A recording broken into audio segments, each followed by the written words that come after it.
distinguished dignitaries from the IFSCA regulatory body, GIFT City Gandhinagar, bankers, corporates, and all delegates who have joined us today. Welcome to the 360TF Global Trade Finance Summit.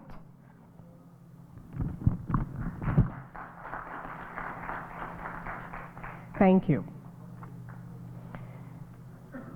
Trade finance, where money moves faster than rumors in a WhatsApp group, without which global trade would be stuck like a cargo ship in the Suez Canal, sideways and very, very expensive. There is a visual that goes with this joke, which is not coming up, so I will let you imagine what that visual looked like. My name is Kunjan Kapadia. I'm a founding member here at 360TF. My remit includes banking alliances and investment banking. While there is an army of 360TF team members who you might have encountered behind this wonderful event summit that we have planned for you, I will be hosting you today. Let us take a second to appreciate the machinery of trade finance, without which half the goods in this room, including this mic and my shoes, which are a little bit painful, would be stuck in a port somewhere with teams jousting over payment terms and wire transfer instructions. Your smartphone would be in pieces in several continents. Your coffee or my coffee would still be in Brazil. It's come. My coffee would still be in Brazil, and the world would not be the place that we know it today. We're putting a spotlight on trade finance that's rarely seen but always around. It does not occupy a fancy line item on banking balance sheets, but it quietly powers 90% of world trade, annual flows of $9 trillion, and default rate 0.5%. Every shipment that lands in a port, every container that crosses borders, every invoice that has turned into liquidity, trade finance makes all of that happen. At 360TF, we are very, very passionate about trade finance, the machinery that ensures that we have well-stocked cabinets in goods and services. We eat, live, breathe trade finance which is crucial to growth, opportunity, and jobs for most economies. To give you a perspective, without trade finance, we would still be bartering rocks for chicken. We would be talking about dubious IOUs which nobody would honor. To give you perspective, the scale of trade finance, on the left-hand side of the screen is an image from Visual Capitalist. The value of the world economy is $115 trillion, of which, if you see in comparison perspective, 32 trillion world trade. 90% of this 32 trillion world trade requires financing. Catch, only 50% is financed by traditional institutions. 40% is left to the rest of us, corporates and alternative institutions to finance, and the remaining $2.5 trillion is everyone's problem to fill. It is the trade finance gap, a very well documented figure. The program of this summit will spark discussion and conversation on this liquidity gap, regulatory and legal framework, Trade finance as an investment asset class, India's trade ascent, India and Africa corridor, and more. With this, I inaugurate the 2025 360TF Global Trade Finance Summit.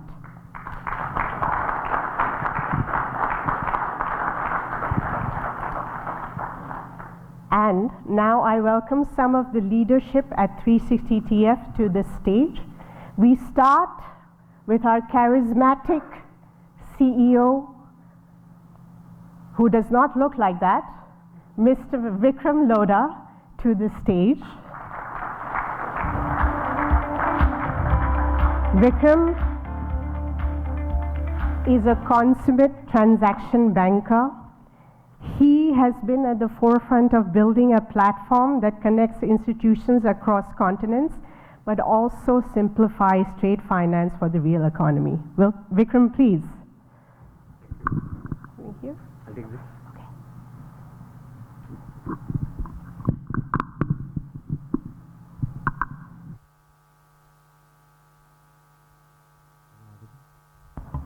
Yes, I believe I'm audible now. Thank you. Very good morning, everyone, and thanks for being here. I see the house is getting full now, and a very warm welcome to all the dignitaries. Chairman sir, thank you for being here. Dipesh bhai, thank you. It's an absolute pleasure to welcome all of you to 360TF Global Trade Finance Summit 2025. We're truly honored to have such a distinguished gathering with us, leaders from across the world, including regulators, trade bodies, banks, corporate, and fintech pioneers. Thank you for being there. And what better place to host this than GIFT City, a symbol of India's financial aspiration, and its emergence is truly global financial center. Being here is not just symbolic, it's a statement of intent, collaboration, and a future we are building together. India's story is deeply intertwined with the story of global trade. We're witnessing record highs in bilateral trade with nations like UK, UAE, Australia, and across Africa. The India growth story is no longer confined to domestic headlines, it's making a global imprint. An increasing multipolar world, India is emerging as a bridge connecting geographies, creating synergies, and offering a unique blend of scale, stability, and innovation. At 360TF, our mission has always been simple: enabling trade finance globally, and yet the simplicity hides within it an urgent purpose. We're working every day to make trade finance more accessible, more digital, more inclusive. An Indian exporter, whether big or small, shouldn't have to face unnecessary roadblocks when accessing global capital. With technology, collaboration, and trust, we're making that a reality. The trade landscape is evolving. Tariff tensions, protectionist policies, and the global uncertainties are challenges we can't ignore. But India has shown remarkable resilience, adapting with agility, enhancing compliance, and focusing on quality and value creation. This adaptability is what will define us in years to come. One area of immense opportunity lies in our growing engagement with Africa. And we have someone like Mr. Shah with us today, who's going to enlighten us further on this during the course of the day. Thanks, Vimal bhai, for being here. You know, the India-Africa corridor is not just about a trade route. It's a partnership of shared aspirations. Likewise, the South-South cooperation offers a fertile ground to build inclusive, efficient trade ecosystems, and fintechs, especially those with a deep understanding of emerging markets, can play a catalytic role. GIFT IFSC is more than a location, is a platform for global integration. And for us at 360TF, it's also our home. We have the finance company 360TF Capital, housed here at GIFT City. We're proud to be an active contributor to this ecosystem, fostering cross-border trade, unlocking new capital flows, and piloting innovation. But the truth is, we cannot do this all alone. The global trade finance gap, as Kunjan was sharing with us, is north of 2.5 trillion USD. Solving this is beyond capacity of one bank, one regulator, or a fintech for that matter. It requires all of us across sectors, across borders to come together, co-create, scale solutions that are both sustainable and inclusive. To all our speakers, partners, and attendees, thank you for making time to be here with us. Your presence reflects not just support, but shared belief in the opportunity that lies ahead. India is not just participating in the global trade finance conversation, it's also leading it. I hope today's conversations spark new partnerships, bold ideas, and real impact. Let's build the future of trade finance together. A very warm welcome once again. Thank you. Thanks, Vikram, our CEO and co-founder. Next, we have Pankaj Mundra, whose energy is surpassed only by the 32 trillion value of trade. I request him to please join us on stage.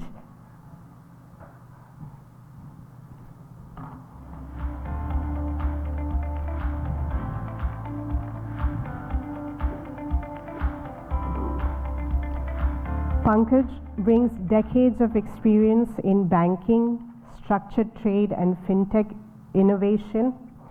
He's been instrumental in making trade finance more accessible in our part of the world and digitally enable corporates to access a lot of these services which are out of reach.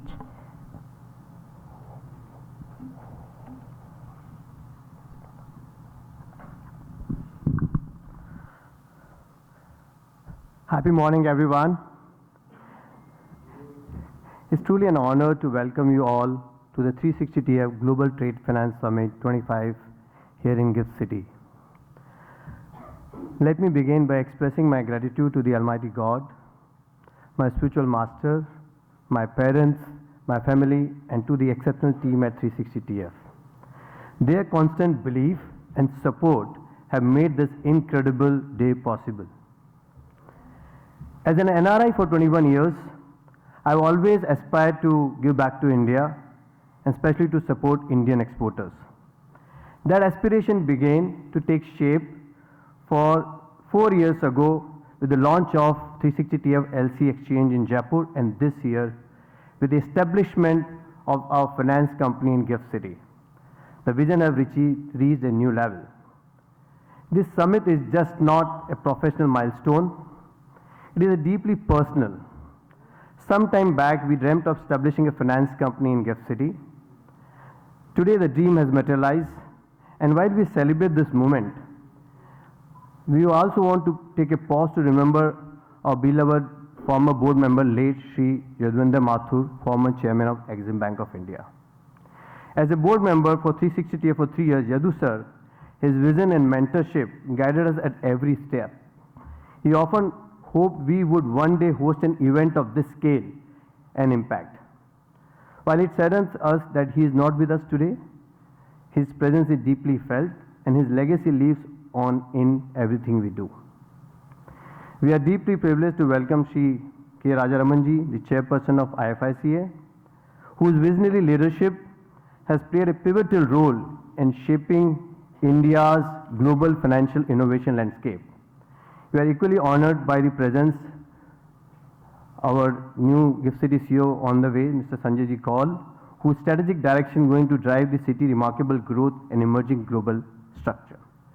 A heartfelt welcome to all our esteemed dignitaries, senior policymakers, DFI, corporates, over 30 plus financial institutions, and our international speakers, Shri Shah from Kenya, Mr. Peter Mulray from America, Ms. Monica from UK, Mr. Vijay Soni from Saudi Arabia, Mr. Manish Mathur, Anand Bhandari from Dubai, to name few. Your presence is a powerful reminder of the growing global momentum, building inclusive, connected and digitally enabled trade finance ecosystem. IFIC and GIFT. We are sincerely grateful to IFIC and the GIFT City for their unwavering support and encouragement in bringing this initiative to life. A special thank to Ashutosh Bhai to help us and guide us put this together along with Dipesh Bhai. The role of IFIC in this journey has been transformational. By crafting progressive regulations, IFIC has created an ecosystem that encourages cross-border flows and support the rise of fintech solutions in regulated financial services ecosystem. This environment has empowered firms like 360TF to reimagine financial inclusion on a global scale and to pursue meaningful innovation in trade finance. GIFT City is more than a location. It symbolizes India's aspiration to be at the forefront of global finance. With this forward-looking infrastructure, policy innovation, and global outlook, GIFT City is rapidly becoming a vital link between Indian enterprise and international markets. 360TF. Our journey has always been rooted in unlocking the full potential of global trade. To date, we have facilitated more than 19 billion of trade transactions on our LC exchange, partnered with over 115 leading banks, few of them are in this room today, and serving more than 1,700 clients across 100 countries. I also welcome majority of our clients out of the 1,700 clients in this room today. This year marks a particularly proud milestone for us. 360TF Capital IFIC Private Limited become the first finance company owned by NRI and foreign investor to be licensed in GIFT City. While we had the opportunity to apply in other financial centers like DIFC in Dubai or others globally, it was the clarity of vision from IFICA, the proximity to Indian exporters, and the forward-thinking leadership at GIFT City that made this clear and correct choice for us. 360TF team. The wonderful and diverse team at 360TF have been pivotal in achieving these goals. From the very beginning, maintaining and improving a healthy male to female ratio has been a core part of our culture, because we believe diverse teams build stronger, more innovative companies. And though this journey, we were also certified as Great Place to Work in April of this year. We have also built a strong culture of investing in young leaders.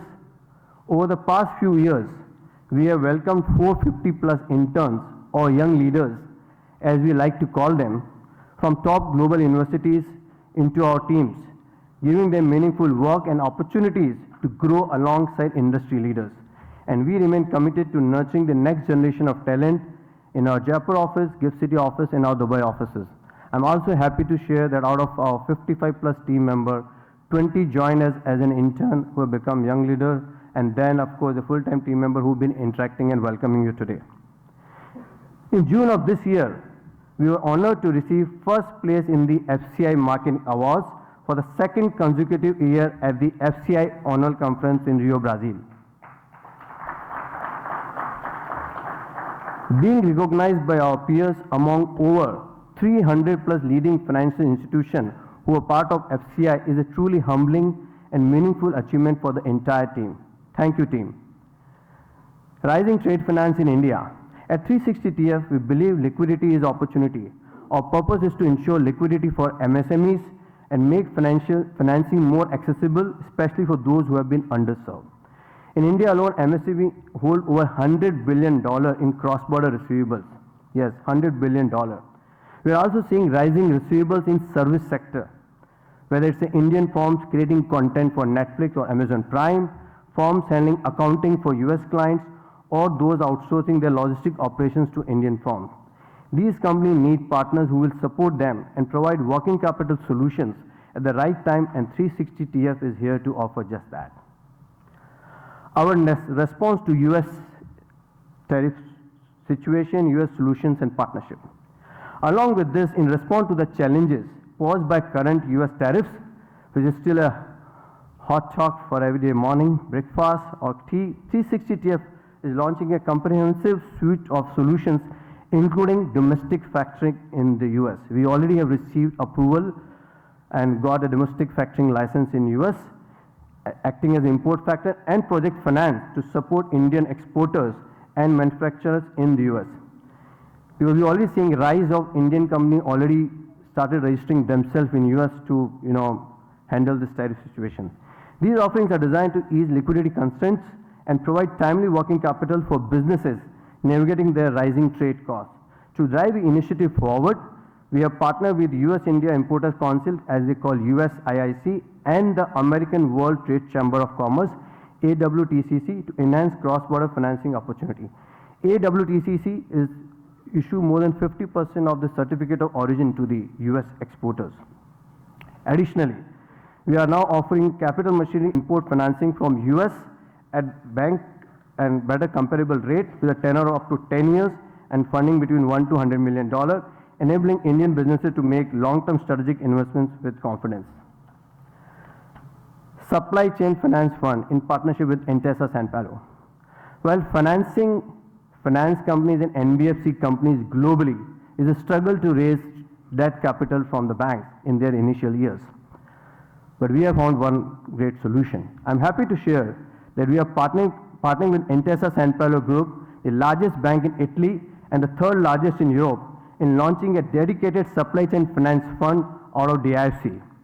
This fund provides the opportunity to HNI family offices and financial institutions to invest in trade finance fund, enabling attractive risk-adjusted return to global investors while providing much-needed liquidity to SMEs. We see this as a win-win model, supporting underserved exporters while mobilizing institutional capital into real-world trade flows. Such funds have a lot of global traction with large financial institutions such as Santander Asset Management Company and many more, launching their own version in past few years.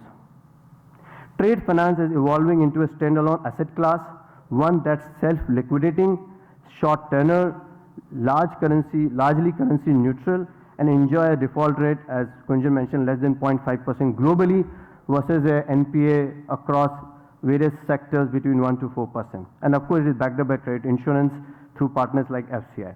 Whether you are a policymaker, DFI, family office, or bank, you have significant role to play in shaping and participating in this opportunity.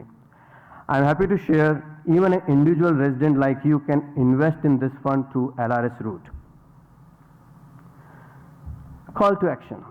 Today is just not about exchanging ideas, it is about taking action.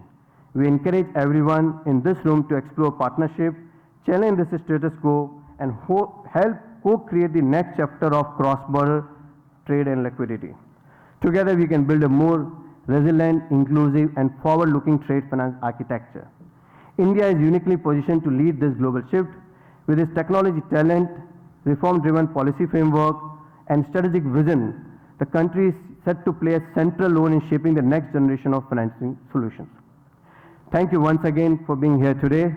We look forward to a day of meaningful conversations and, more importantly, tangible outcomes that move us closer to the future we all envision. Thank you all once again. Jai Bharat, Jai Trade Finance. Thank you. Thank you, Pankaj, for that fantastic overview of what we hope to accomplish. Next, our first half before lunch has some excellent address from some of our very, very, very important dignitaries.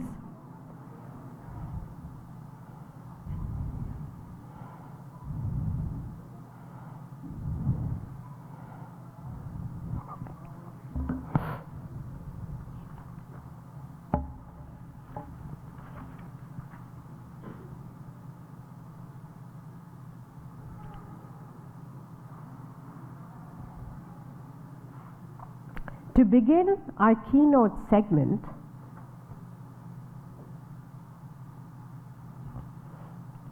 we are very, very pleased and proud to welcome Shri K. Rajaraman, chairperson of IFSCA, 35 years in public service, including his role as Secretary, Department of Telecommunications. He now steers IFSCA's vision of transforming India's financial services landscape. Mr. Rajaraman, I please request you to join us on stage.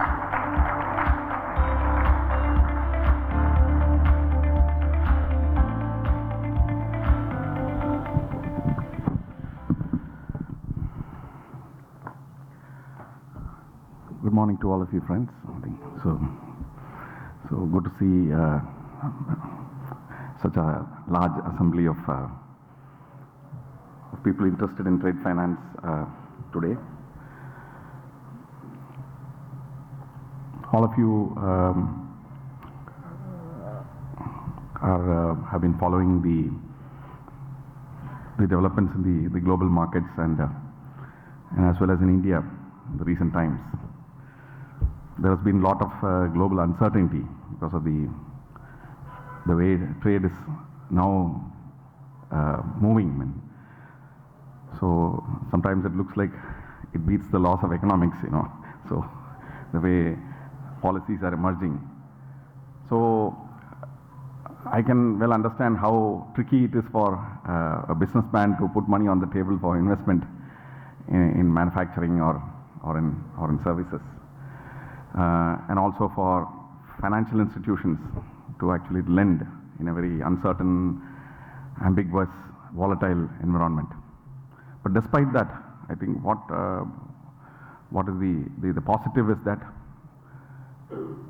many countries, I think, have actually managed to build very resilient economic systems, which actually enable them to tide all these kinds of uncertainties. And I'm happy to say that India is one of them.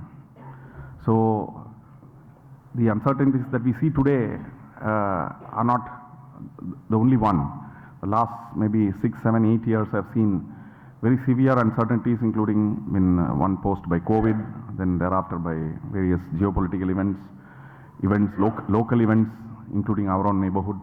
We have seen uncertainties arising from wars. I think we have seen uncertainties arising from a variety of other factors. But despite that, the Indian economy has actually stood all these external shocks with great amount of resilience, and we have been one of the brightest spots in the VUCA world. Our growth rates have actually been north of 6%, and we will continue to grow at that rate for quite some time. One of the factors, obviously, I think some people see it as a weakness, but I see it also as a strength. Our exports to GDP ratio is moderate. It's not excessive, unlike many other countries. So therefore, I guess moderation is always good. I think it actually helps you to actually wear out on external shocks very well. The Indian economy has seen significant amount of reforms over the last 3.5 decades, and the last 10 years have been very, very significant. The last 10 years have seen the very, very fundamental structural reforms taking place, which include things like the monetary policy framework, which has helped India over the last 8-9 years to put inflation in check. This is very, very fundamental to an economy. If inflation is not in check, then we will have all the problems, including subdued investor interest, subdued consumption, subdued financial activity, and so on and so forth. So we have managed to curb inflation even through the worst of the times, thanks to the monetary policy framework which was signed between the Government of India and the Reserve Bank. Similarly, the Insolvency and Bankruptcy Code, coupled with a couple of other things, which include the strict asset classification and provisioning norms of the Central Bank, Reserve Bank of India, and the recapitalization of public sector banks. All these have, over the last 6 to 8 years, enabled banks to come back to very strong financial health. Today, all the public sector banks are profitable. They are very well regarded in the stock markets, and the most important outcome has been the balance sheets of these financial institutions have turned very healthy. What used to be the non-performing assets, which used to be about 13%, have come down to, the GNPA has come down to almost like south of 3%. So all this has enabled the overall financial system to become very, very disciplined and rule-oriented. This is very, very important for sustainable growth. The stock market reforms also have been very, very significant. Today, I think starting from 2014, when we had about 40 million trading accounts in the stock markets, today we have about more than 200 million trading accounts in the stock market. So the retail participation in the stock markets have actually significantly been a very, very positive factor, and that's what will take us through the next 25 to 50 years. The most important reform, according to me, has been the financial inclusion reform. There were 540 million people who did not have bank accounts, who were provided with bank accounts over the last 8 years. These bank accounts have deposits worth nearly about $35 billion as of now, and they are connected to the national ID, biometric ID of individuals, and that is in turn connected to 1.4 billion mobile phones. So this trinity of infrastructure together have actually enabled the bottom of the pyramid to connect to the financial ecosystem. So no economy can think of growing sustainably unless the bottom of the pyramid is actually connected formally and effectively to the financial ecosystem. And that is what Financial Inclusion 1.0 has done. And today we have large majority of these 500 million people in the bottom of the pyramid making digital payments. Some of them are connected formally to the credit ecosystem. Some of them are getting insured. So soon we will see a significant amount of these people joining the formal ecosystem by starting to invest, starting to pension themselves, and so on and so forth. So what I'm trying to say is the size of the formal financial ecosystem is going to significantly grow, and I think it is the bottom of the pyramid that is going to drive the growth. So when I say the bottom of the pyramid, I think it has got relevance to today's discussion, because in the trade finance world, I think trade finance is very, very important for us. I think while the overall reforms are going on,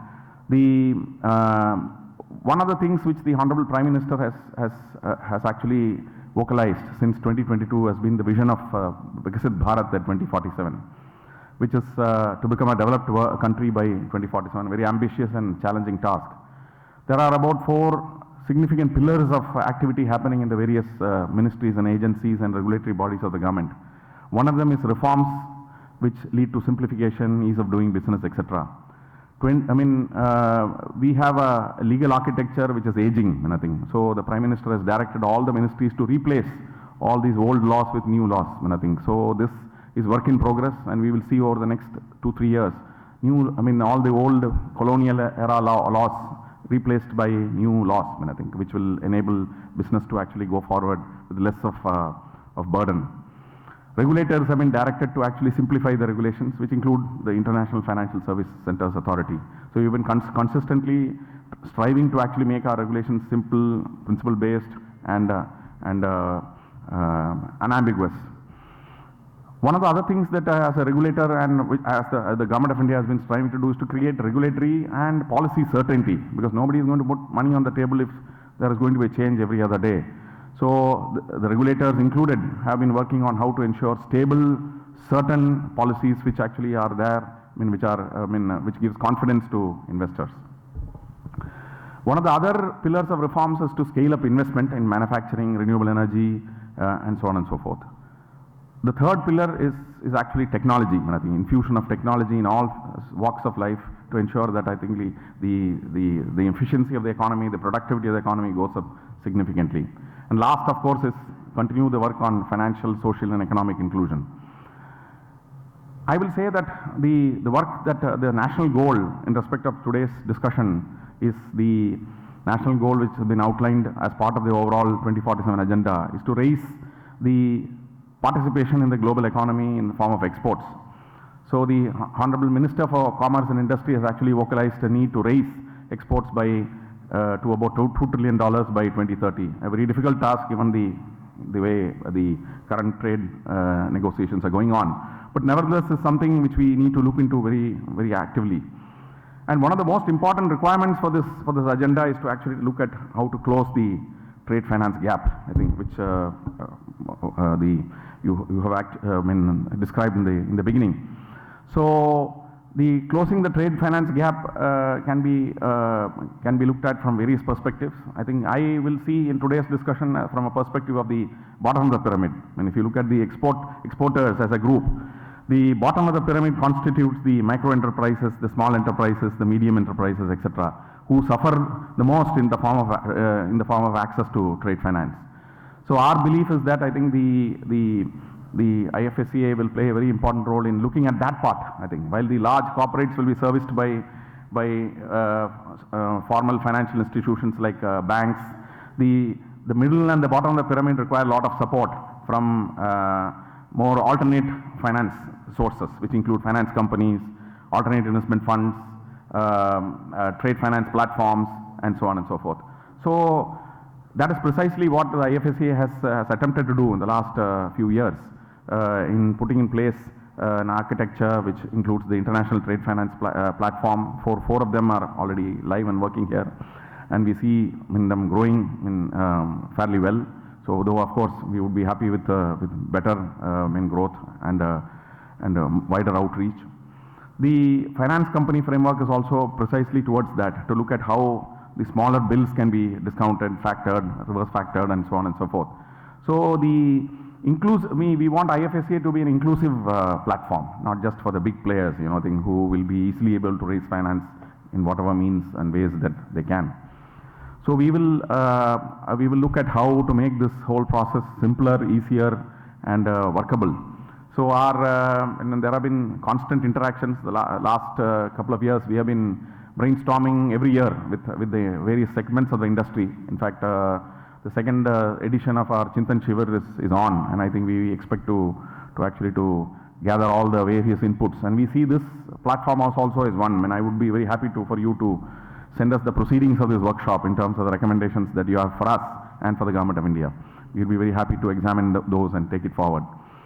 We also have received representations on various things, including on risk-weighted capital for finance companies, which focuses on greater alignment with the Basel minimum and so on and so forth. We'll examine those very actively and quickly.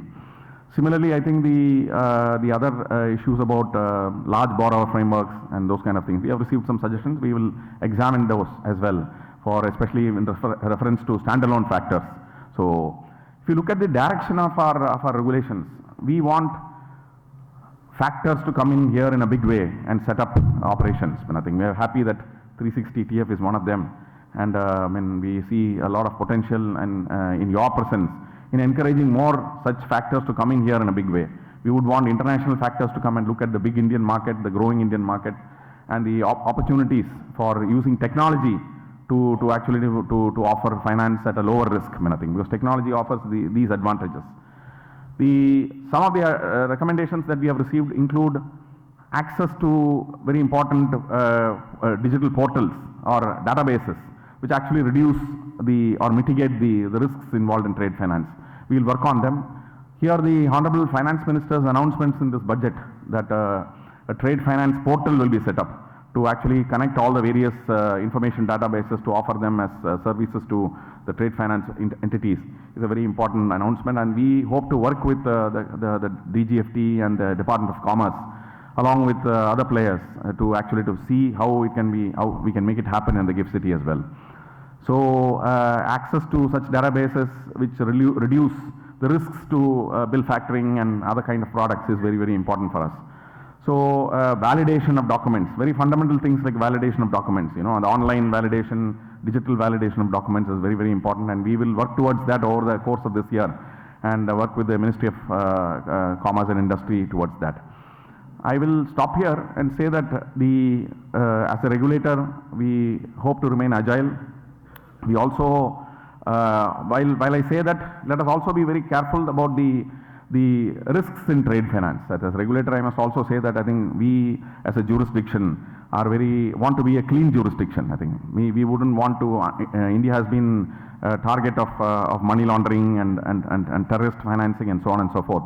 So we will be very, very cautious about that, and we expect all the players to be extremely sensitive to the to concerns of money laundering and trade and terrorist financing, and we will expect appropriate risk management practices to be built in technology form and through training and capacity building of your own staff members.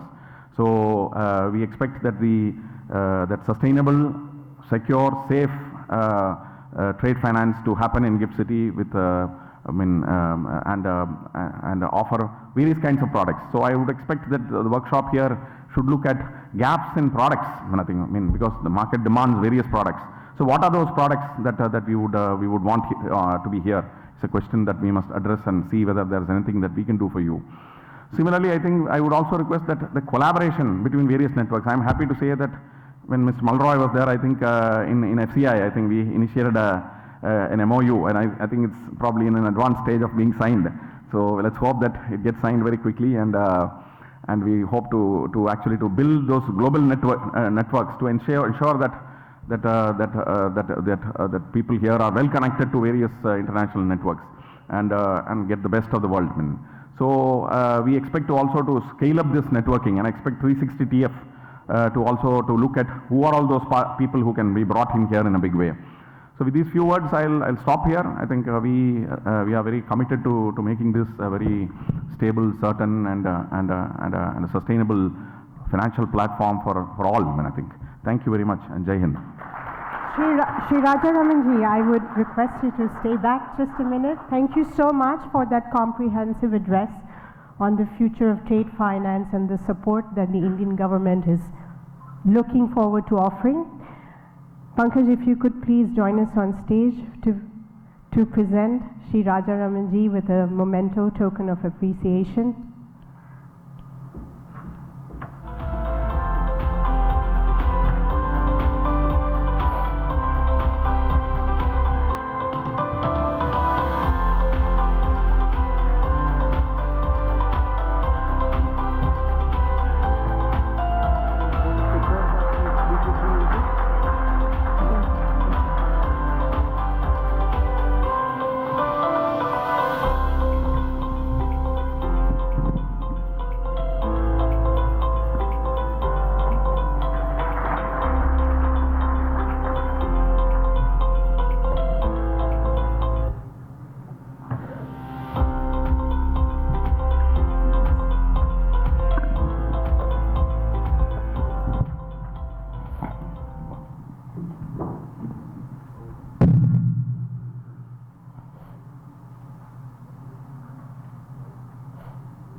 Our next addresser, Dr. Dipesh Shah, Executive Director, IFSCA. We are so pleased to welcome Dr. Dipesh Shah to the stage. Executive Director at the IFSCA, pioneer behind the GIFT IFSC vision. He brings 23 plus years of expertise in international finance and policy making, and is credited with operationalizing India's first smart city and international financial services center. Dr. Dipesh Shah, we welcome you to the stage.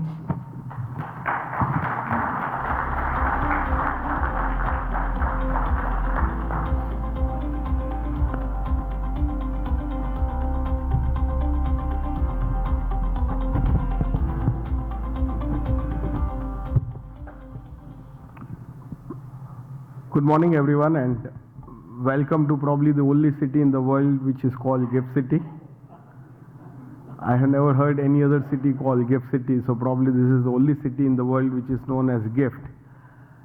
And when we make a full form of GIFT, which is Gujarat International Finance Tech City, which both, since morning I'm seeing both Vikram and Pankaj are trying to change it to Gujarat International Tech Finance, Trade Finance City.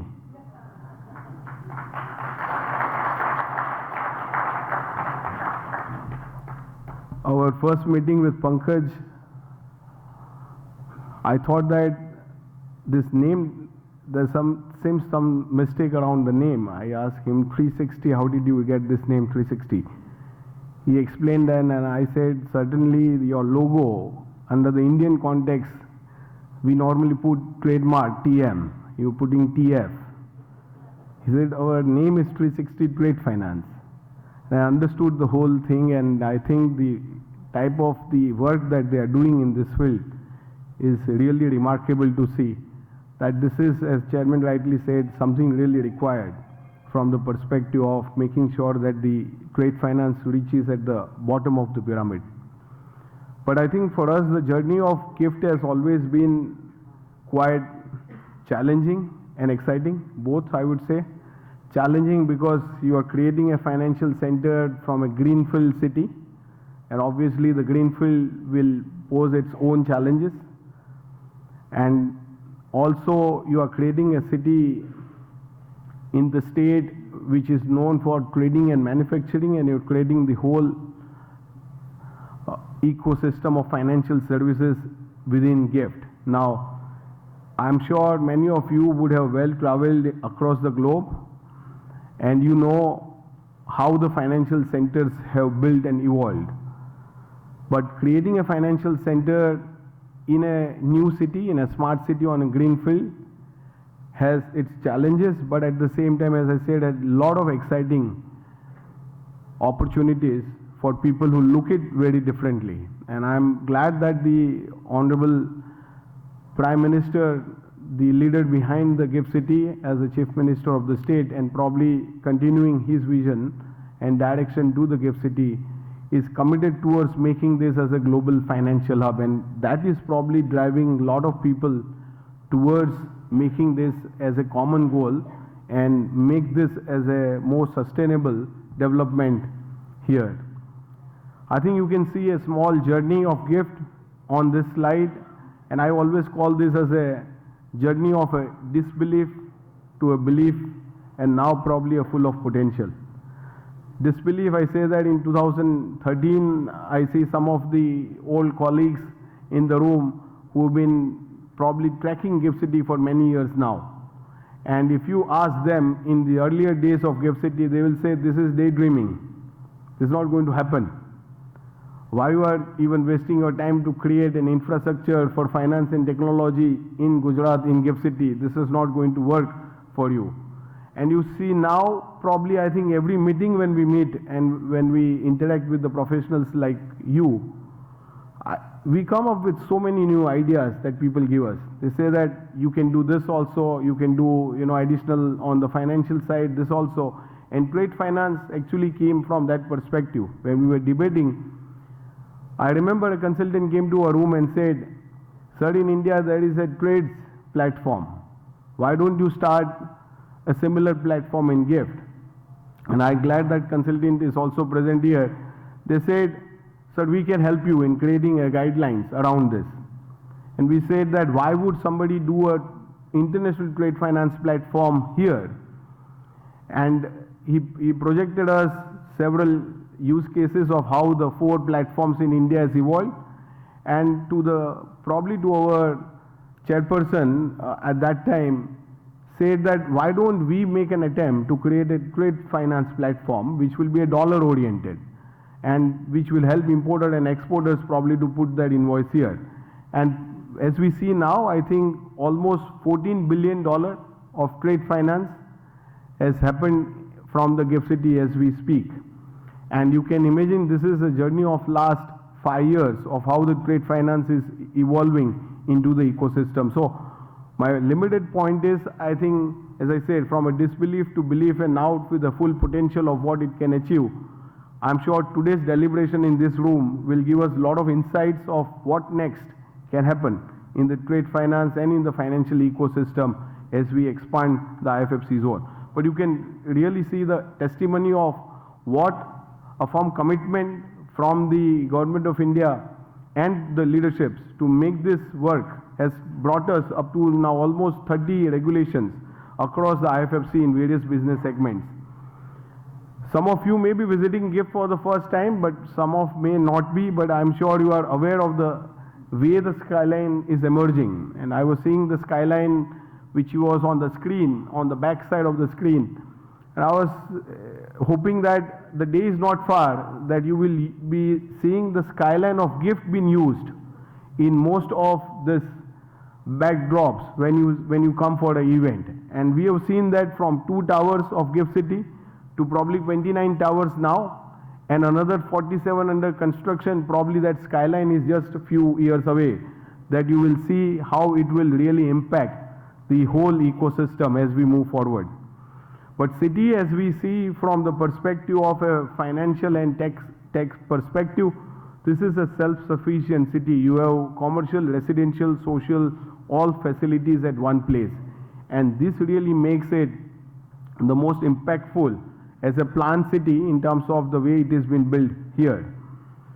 Government has already expanded this to 3,200 acres from 900 acres, and that is also to bring a lot of social facilities all around the IFFC zone. I think the credit to the Honorable Prime Minister, and when he was the Chief Minister of the state, for his strong commitment towards the GIFT. And I think some of his vision statements is really driving GIFT City to the next wave of development as we move forward in the GIFT City plan development. This, I always say, is the most important, probably a slide for everyone to understand as to why government created a GIFT City or an international financial services center. And you can imagine how this was the problem statement, and now why can this be the opportunity for us. The problem statement for us was that if you wanted an aircraft, people will take you to Dublin. You wanted funds, somebody will take you to Mauritius. You wanted a ship on lease, people will take you to Dubai. So every Indian businessman was taken to several parts of the world, and probably a lot of credit to the consultants sitting in this room, that they really mastered the art of, treaty shopping. You come here, you will get the lowest tax. You come in this established here, you get zero tax. That is how people started moving out. And we also exported jobs out. But now what is happening, you can say the change scenario with the GIFT equation coming into play. That transition from India to Dubai, Singapore, Mauritius has stopped at GIFT. And that is what we are seeing now. And probably the Pankaj coming into, or 360 TF coming into GIFT, when you were saying he had an option to go to DIFC, now you are seeing the next wave of companies coming in. Those who are not in India, those who are not in any part of India, those who are outside India are now thinking, why not GIFT instead of any other financial center outside, to make this as a more impactful. And the advantage for us, as you all are aware, friends, we have to serve a large hinterland demand. We are right here, we are serving India, which is very close from where GIFT is serving. If you go to Dubai, if you go to Singapore, if you go to Mauritius, you don't have a large hinterland economy to serve. And probably IFFC being in GIFT, being in India as an offshore center, is helping everybody to be closer to this economy, where you are changing and probably providing more efficient solutions to the problems that India's international financial ecosystem needed. For us, I think the case in point has always been a reference to probably how China used Hong Kong in terms of making this as a hub and creating all the changes that were needed to ensure that it becomes a self-sustainable international financial center. I'll suggest you all to look it from the perspective that, look, this is going to be your future in terms of the international financial services. How can you make this as your real hub from several business perspectives in the IFFC zone? For us, the objective remains very simple. We started with onshore, what has gone outside. We call it ourselves as an offshore center. Bring into GIFT, you are onshore, what was outside into India. Our second objective is and remains, how do we play a great role in bringing the global capital for India. Although we call ourselves as an inbound and outbound gateway, but for us right now it is inbound, which is the capital going into India, is a major portion of the businesses that we have seen evolving. In fact, in the banking ecosystem, almost 76% of the funding is going into India, and 24% is going outside from the GIFT City.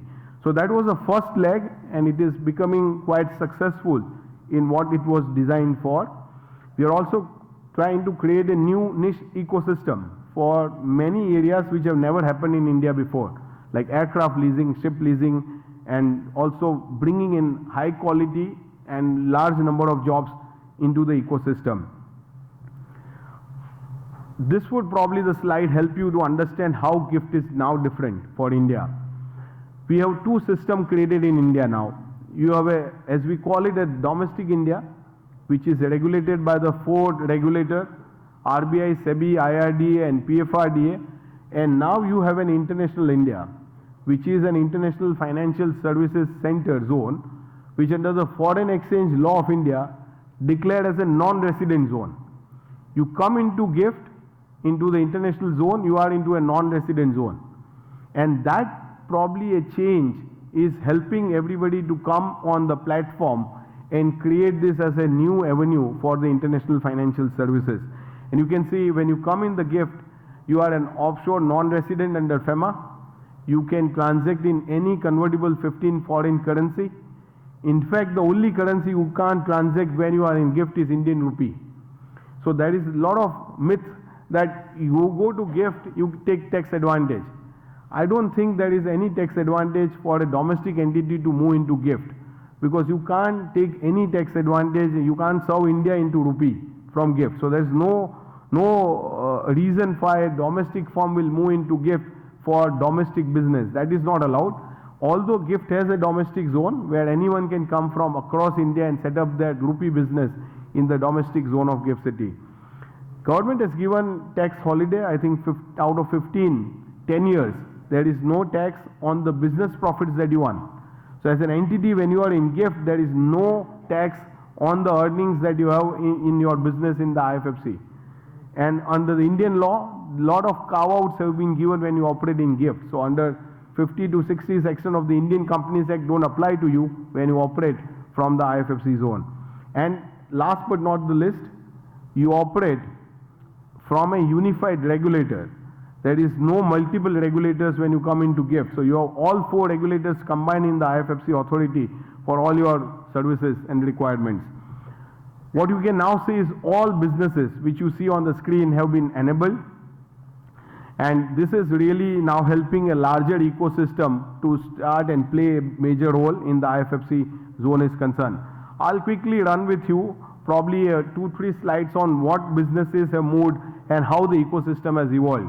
When you come to GIFT City, friends, now there's an ecosystem of almost 1,000 companies. You have 850 firms licensed in the IFFC zone alone. And as I say, in probably few weeks from now, we will be crossing 1,000 alone in the IFFC zone. But the whole of the GIFT City right now has almost 28-30,000 people working. In the GIFT IFFC zone, we have almost 8,000, 6,000 direct and 2,000 indirect jobs created. And as Chairman always says, what is the capital flowing from GIFT into India? Almost $50 billion capital has moved from GIFT into India.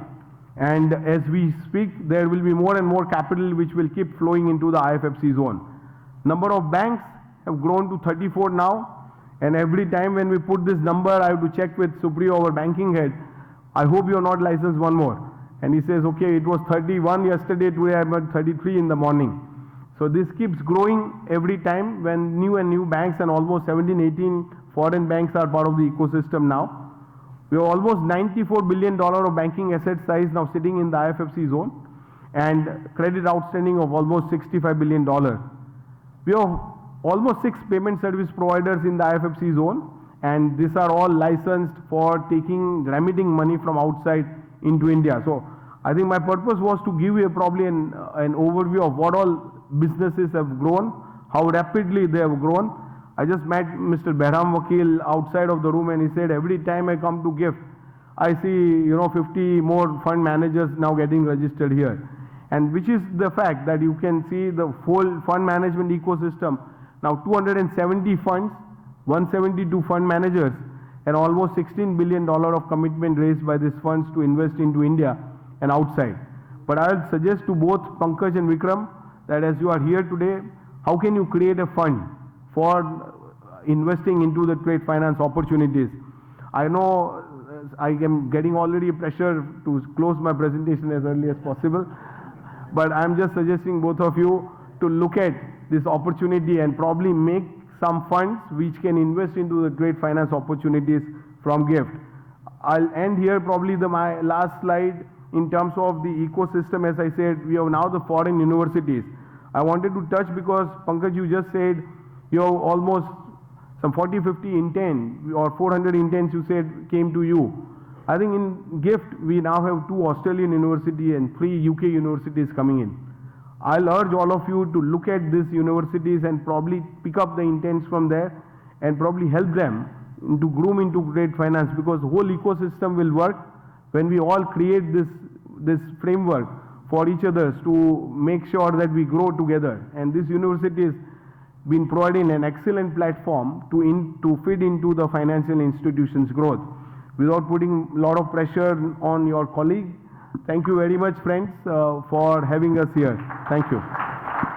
Thank you, Dr. Shah, for that very energizing address from disbelief to belief in GIFT City. I request you to please join us a little bit center stage, and Ravindra Mathur to join us on stage to present a memento to Dr. Shah.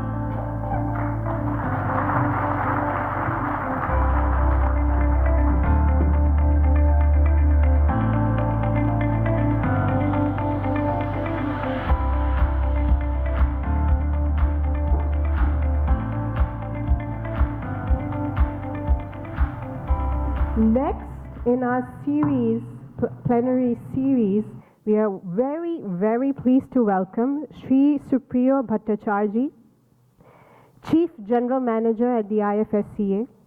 Over 2 decades at the RBI, he has led major reforms in India's foreign exchange and payment services. At IFSCA, he is shaping key regulatory frameworks, including the foreign currency settlement system and payment services provider regulation. Shri Bhattacharjee, I request you to please join us on stage.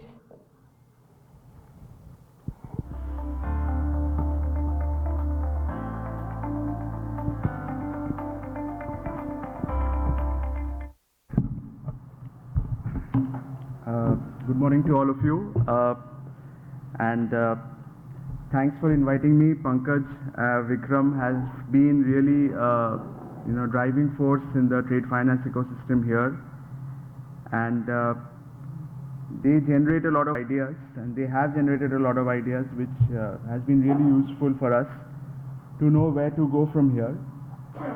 Because from my perspective, as a regulator's perspective, yeah.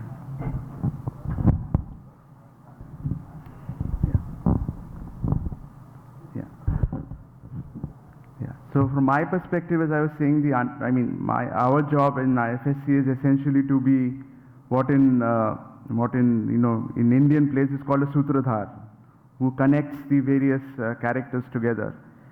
And I think a large part of that is possible only if we have people who are aware of who those players are and trying to bring them here. So that's really our goal in IFSCA. And as far as the trade finance ecosystem is concerned, I think Chairperson hinted at the turmoil that is happening globally, external turmoil that global trade is facing. And while that is a challenge definitely, and because it creates a lot of uncertainty, but I was reading an article today where there's a Japanese word for risk also means opportunity. I mean, they use it alternatively. Risk is also an opportunity, and I think this is a good time maybe to look at how trade finance is done in India, and whether there is scope, and there obviously is. I mean, everybody knows the answer, But I think crisis helps to crystallize these thoughts. And although it's not a complaint, but sometimes generally in India, public policy often gets driven or accelerated if you have a crisis, or things don't move the way they want to. Starting from 1991, the reforms and all, most of the major developments has been born out of response to a largely external crisis. So we are here again with another crisis. Looks like we don't know where it's going to go. For all you know, it might settle down in 2-3 months again, or it might escalate. But there's a good opportunity now to look at how. So trade is important, no doubt. I think the increasingly the feeling that I am getting after reading the various papers is that while the Western nations are a bit concerned about how trade is affecting their economy, the need for open, seamless trade is today accepted by the southern countries, the southern bloc of countries led by the BRICS. They have had the advantage of 20-25 years of uninterrupted trade flows, and that has brought a lot of prosperity to them. So even without support from the Western blocs, I think there will be a move towards open trade among these countries, which is not an insubstantial amount if you see the figures. So I think while trade and trade finance will happen, I think the character will change. That probably the currencies which dominate trade finance today will change, and the players will change, and probably then the market infrastructure that is used to might also change. So there are changes afoot, but not all of them need be harmful for us, provided we anticipate to the extent possible and prepare for it. I think that's the biggest opportunity for us. As you would know, internally also, Government of India has started some of the initiatives for looking at how trade finance works in India. There's this GGFT study that was done on how trade finance it happens and what can be the improvements. Now the budget announcement of Bharat Trade Net, which will be sort of the all-encompassing sort of entity or portal through which trade finance will happen. And it will be bringing all the players together, all the infrastructure together. We don't exactly know how the structure will be. It's still being worked upon. But I think that will be a major development in trade finance.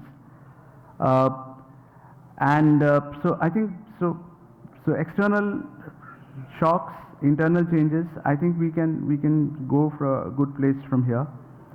As far as IFSC is concerned, what have we done till date? I think largely, as I said, we have tried to bring the players together because we are not a central bank. I mean, I'm ex-RBI, so RBI has a larger role in trade finance, and they have done a lot in various ways. But our role is, I think, more of a matchmaker. You connect the parties together.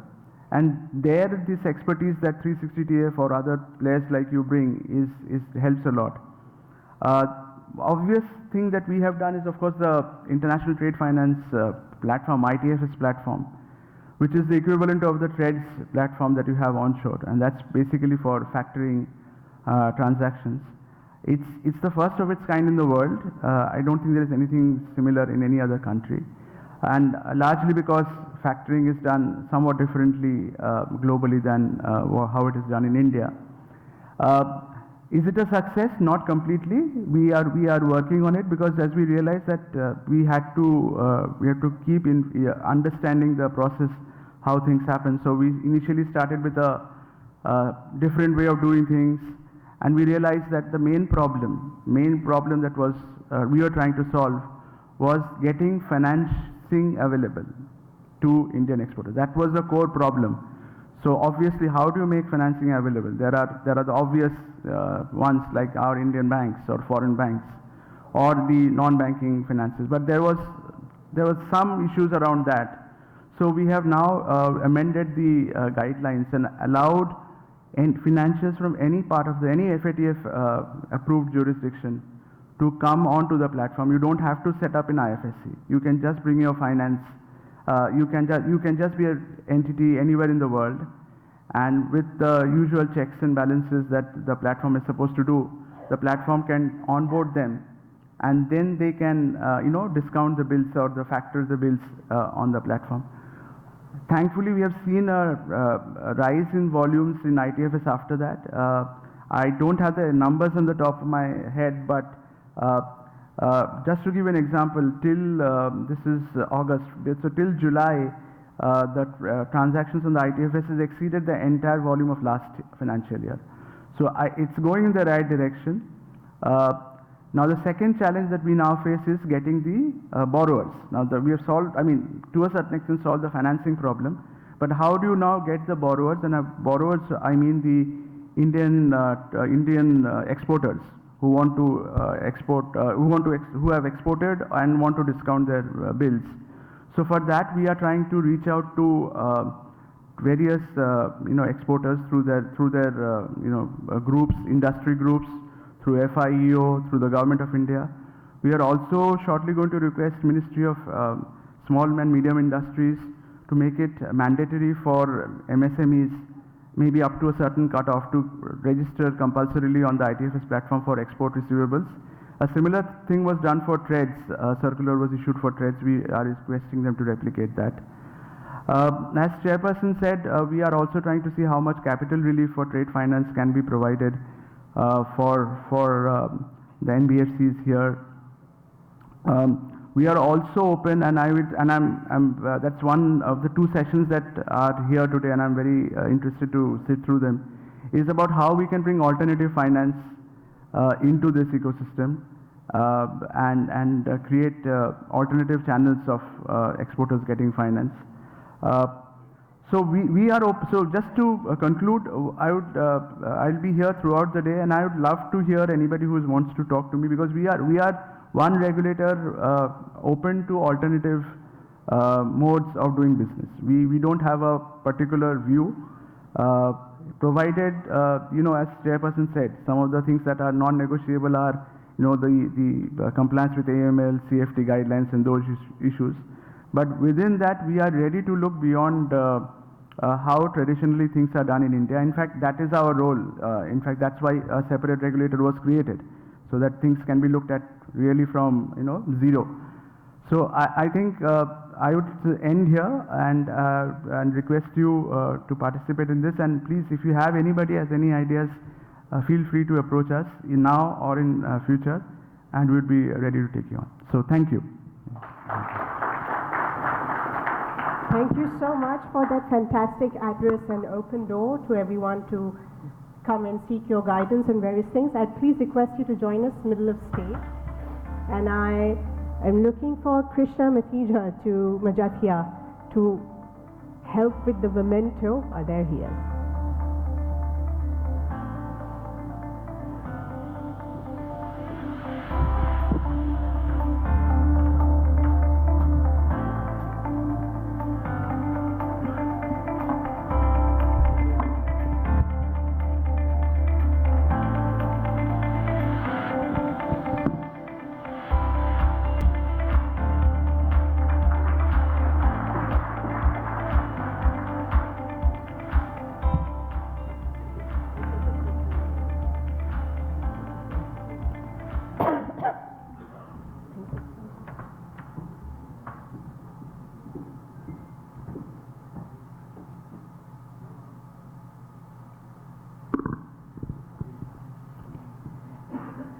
Now, for a little change in pace, we have a panel with a very interesting topic, liquidity at the core. Liquidity sits at the heart of trade finance conversations.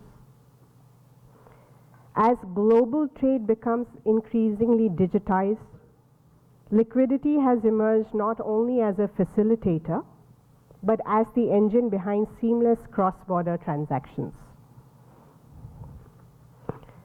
Today, we're joined by industry leaders who are not just observing this shift but shaping it.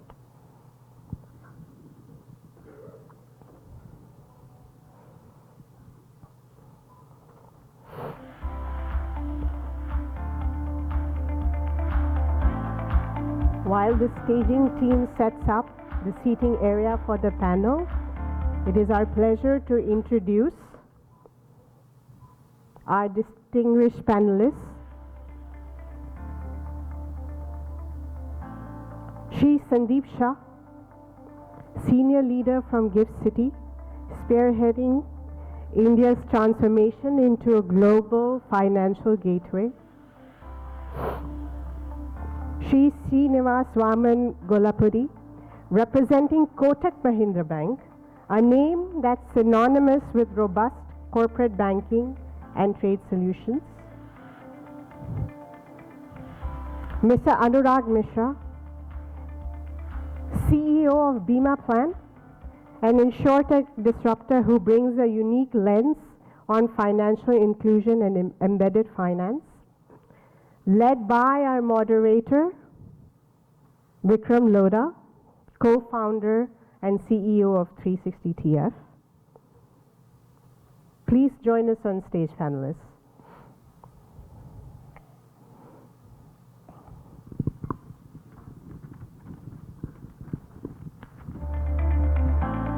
As the panelists gather, we have a video from Secretary General of FCI, formerly known as the Factor Chain International, one of the largest non-profit import factor, export factor association globally.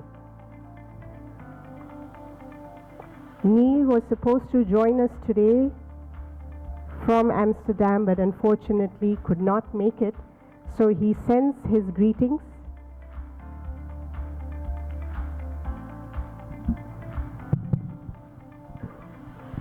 Thank you. Welcome to the Global Trade Finance Summit here in Gift City that is being organized and held by 360TF. For those of you that I've not met, I am Neil Harm, Secretary General of FCI. FCI is the global leader in connecting financial institutions and international open account trade. I apologize for not being in person today. I have a scheduling conflict here in Amsterdam that I just was not able to reschedule, but I've really enjoyed the time here with you today in India. For those of you in the room, though, that know me, you know that I have taken a very personal interest in the development and growth of trade finance in India. There are two reasons for this. One, India's growth in trade, and two, the collective focus by the industry. India is well positioned for growth as supply chains realign and India targets its 2030 initiatives. However, factoring volume in India today is only 1% of GDP. In many countries, factoring volume ranges from 8% to 15% of GDP. This is a significant opportunity for India in trade finance. What really excites me about India, however, is the coordinated efforts that I am seeing from regulators, the central bank, fintechs, banks, and non-banks. I've had multiple meetings with each of you over the past year. This coordinated effort will bring results. FCI has seen this in other markets where groups align with each other for a common goal, resulting in an exponential growth compared to other markets. I look forward to continuing the efforts with DGFT, IFSCA, and RBI along with our members. Collectively, we have a great opportunity to support India's 2030 trade initiatives. I am here to support you any way that I can. Thank you, and have a great day. We're very grateful to Neil for his message and his outlook on factoring and liquidity in India and globally. With that context, Vikram, over to you. Thank you, Kunjan. A very warm welcome once again to all our dignitaries and guests today morning. We've had great insights from Chairman Shri Radharaman, ED Dipesh and Supriyo. We thought let's extend this a little further and see where is the line getting merged with respect to the banks and the fintechs. And we come in with the perspective of enhancing the liquidity pool and what role fintechs can play in it, what role banks can play in it. And with that, I'd like to introduce our panel. We had, let me take this, we have Praveen Jain as well. Praveen is the CEO of Vision Bank, based out of UAE. He could not travel because of a passport issue. He had applied for a visa and his passport got stuck there and couldn't take it out. He shared a video that we play towards the end of the panel. But with that, let me introduce Srinivas Vaman. Vaman, maybe a few words from you. And before he speaks, let me share this. He's my first original boss from the very formative days of my career. Vaman, welcome. It's a pleasure to sit with you on the dais like this. You know, always dreamt of doing it. Let me put it like that. Thank you very much, Vikram. I think 360 TF has been doing a fantastic job as far as trade finance is concerned. I remember the number of discussions which we would have had in terms of how to take this forward, and I'm extremely happy that you have a fantastic team to take this forward. Thank you.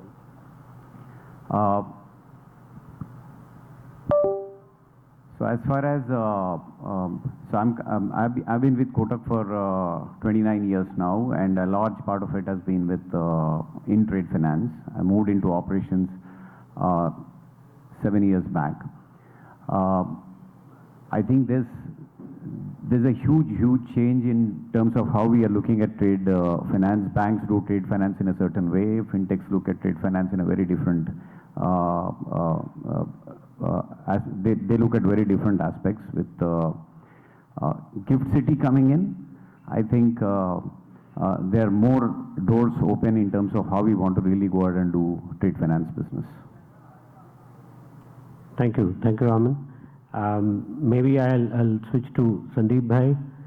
He's been a catalyst, bringing companies traveling across the world, and I have not seen a regulator being so, forthcoming and having that kind of extended outreach.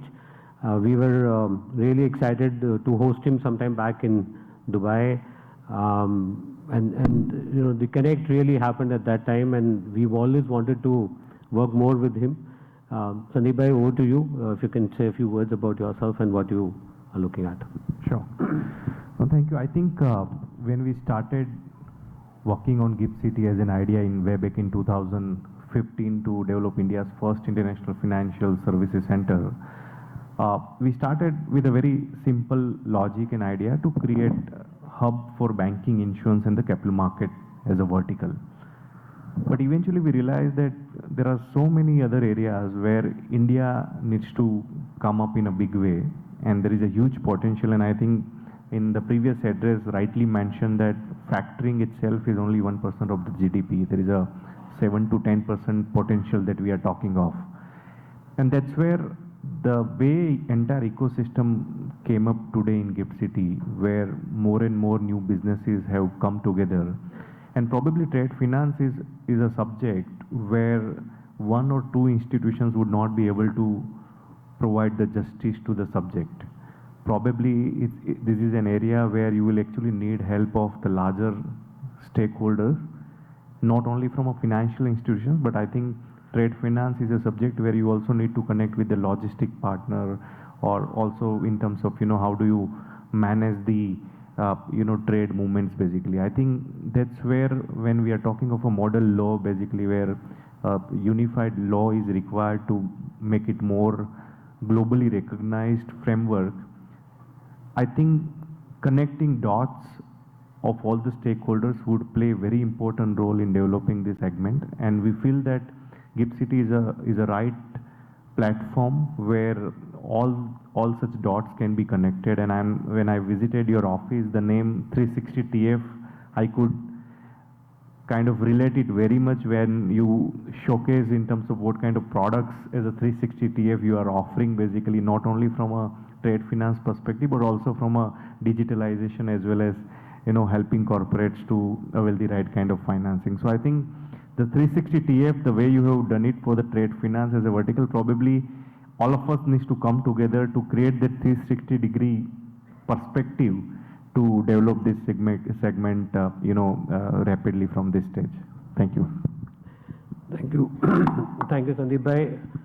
Over to Anurag, someone whom I've known for a long time, a banker who understands he understands the banking language. He's been a banker, larger part of the life with World Bank, IFC, and now he's on the other side of the table with us, joined as a CEO for a Fintech.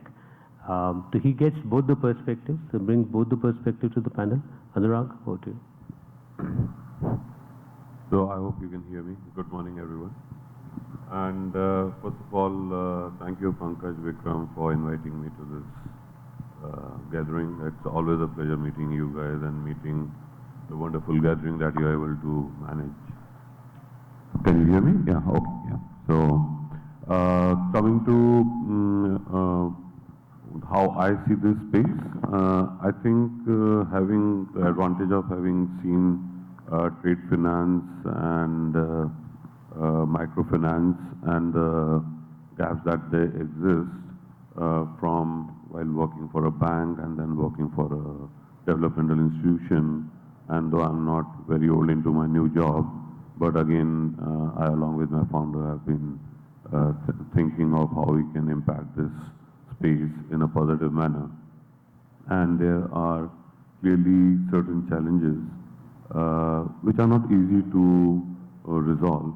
But I think the fact that we are having this discussion here with the regulators having a very positive mindset and a very clear thought process and a lot of stakeholders wanting to find a solution, I think we are on, at least we embarked upon this journey, which will hopefully have a meaningful, not end, but meaningful progress. Very briefly, what I see and what is the problem statement is, which probably I'm not saying something new, everyone knows in this room, is that the liquidity and the capital sits with the banks, fortunately or unfortunately, but that's the truth, or the large chunk of it. And they have a particular way of doing business, assessing risk and deciding what risk is acceptable, what is not, and they have their own tools of mitigating that risk. Now, when you take all of this into consideration, a lot of good potential borrowers do not meet the criteria and therefore they remain outside their scope. It could also be as simple as that they qualify but they may not be sufficiently profitable and stuff like that.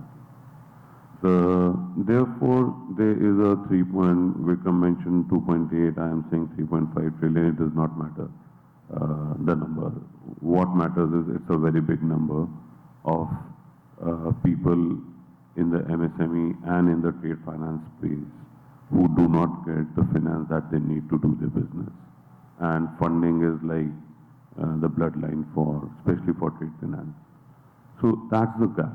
Now, a lot of practitioners, professionals like me, Vikram, Pankaj, and everyone in this room are trying to find solutions, and Fintech is one of them.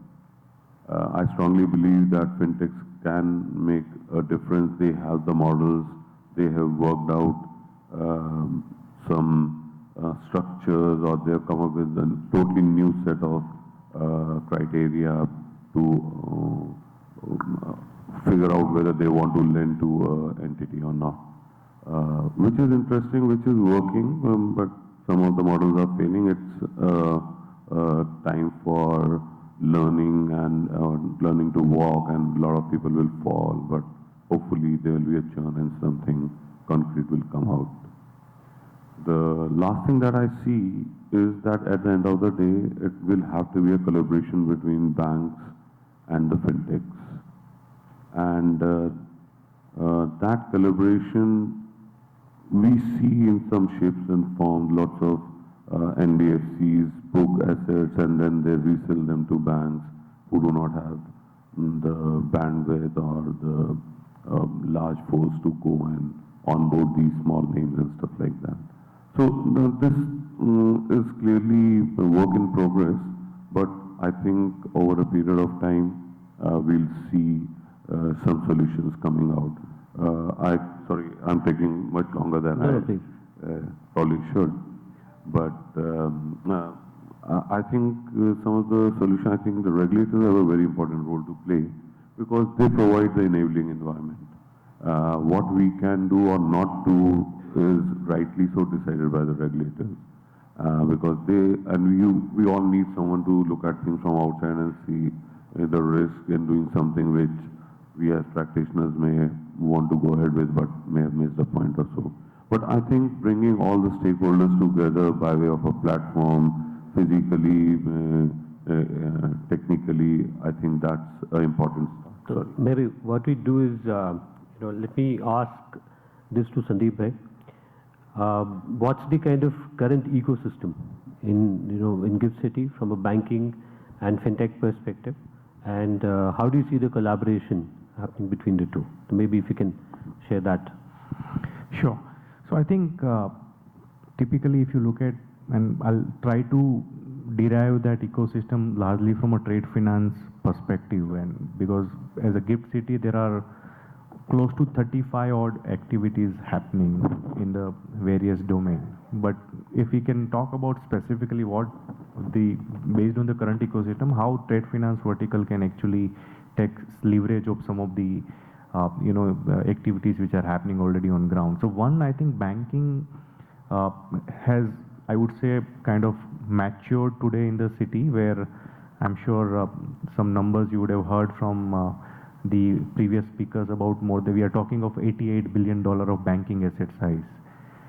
But probably what sometimes we feel that MSME is the sector is more like a middle class population, where there are people to serve to the ultra HNI or a HNI group. There are microfinance institutions who are ready to serve to the lower group. But this is a segment which I feel sometimes is untapped, and probably some of the initiatives which are happening today in the GIFT City. So apart from banking ecosystem, where there are more than 31 banks, including small and mid-sized banks have set up their operations. So earlier, say when Yes Bank kind of bank, they set up their operations here, they had never thought of having an offshore branch. So they were the first one to come up and establish their offshore branch in GIFT City. So IFSC platform gave them an opportunity to some of these mid to small size banks also to kind of venture into the global finance business. Second, the insurance vertical has also grown significantly, and I feel that within the trade finance we are also talking of a credit insurance or a trade insurance, and that's where that ecosystem is also now coming up very aggressively. And apart from other businesses, I think let me talk on a fintech side of it. Probably the current regulatory ecosystem also provides a sandbox regime under which fintech companies can actually create innovations. They can operate under the regulated environment without burden of large compliance requirements, because the sandbox environment allows them to kind of do the innovations and then move to a direct authorization. And we have seen that more than 55 such fintech companies have come up and created solution, and many of them have actually now have gone to a larger approval basically. So I think this amalgamation of the banking and a finance company ecosystem, and by the way, the NBFCs have also been permitted. We call it finance company here, and those finance companies are also permitted where they can play a role of a non-banking kind of institutions, where what a bank can't provide, then NBFCs have been able to provide those kind of services. I think as I mentioned earlier as well, the fintech companies need to now come out basically to understand the problem statement of the industry, and then create a solution around which this can flow together. And I'm happy to share that GIFT City has invested with Asian Development Bank in terms of creating International Fintech Institute and the Innovation Hub, supported by the plug and play from US. If any fintech company which is looking to create innovation around some of these areas, we actually support them not only from a advisory or in terms of providing the support, but also from providing right kind of funding mechanism to develop that area. Sure. So I think this banking and fintech domain which is already existing today. Maybe the trade finance industry today, which is present today in the group, can come up, and come forward and share their problem statements. And I'm sure the solution will emerge from the fintech companies which is already present today. Absolutely. Thank you for that. Maybe I'm extending this a further, from a discussion perspective, and want to hear it from the banker with us. How do you see, this entire conversation around banks, fintechs coming up together, collaborating, providing solutions to MSMEs largely? Is this for real? Or? I think there's a huge scope. I just want to take it from where Anurag has actually left it. When you look at banks, obviously the incentive to go ahead and do a lot of different things is not much.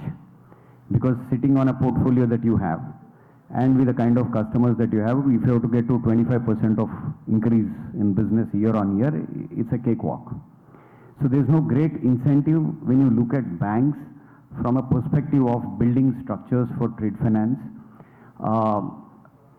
So the point that I want to make is, there's a huge scope for people who have got knowledge and then technology to help them. So trade finance is one intricate subject.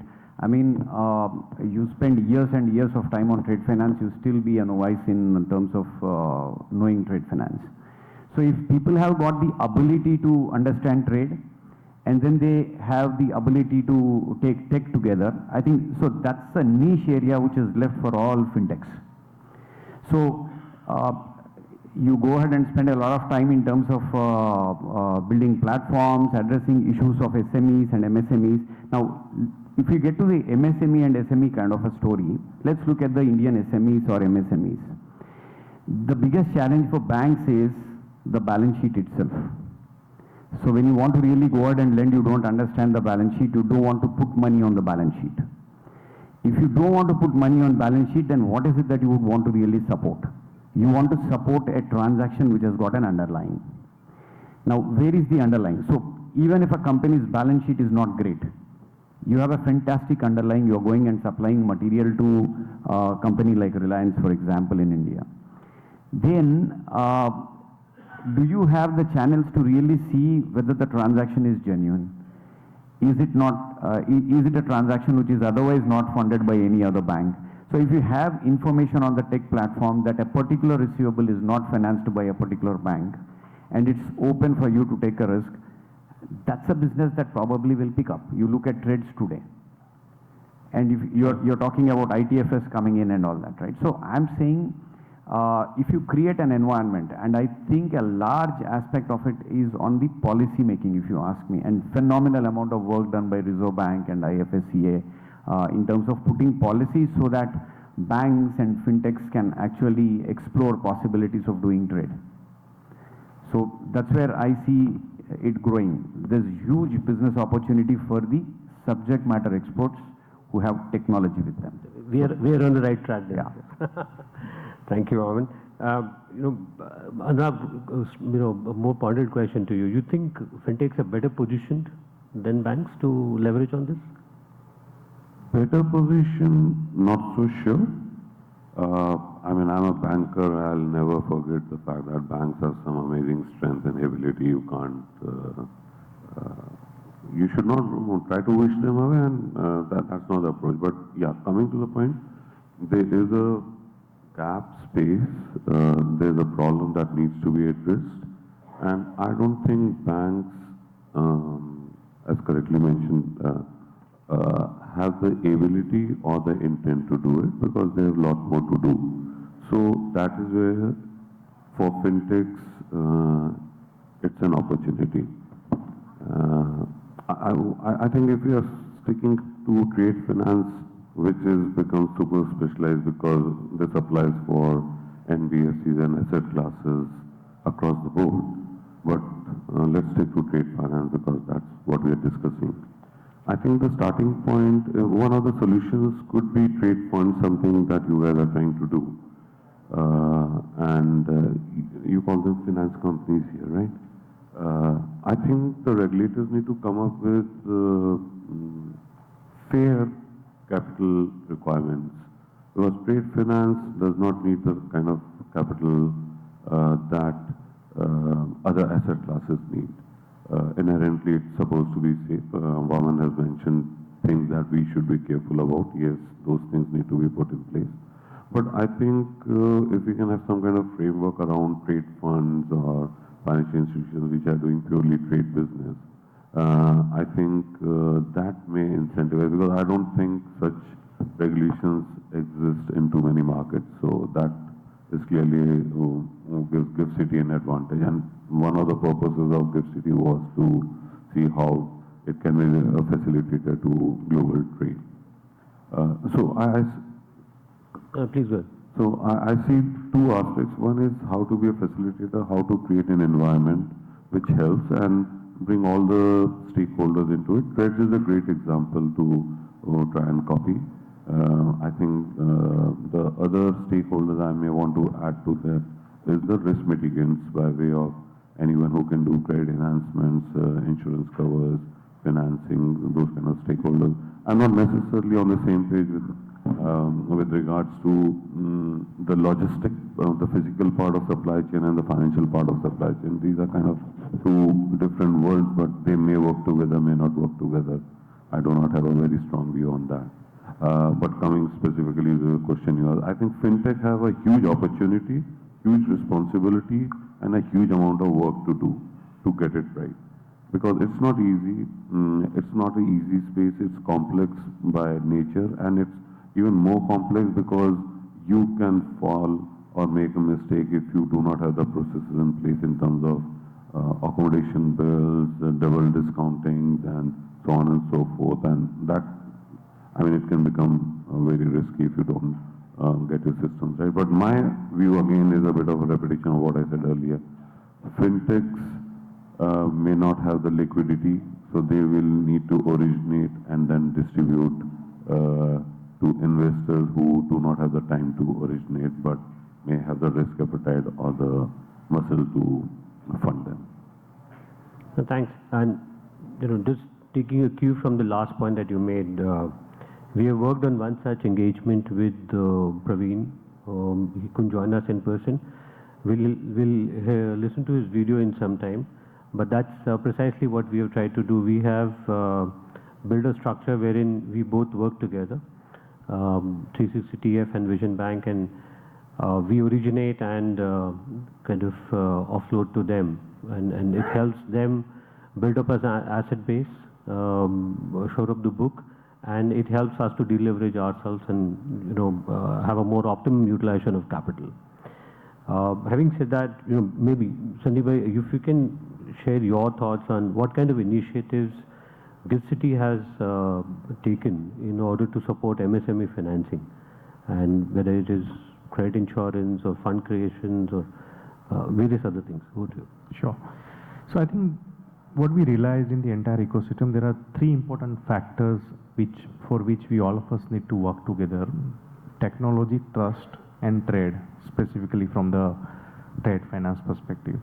And as rightly mentioned in the beginning, many times when MSMEs go for financing, real estate is the major option where the mortgage is asked for, right? In spite of a strong trade record in terms of the trade receivables, we don't have a mechanism to kind of track and provide financing based on the trade receivables.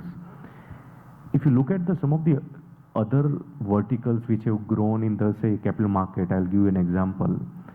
When UID was introduced for the KYC and when the discount brokerage firms started operating, the number of demat accounts opened in the country jumped 4-5 times, right?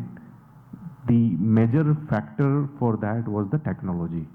They were able to open an account in a click of a video KYC, and that's how the entire capital market ecosystem has grown multifold.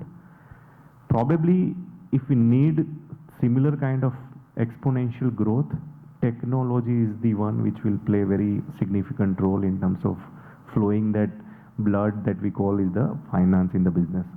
Second important aspect, trust. I think the regulator in India globally have been playing very important role to ensure that the instruments that we are talking are well recognized.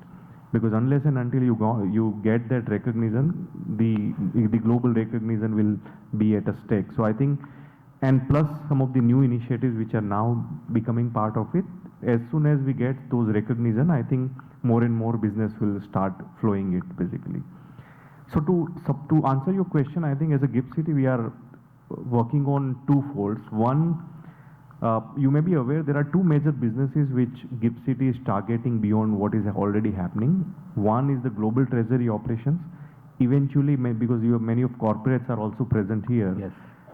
I would like to also give you a kind of a thought of that, there is a framework already exists. I think Supriyo would have highlighted about the global treasury operations where you can manage your global treasury sitting in GIFT City in terms of cash pooling, in terms of investment activities, trading activities, hedging activities of your multi-currency businesses.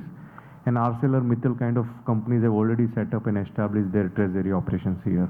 And I'm sure ultimately when treasuries are present here, it will definitely support the trade finance ecosystem as well.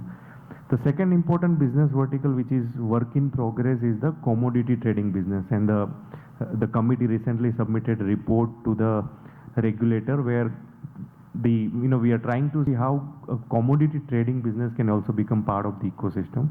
And that also talks about merchant trading and many other activities within that commodity business. So this is more from a regulatory part of it where these two new businesses will help and support the trade finance as a business. In terms of creating awareness for the larger ecosystem, I think now as a GIFT City, we are now trying to reach out to through the industry bodies like the industry associations.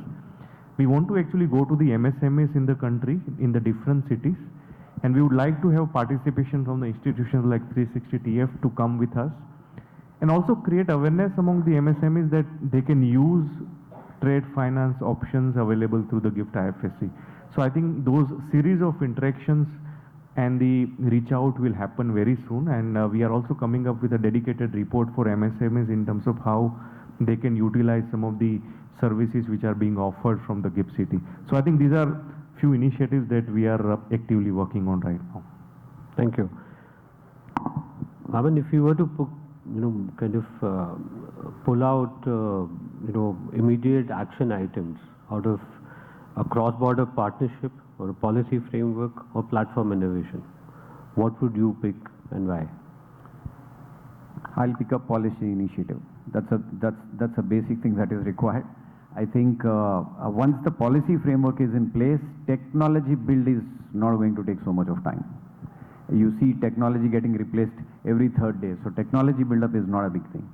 Policy is the critical thing, and I think GIFT City has got a fantastic advantage of having one regulator.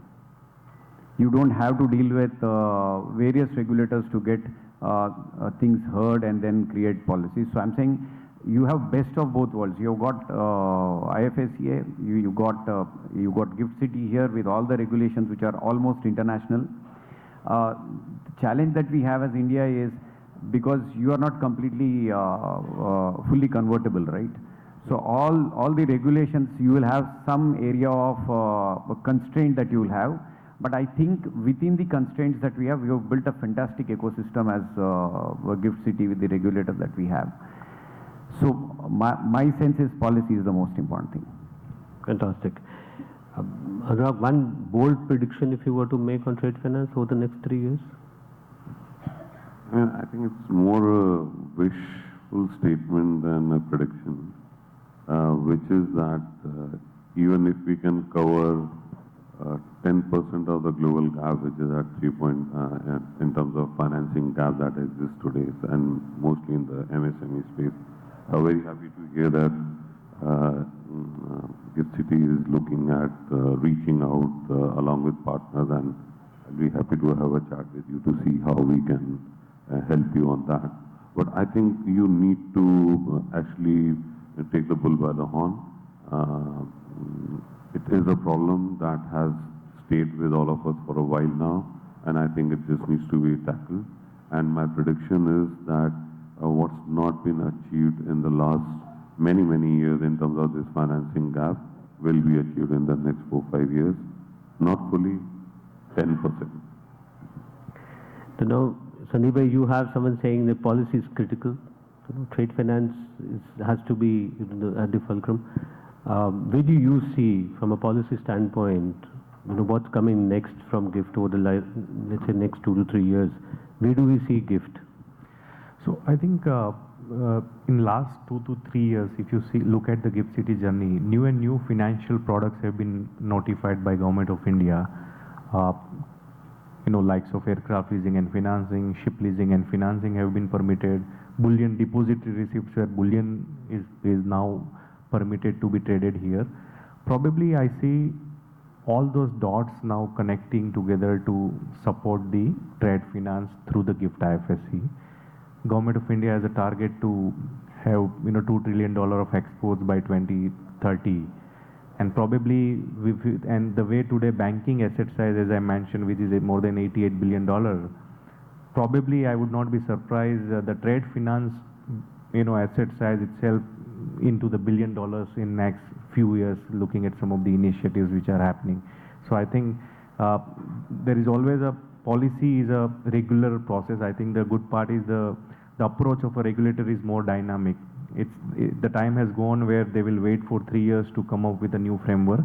I think on a continuous basis there is an evaluation, there is a trend evaluation in terms of what's happening, what is required, and probably in a week's time the policy framework basically is updated on, and that we have seen in different sectors. What is required, and that's I think coming back to the stakeholders here, I think sometimes the right kind of, and as you rightly mentioned, the domain knowledge is very important. And that's where giving a holistic view of what is required for a trade finance as a domain to operate, if something of that nature more as a white paper can come up, it would make life very easy to kind of frame a policy and create a, because many times when you come up with a proposal, there is only a one-sided view. Yeah. There are different views which are missing.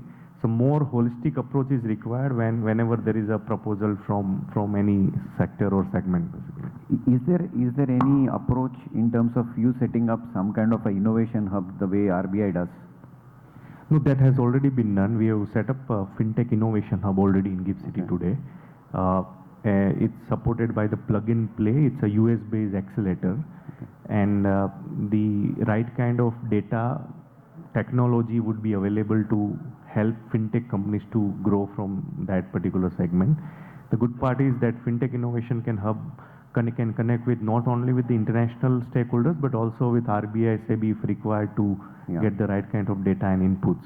So that platform and infra is already available. I think what is required is more of a soft side of the inputs, through which we can help develop this segment. Thank you. Thanks all of you. I will, invite a few questions, if at all any, to our panelists. Any questions from the audience, please?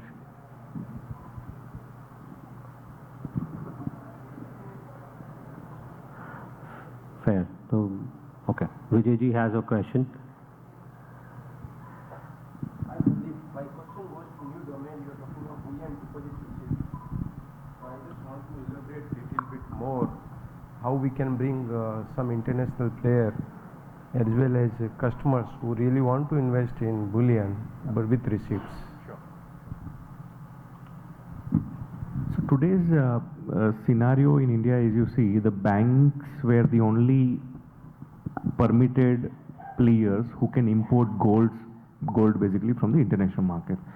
The major revolution which happened through this initiative where even qualified jewelers in India who were not earlier permitted to kind of directly import the gold have now been permitted through the bullion depository, bullion stock exchange basically, where they can place the order, take the delivery on the same day. Now, what you are mentioning in terms of how do we ensure large investor participation as well, which is also work in progress because today's market is largely wholesale business where bank to bank supply or a bank to jeweler supply or a trader to trader supply is happening. But we are also evaluating how more retail participation can be encouraged by reducing the ticket size of the bullion as a contract. so that the more investment can flow in the bullion depository receipts, and then physical gold storage can happen. There are 3 bullion vaults already operating in GIFT City where the storage is available. Beyond gold, the silver is also another segment which is also actively being considered. The futures trading has already started on the silver. Physical contracts are also traded, but to attract more retail or ultra HNI participation, I think there is a need to create a specialized contracts where the evaluation process is going on. Thank you, Sandeep. This is interesting. We have a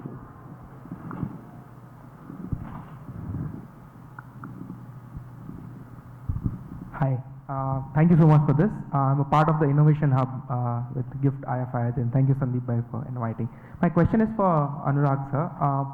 Do you see credit insurance being more democratized today to help SMEs and MSMEs, which today only rely on ECGC, and which the penetration is also, say, about 20-25% of the global exports that happen from India? Do you see that being more easily accessible to MSMEs? Well, that's my job is, at least my new job is to do exactly that. But the way I see it, it's not going to be easy. I think it's not evolved enough. The product offering is quite basic because I think the insurance industry doesn't understand this space sufficiently. There is a need for sure, and therefore the product is available in some shape and form. But it's not evolved enough. Now, the reason it's a chicken and egg thing, they don't understand and the users don't get it, so they don't try. So I think this information gap needs to be bridged. But I think going forward, credit insurance is going to play a significant role. It's a huge opportunity as a business. It's the need of the hour. It does mitigate risk. I think one of the other challenges is, which I think the onus lies partially with the insurance sector, is to give the banking sector the comfort that insurance genuinely and sufficiently mitigates risk. One of the points is RBI does it, I don't know what the regulators here feel, is that there isn't capital relief against insurance cover, right? I would love to understand what the thought process is. We've requested the regulator. So those are the kind of gaps that exist, but I think these two industries need to work very closely because I think there's a lot of upside if we were to achieve that. And Yeah, please. Hi, good morning. I am Vinod Motanam from Vodafone. So I have two quick questions with Sandeep sir. So Sandeep sir, first question is like I am from Ahmedabad. So we are listening for the GIFT City since 2015. So just quick one, like from your point of view, are we on track or we are like lagging behind or we are late? This is what the question number one. And second question is like mostly we have seen like we are focusing on an international business. So what is the plan for or what actions you are doing for domestic business? So basically, India and Government of India started working on developing international financial center from scratch. We were at 0, and if I can give you some exact numbers, there is an index globally known as Global Financial Center Index. India was not ranked earlier. Eventually, GIFT City was started coming to the index. We were ranked close to 92 way back in 7-8 years back. And I'm happy to share that today, after various initiatives of regulatory tax and infrastructure, we are ranked among the top 50 global financial center in the world. We are at the rank of 46th today. So when we say a financial center, it has various components in terms of regulations, competitive tax regime, dispute resolution mechanism, state-of-the-art infrastructure. I feel that the journey of last 7-8 years has been to kind of create that strong foundation, and I feel that has already been done. Now, to answer your question whether we are on track, if I can give you just one number, the number of the ECB in India I'm not sure it has already been shared, but GIFT City has contributed 36% of the ECB provided to the Indian corporates today, which is a big number, right? Which means in some of these areas, I think because it's a wholesale business, the financial institutions are aware about some of the success stories in some of the domain. We are talking of 200 funds already registered in GIFT City, already raised $15 billion of money. More than 100 tons of gold has already been traded and delivered to India through the gift exchange. So probably, I think we are on track. Probably idea is to first capture the India's market share for the global financial services business, and you will see now GIFT City contributing and providing financial services to the global requirements as well. In terms of your second question, I think international stock exchanges, if I'm not wrong, you mentioned about stock exchange? Or? Domestic business, like focusing on domestic kind of a trade, domestic like businesses involvement, improvement. So probably the way IFSC is structured, it's a non-resident territory technically. So what is already happening in mainland India cannot be permitted here, but otherwise it will create a regulatory and tax arbitrage. But a domestic industry looking for international finance business, everything that would be available from GIFT City. It can be a dollar landing, it can be dollar insurance, it can be capital raising, debt raising. So I think whatever is required from a foreign currency business for domestic market would be available from GIFT City. Thank you. I saw one question coming in. Yes, sir. Can we have the mic, please?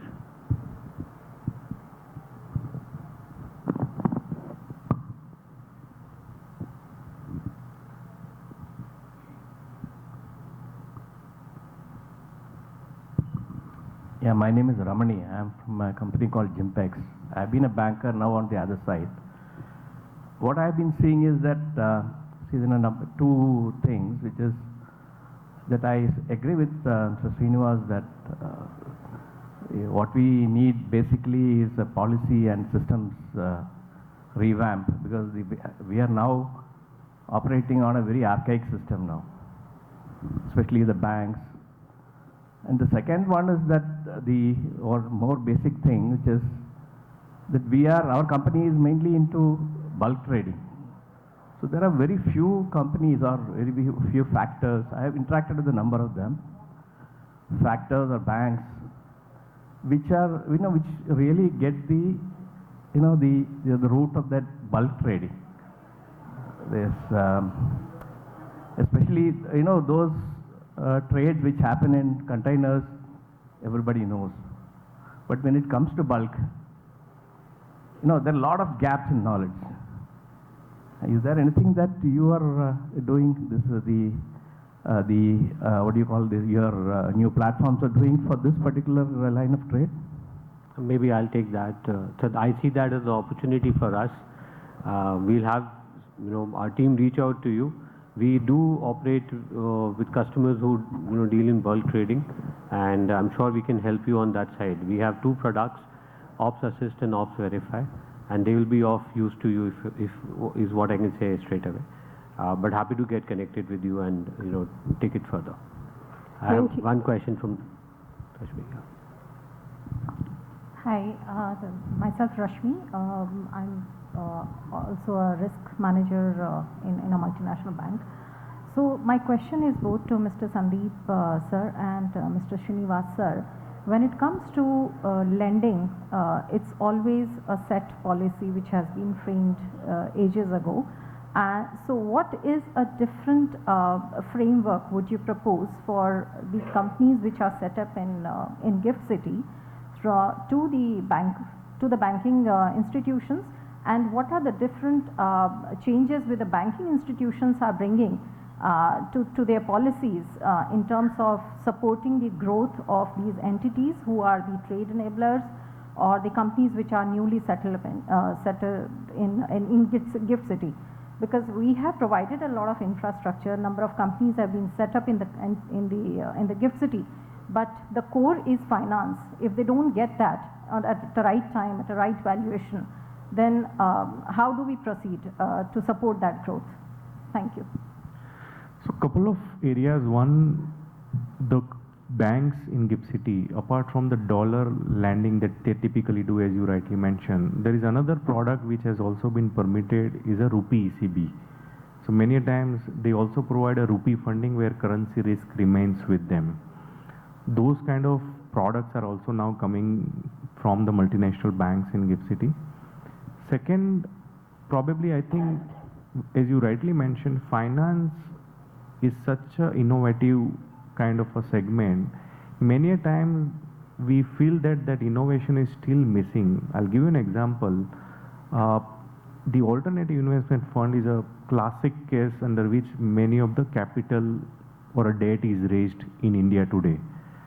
Now, can we think of a vehicle where financing can be provided for the trade finance business by raising, pooling of fund basically in a vehicle where investors will have a flexibility to exit as and when required, but the instrument is, the vehicle is basically used to provide financing in a right way.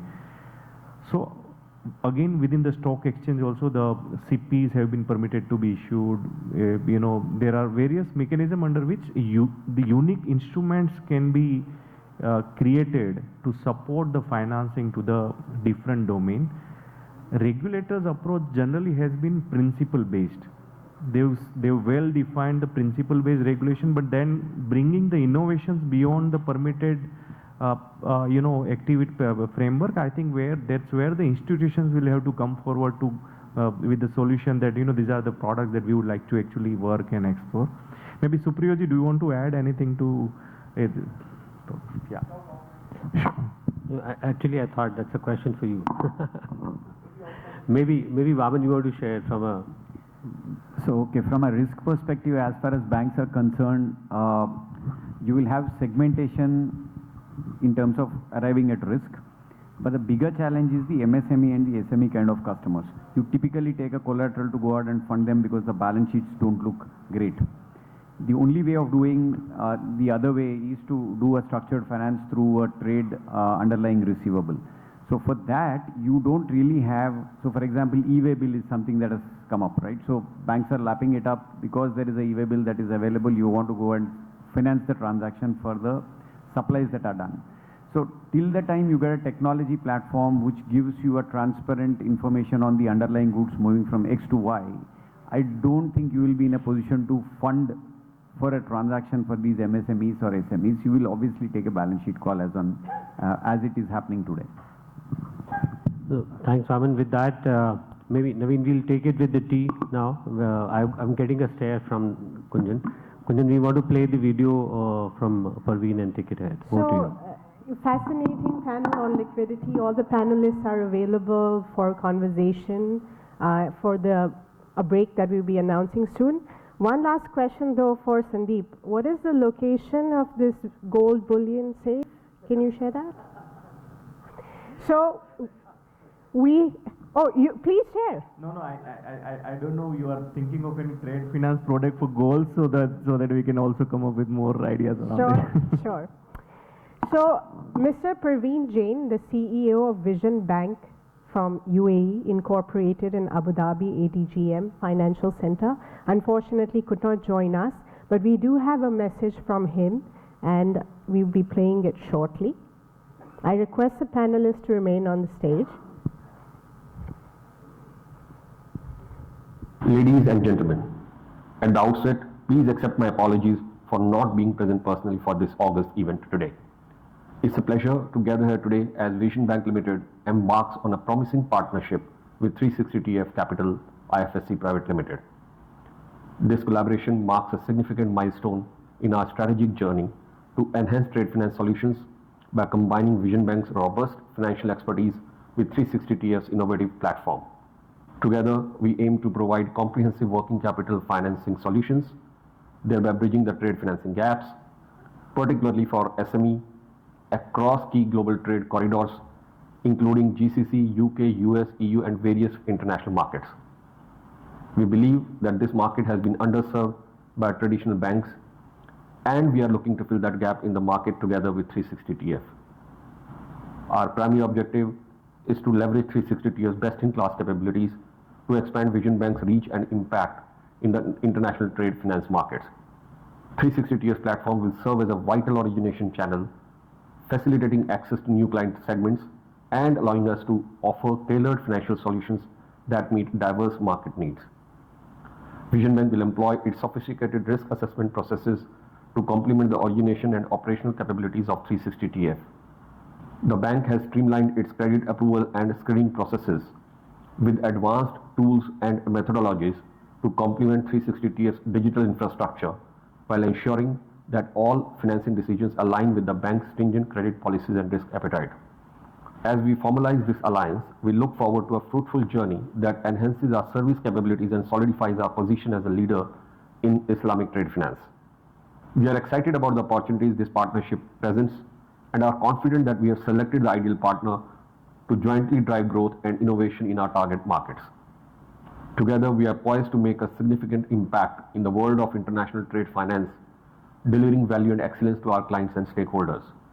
Thank you for joining us as we embark on this exciting new chapter.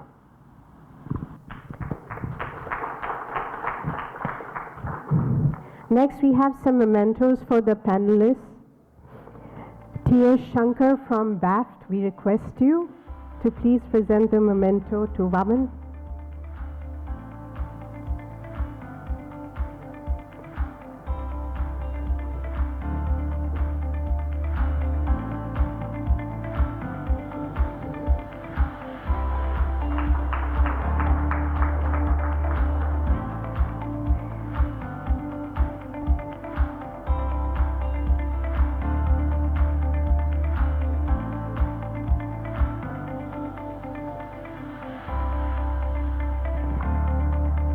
Dinesh Tiwari to Anurag Mishra.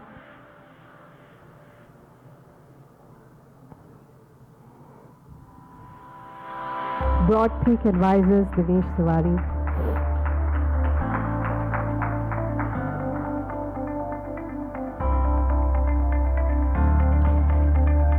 Pinaki Roy, Senior Trade Finance Professional. I saw him somewhere. There he is. To Sandeep Shah.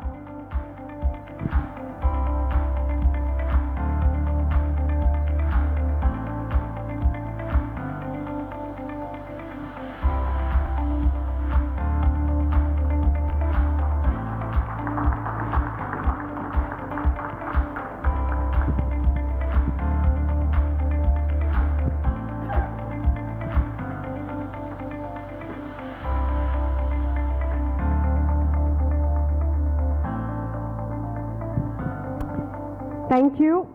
Please feel free to accost the panelists in the tea break, which begins now. Do explore our networking zone. Scan the feedback QR codes that are placed on all the tables. Please enjoy some tea.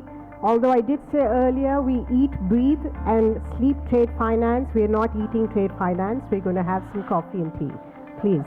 I will see you in about 30 minutes.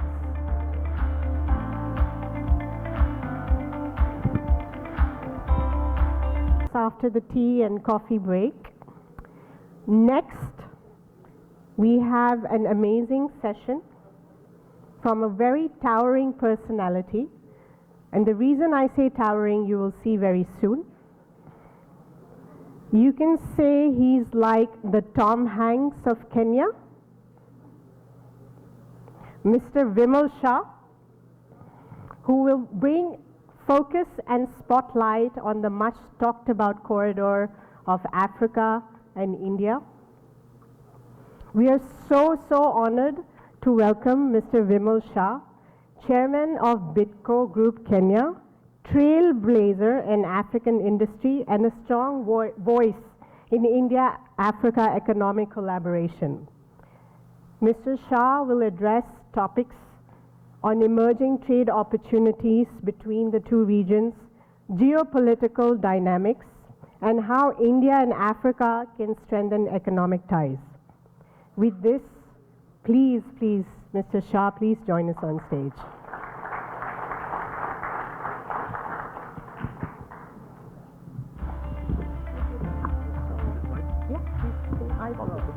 Whatever you like. This one's not working? It's working. Okay. Thank you, Kunjan. Good afternoon, everyone. Good afternoon. Yeah, I thought gift means gift, right? It's got to be energetic. So,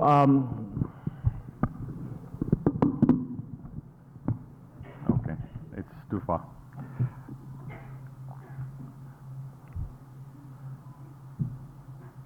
It's a pleasure to be here amongst all of you stalwarts who are probably a gift to India, right? And being here at the Gift City in Ahmedabad, we say Namaste and Jambo from Kenya. Jambo. J-A-M-B-O is Jambo. How many of you been to Kenya or Africa? Oh, quite a few. That's nice. That's nice. I have a few friends here from Kenya too, and I think that's lovely.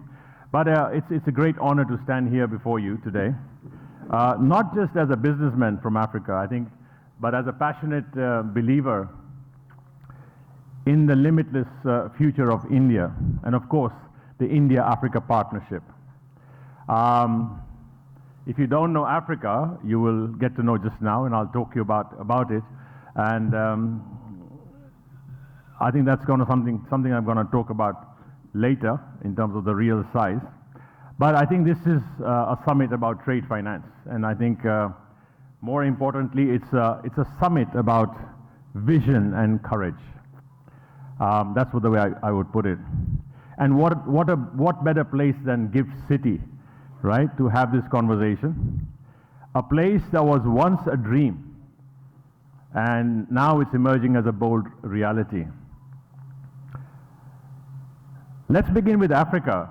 I think I just want to show you that map. That whole map in black is the size of Africa. Now, if you use your atlas or if you use your Google Maps or whatever, the true size of Africa is never shown. This was a political conspiracy by the colonialists, and they actually showed it down. But you'll be shocked to realize, and this is from internet, you can go and download it. It's not my concoction or whatever. It's there. The true size of Africa. So what you see in orange there is India. Now India is big, right? India is massive. But look at where it fits in Africa. That's the orange. You can put in China there. You can put in the US there. And the facts that are shown here is Africa is 30.221 square kilometers. Million kilometers, sorry, not square, million kilometers. Now, squared, kilometers squared. Now look at India, there is 3.287. 3.287 versus 30.221. 10 times the physical size of India. Obviously, the population is similar. Population is still 1.4 billion. India is 1.4 billion. Therefore, if you look at it in the true size, you can actually fit in so many more countries in it. Now, why am I saying this to you? What am I showing to you? I think first and foremost, in Africa, we have 54 countries. It's not just a few countries there. 54 countries, so we are divided. We are fragmented into smaller countries. And yet still, 1.4 billion population, and still a net importer of a lot of goods, a lot of raw materials, a lot of food, a lot of pharmaceuticals, a lot of consumer goods, and obviously a lot of capital goods, machinery and stuff like that. Over 70% of Africa's manufactured goods are imported. Now, why am I showing this to you? Because that's opportunity. A lot of you may not have taken that opportunity, but I just want to show you that that's serious opportunity. In 2024 alone, I think Africa's total imports reached about 650 billion US dollars. While within Africa, the intra-Africa trade remains only at 16%. As compared to what's happening in Europe, it's 60% intra-Europe trade. In Africa, it's only 16%. So who are our trading partners in big time? It's China and India. China, number one. India, number two. That's what we actually bring in. So the question I'm posing to you is, when you look at this true size of Africa, does this pose a challenge to you? Or would you wear the lenses and say, this is opportunity? Opportunity, how many opportunity? Thank you. How many say challenge? Wow, only one. So I think the key issue here is this is something that's waiting. If we take India today is developed to a large extent in a big way, although you may call it developing, but it's developed. So backtrack 15 years from now. If you were living today in India and you could backtrack 15 years, do you see the opportunities that you have in India? Because in India, 15 years ago, there were plenty of opportunities, and the people who saw them went ahead and did a lot with that. If that sort of space, you could say, let's reverse time and go back 15 years, each one of you could do much more, right? That's the opportunity that Africa brings in. So I'm just to show you that this is a possibility. And again, India has had deep roots with Africa all along, culturally, commercially, and historically. What unites us with Africa is the Indian Ocean in the middle. And if you look at the shape of Africa and India, you could actually fit it in very well, and you could see that many, many millions of years ago, it was all connected. So this relationship is probably maturing into something powerful. And therefore, this could be a strategic corridor built on trust, technology, and trade. And it's a trade finance discussion we're having today. So the key question is, today, India's trade with Africa is about $98 billion. That's last year, right? They predict that if it goes in the same manner by 2027, it'll be 120 billion. That is if status quo remains continuously. That's incremental growth. India's exports to Africa include pharmaceuticals, refined petroleum, textiles, machinery, and a lot of services. Now, Africa, meanwhile, is supplying a lot of minerals, crude oils, agriculture produce, raw, unprocessed, and there's plenty of increasing opportunities in infrastructure and fintech. And you know that M-Pesa, you know what M-Pesa is, right? M-Paisa in India. It was invented in Kenya for the world. And airtime was used as a currency, so now it's become bigger. But India has done an amazing job with it, with DPI and UPI and all that stuff. And I think you've gone ahead, far, far ahead in doing all this. But meanwhile, Africa's now got its agreement to say, let's have something called AFCFTA, the African Continental Free Trade Area. So the whole of Africa, and I think 41 countries have signed on to it, where we will have tariff-free, quota-free trade across Africa, right? And probably we're looking at $3.4 trillion in a single African market coming to life soon. However, the sheer size of Africa becomes a challenge and an opportunity. If you just look at what has happened in Gujarat, the whole coastal area, in Gujarat, how many ports? I think 13 ports were created. We don't have enough ports here. So imagine ports. You could do ports all across Africa. And then ride on that with the logistics, shipping. I hear Gifty City is going to be doing the ship flags, right? And then send them out. So shipping, logistics, huge opportunity across Africa because it is a logistical challenge to navigate the whole thing. Now, Africa can be divided into 5 RECs, regional economic communities. East Africa is one on the eastern side. Then you got Southern Africa. Then you got Central Africa. And then you got West Africa. And then you got North Africa. North Africa is normally defined as MENA, Middle East and North Africa, because they're a bit more whiter. And therefore, we call Sub-Saharan Africa in the middle, below Sahara is called Black Africa, or we call it Sub-Saharan Africa. And South Africa also is probably like the US. It's far more developed in a lot of ways.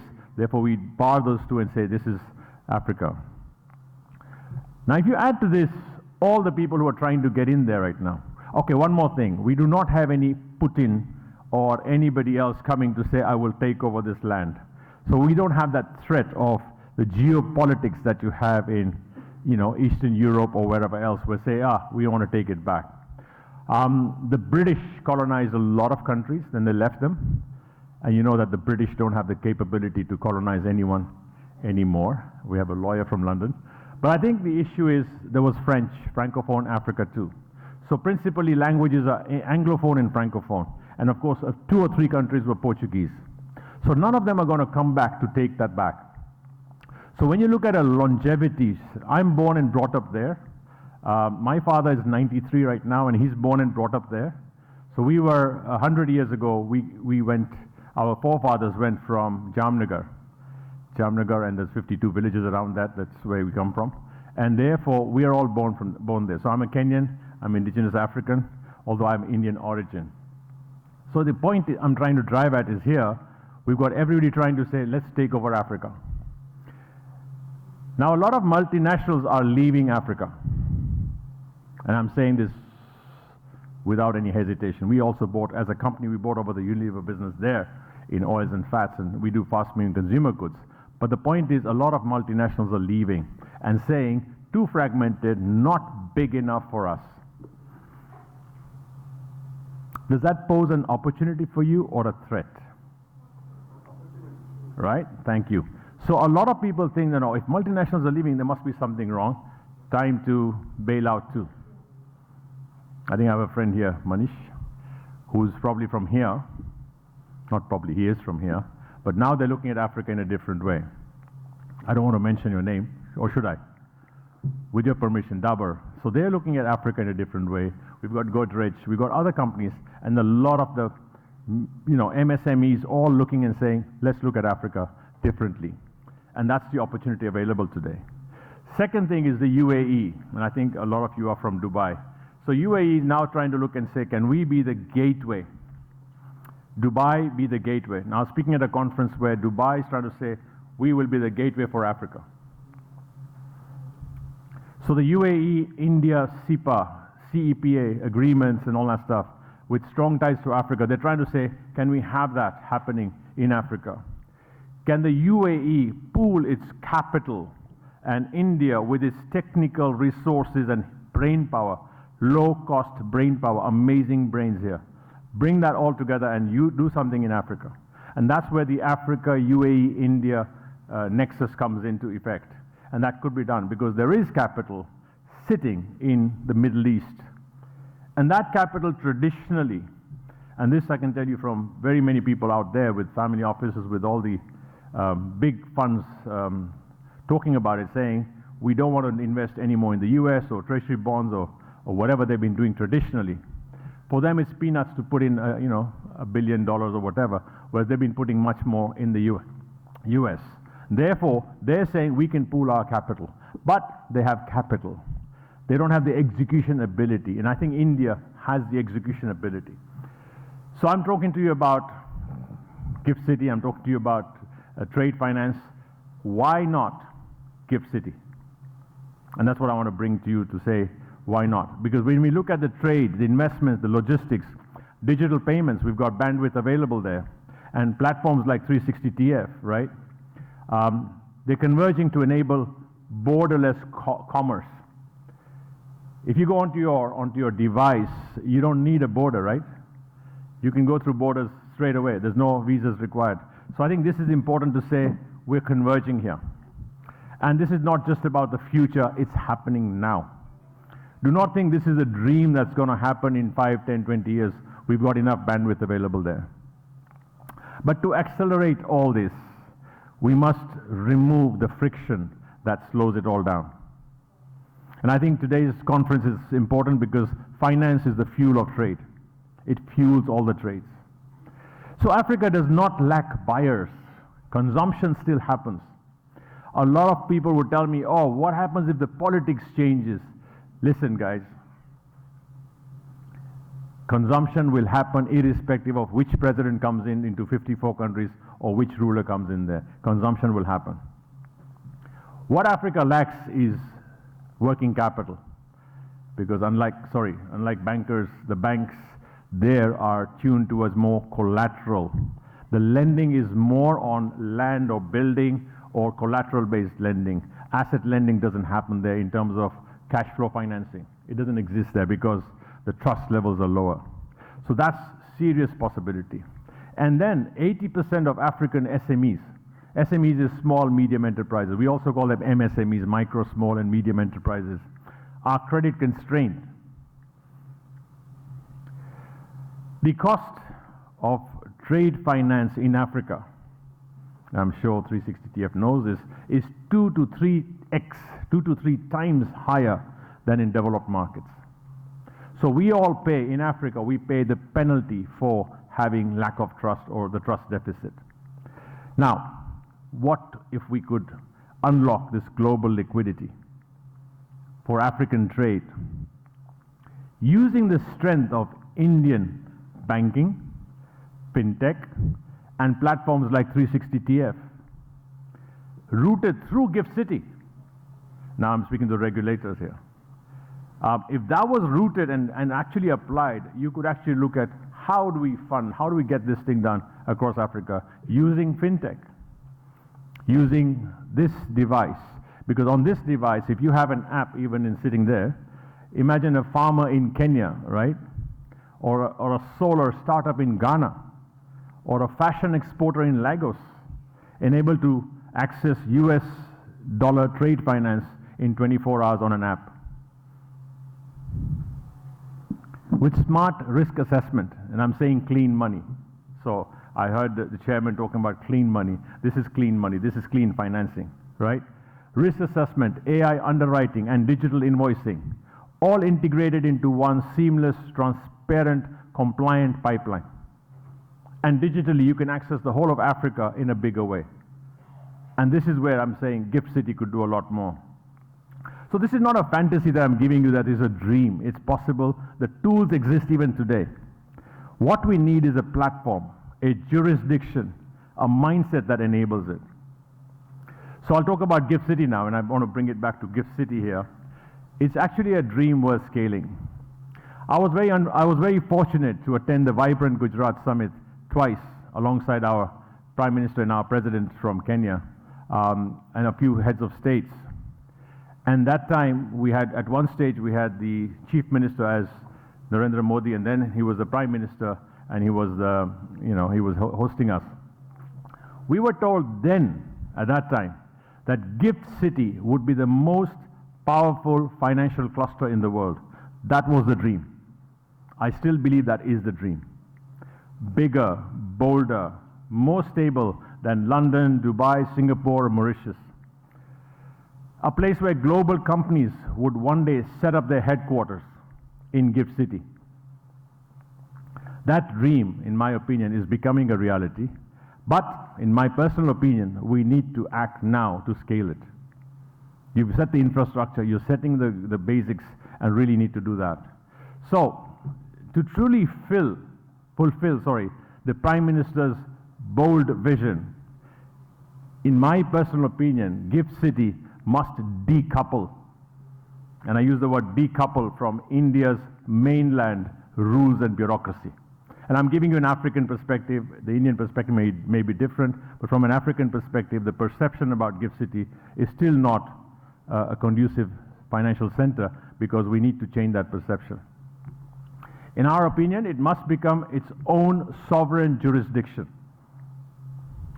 with unique laws, long-term liberal tax frameworks, and a regulatory autonomy away from mainland India. Not just a 10-year tax holiday, but a 50-year home for global capital, whereby a lot more capital could be brought in here. Where wealth management, trade finance, digital banking, and AI-powered compliance all converge through GIFT City. So what if all companies incorporated in GIFT City received global tax treaty benefits, and therefore we'd have to have these DTAs, double tax treaty agreements, signed with most of the countries? What if, and I'm throwing up an idea, what if the world's banks moved their headquarters here to GIFT City? And they headquartered here and say, fine, now we operate across the world. What if capital flowed into Africa and Asia through GIFT City, seamlessly, rapidly, compliantly. Where I see it from, India has the talent, India has the technology, India has the trust, and that's so solid. Those are the foundations for any serious financial area. And now with AI, digital public infrastructure, and the fintech innovation, we can make global trade frictionless. In fact, it's done on one tap, you know. You can just tap in and start moving it very simply. But we need a place to unleash it. And I think this is where that place can be GIFT City. Not just a financial zone where it's a financial zone, but a global brain hub where the world's best minds live, work, play, invest, innovate, and trade. A cluster. So my point would be this. Every other country is trying to do it on their own. We have one in Nairobi called the NIFC, Nairobi International Financial Center. The thought process was similar. We want to be another Dubai, we want to be a Mauritius, whatever. It ended up being a building with an arbitration center. And they say, oh, you can get NIFC incentives if you register with them and you got your KYC there. It doesn't take off. It doesn't work. And the point I'm driving at is if, I may hurt some feelings here, but I think GIFT City is sitting in the middle. It's going to work only for Indians or the Indian market, and it's going to work for trading with India only. Too short-sighted, in my opinion. I would recommend it breaks away from India and says GIFT City is now independent jurisdiction, separate, the regulators are separate, the laws are separate, and you got a very clear policy. In fact, within a week or two, you get all your approvals to come and set up here, and it's by policy. This big brother syndrome, small brother syndrome of your RBI, called RBI and SAB and all the other regulations don't need to apply here because this is different. This is offshore, onshore. Right? And the minute that's done, the perception out there, why I say 54 countries? Imagine 54 countries with 54 presidents and 54 rulers and all that stuff, and look at the legacy of all these guys. Traditionally, all their wealth, you know where it would go, right? They call it Switzerland. They call it, Singapore or whatever. And a lot of people out there would say, house there, position there.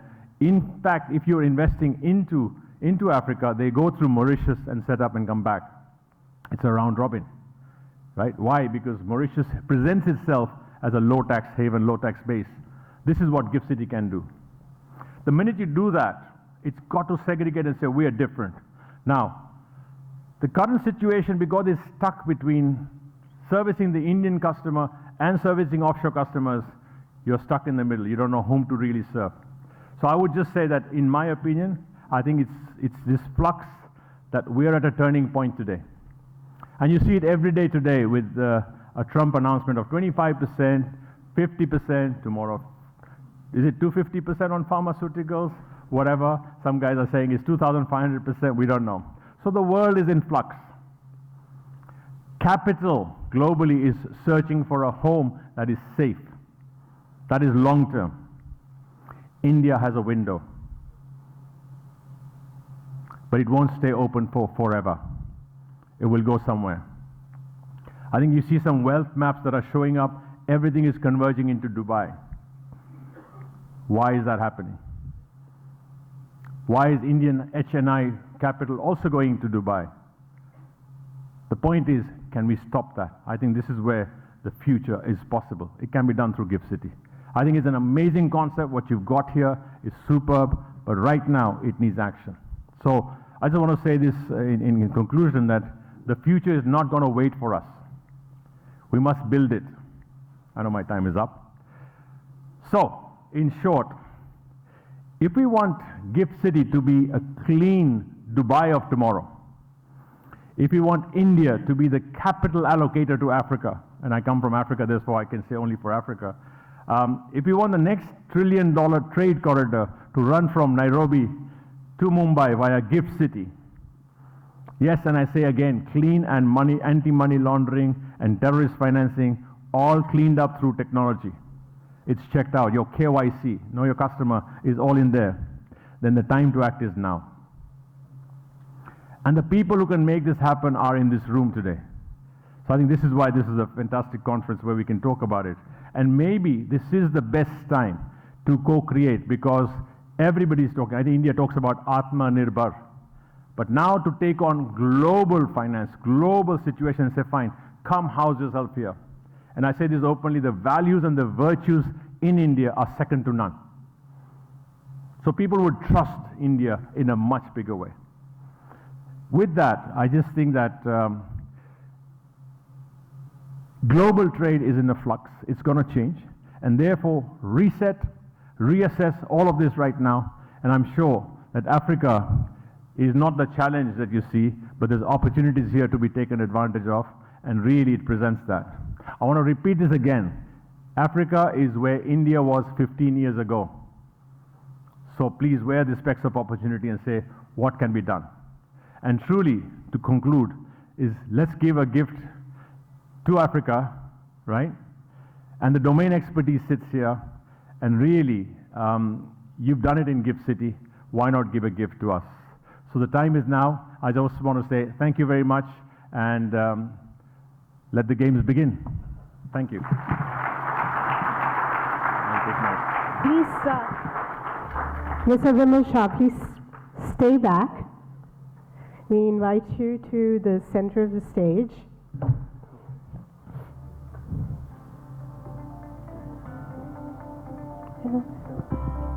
So there's a reverse delegation from Kunjan to me. I have taken this delegation. So thank you, Vimal Bhai, once again. Very, very inspiring message.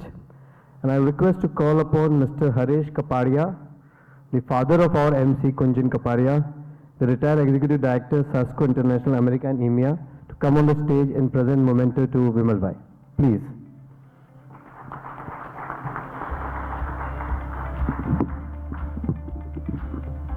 So I was talking to sir, and I said, everybody saying Kunjan has got a great communication skill. He said the genes have come from here.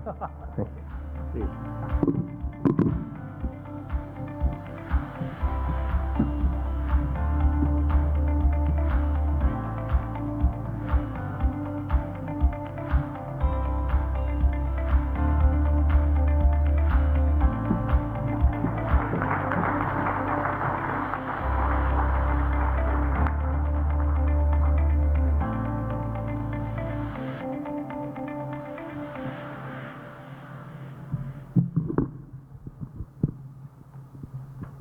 Mr. Shah, very nice hearing.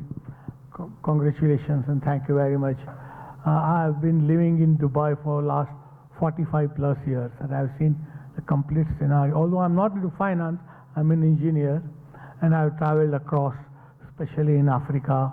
I've met Madhwanis, I met Shahs, Patels, and Patanis. And a few years back, I went to the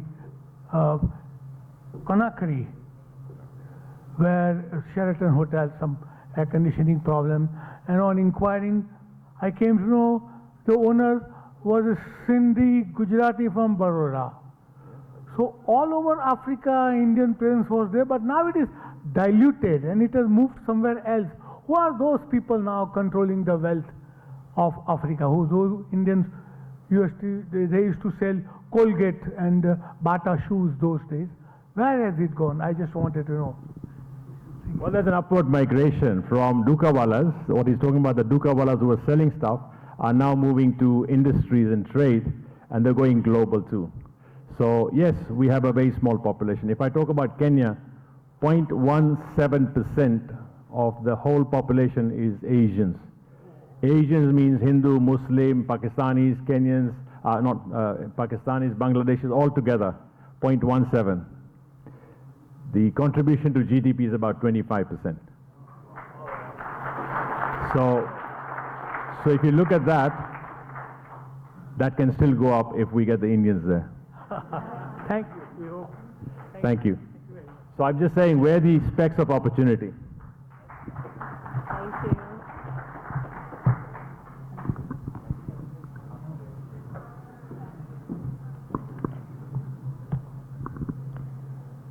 So there's been talk that we need change and revolution in the legal and regulatory framework around us in Gift City for financing for banks.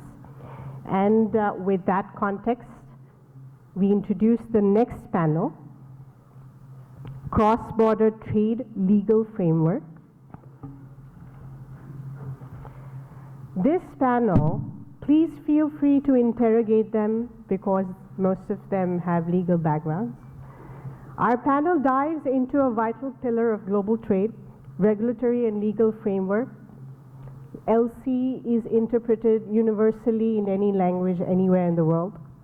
We hope to achieve that with open account trade receivables financing as well. We are joined by experts who bring deep experience in law, compliance, and international trade finance. Ms. Monica Gongna, partner at Squire Patton Boggs, a global legal powerhouse. Mr. Peter Malloy, former Secretary General, FCI, a leading voice in factoring and receivables financing. Mr. Rahul Goswami, partner at KLME Law, with vast experience in banking and structured finance. Shri Ashutosh Sharma, representing IFSCA, shaping India's international financial regulations. This is going to be another interesting session. How can we simplify, align, and scale cross-border legal frameworks? Requesting the panelists to please come up on stage.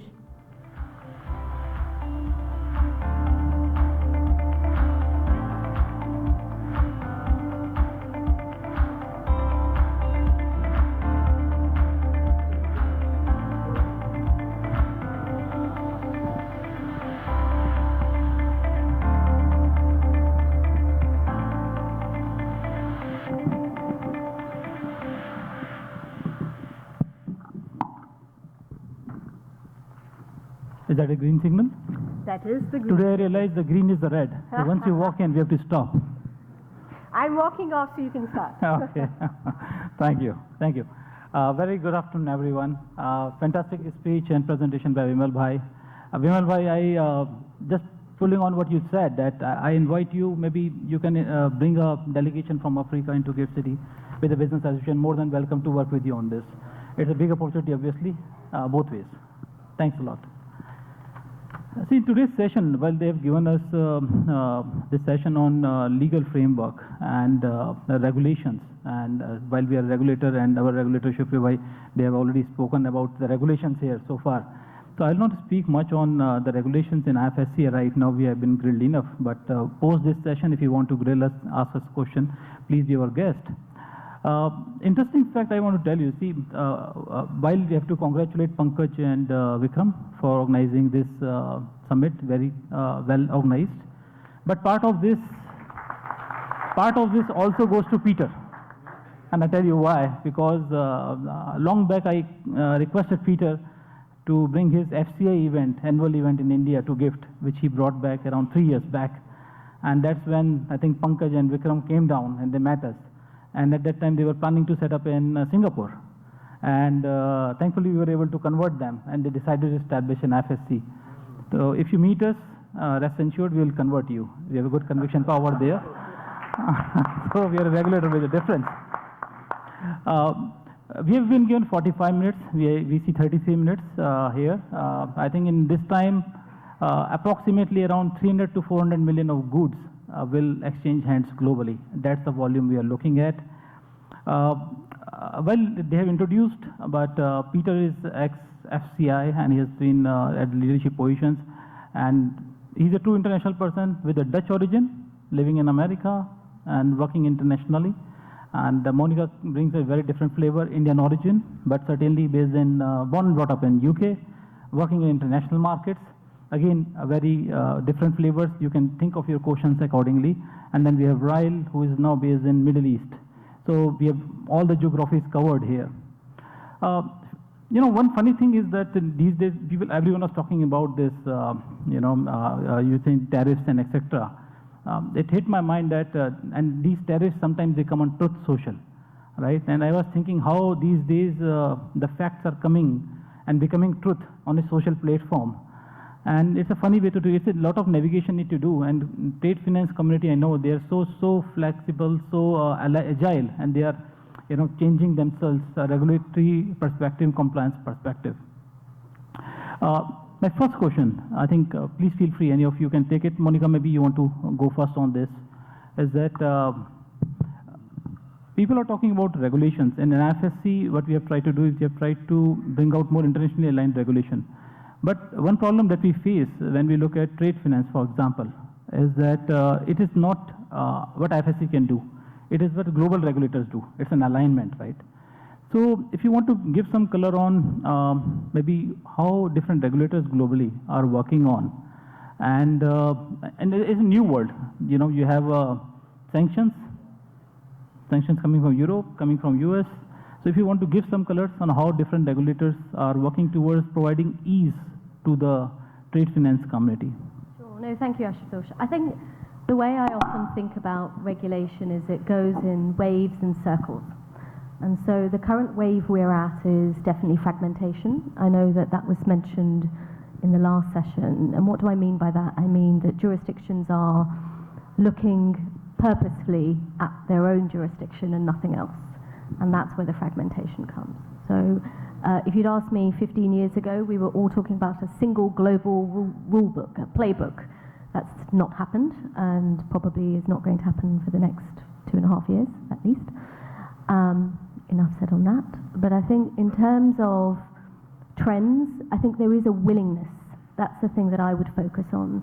There's always a willingness from the regulators in particular, who are the stable force across geopolitical headwinds, as to, we know that in order to allow for smooth transition and cooperation capital markets, to encourage financial inclusion, to allow for stability, to ensure that when depositors put their money into a bank, they can get it back.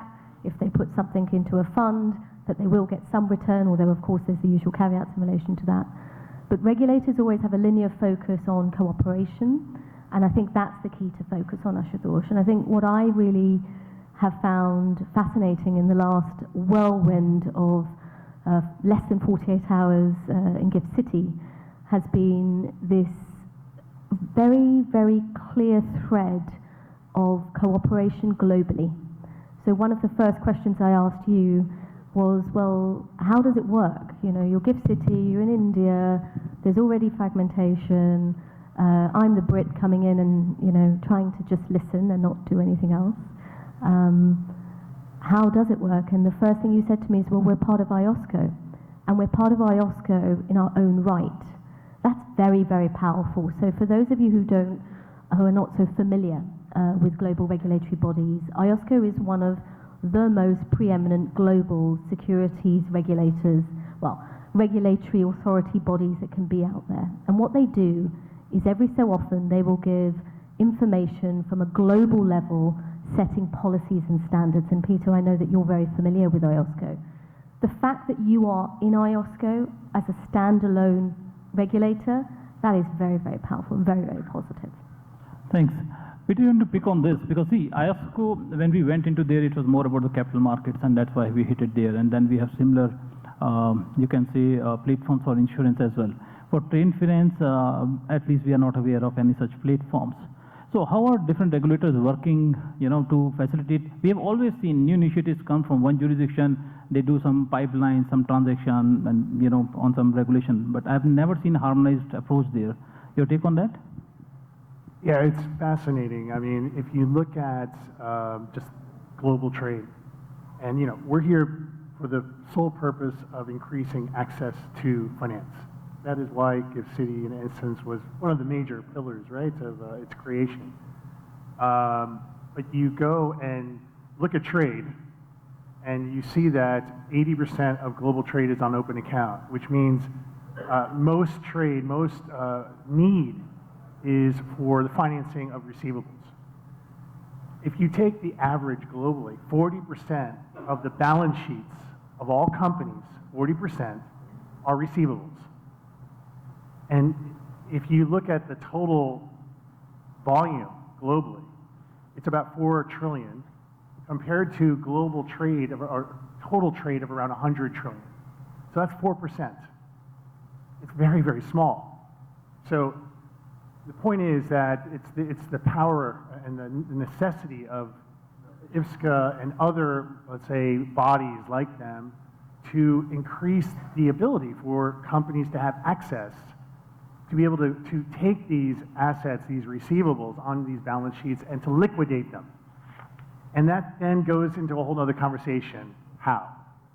Because it's not like an LC where you have the usage of the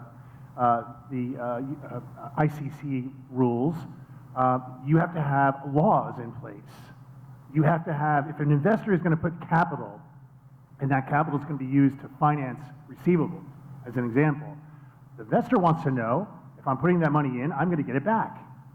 How do they know that? So having that kind of certainty that as an investor, I'm investing in factoring activity or receivable finance activity, and basically I'm confident that the laws are in place, that I can basically fund these assets, and that I have the courts behind me in case I have to take this client to court.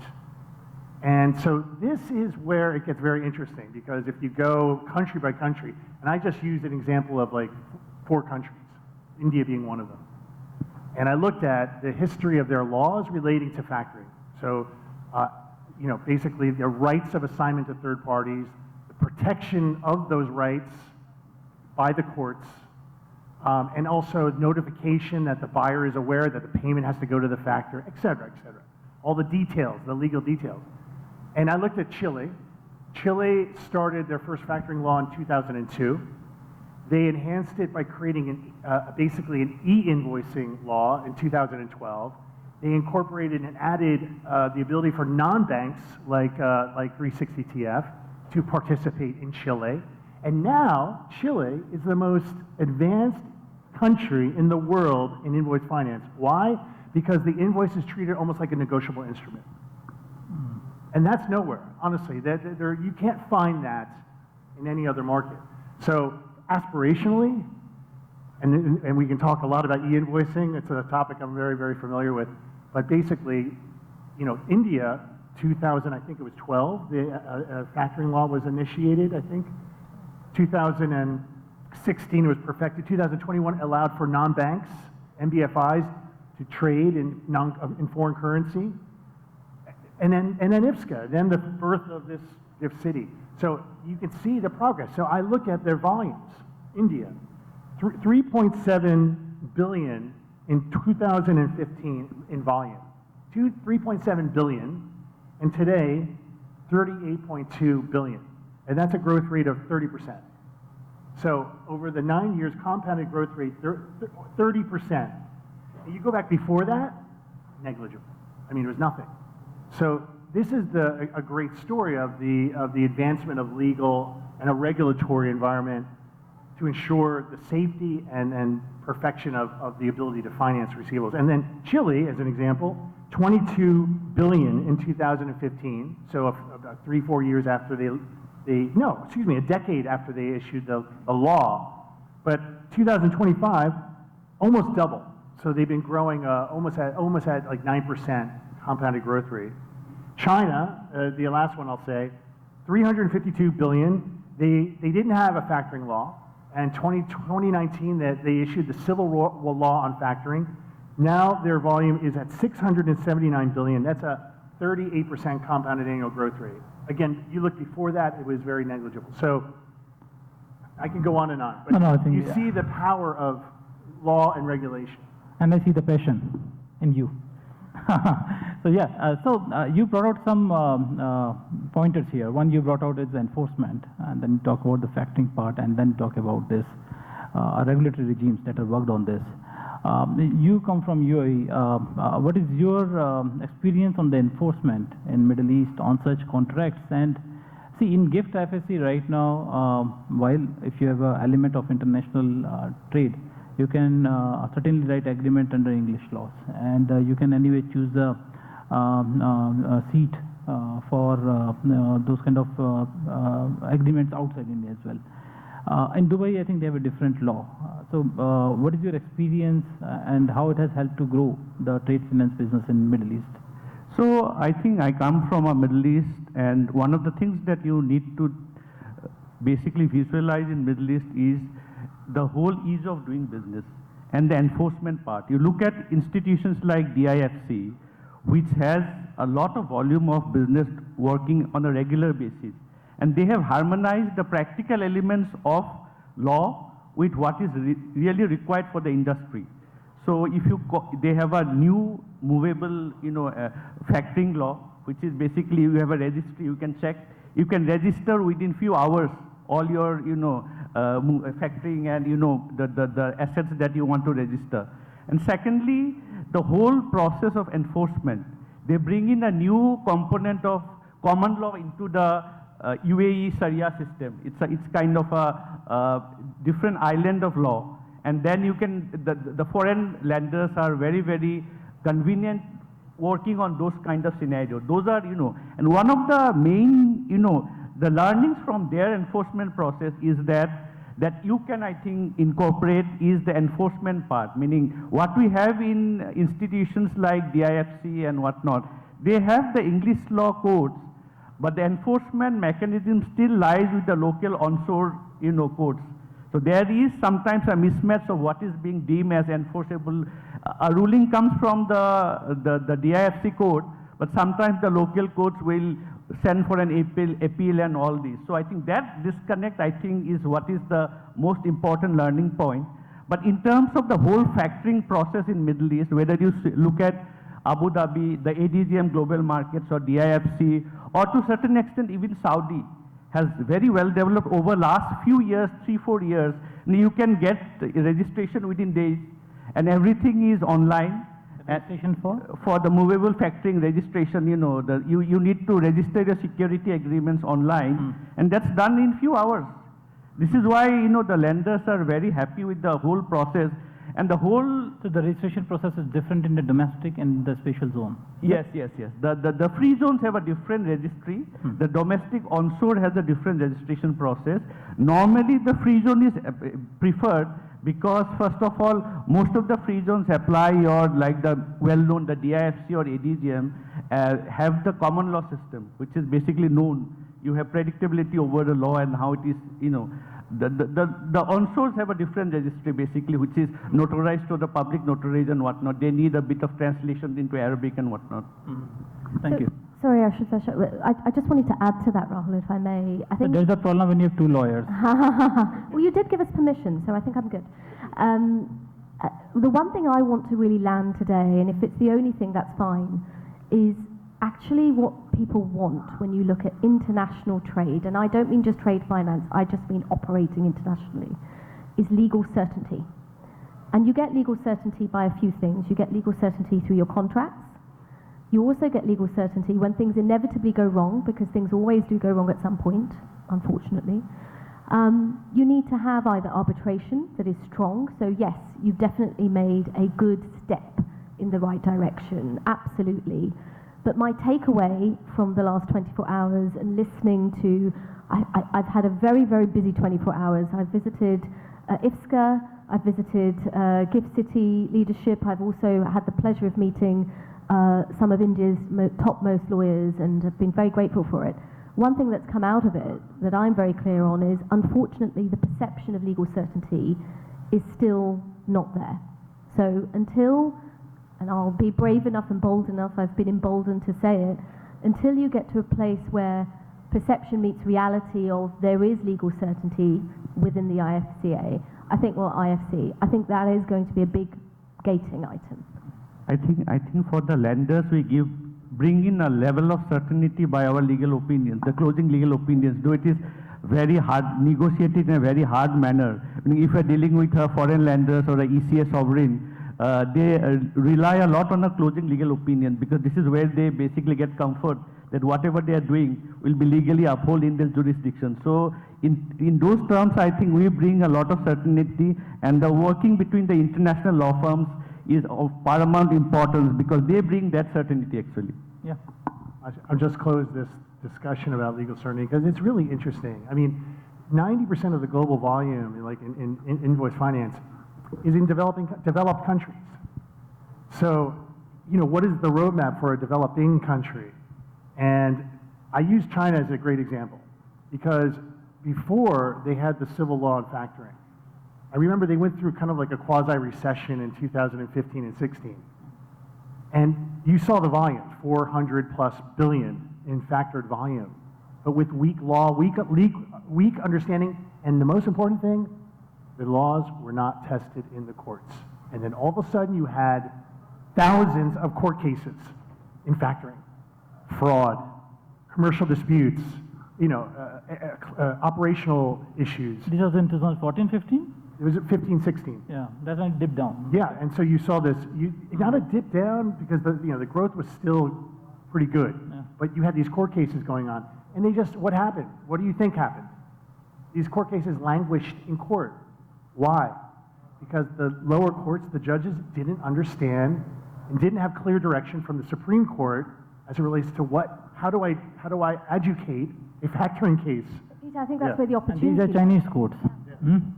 Your situation got it there. Fantastic. No, I think it's a pertinent point. You need to have that clarity, but also learning that once enforcement comes, then only the precedent comes. Now, one question I think that I want to ask you again, out of the, we are having discussion with a lot of, what we have in IFSC is also some ITFS, like you have domestic, you have trades platform. In GIFT IFSC, we have set up ITFS platforms, which are trade finance platforms. And there are 4 platforms right now, more can come in future, and then you have factoring companies. Now, what we are seeing is that these platforms, they're going to the investors, they're going to the borrowers, all, and different set of agreements are coming in.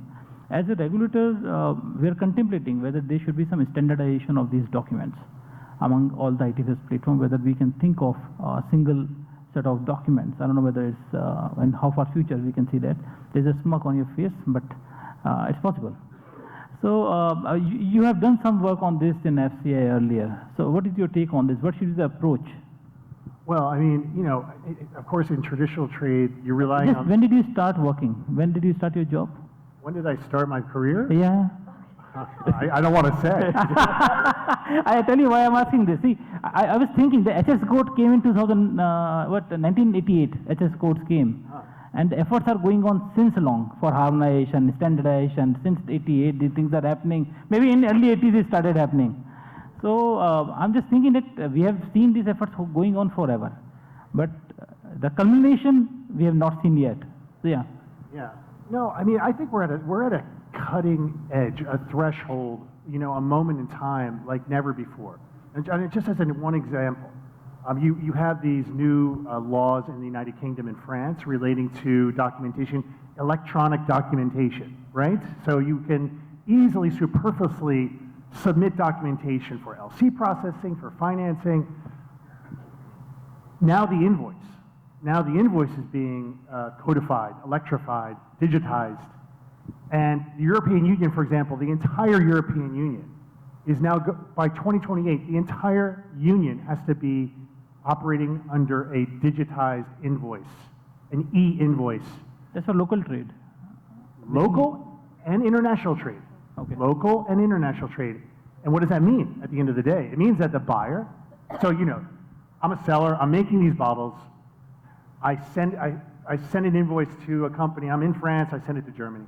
That German buyer pays me 30 days, 90 days, whatever the terms of the, I have to pay the VAT tax. I have to pay the taxes, okay?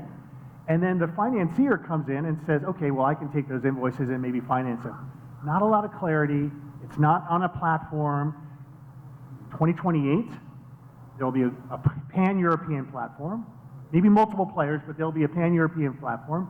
You'll have, the buyer will be sending the payment to the VAT authority, not the seller anymore, the buyer. So when they make their payment, they have to calculate what the VAT is, and they'll pay the tax.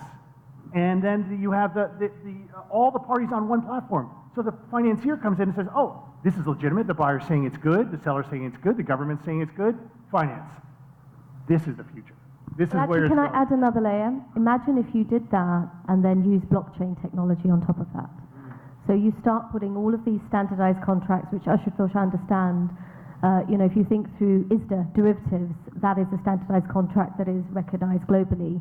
if you were to do something equivalent for trade finance, but you did it using new technology, you actually don't even need to worry about paper trails because it's already in your smart contract or even beyond that within the DLT that you're actually putting in place.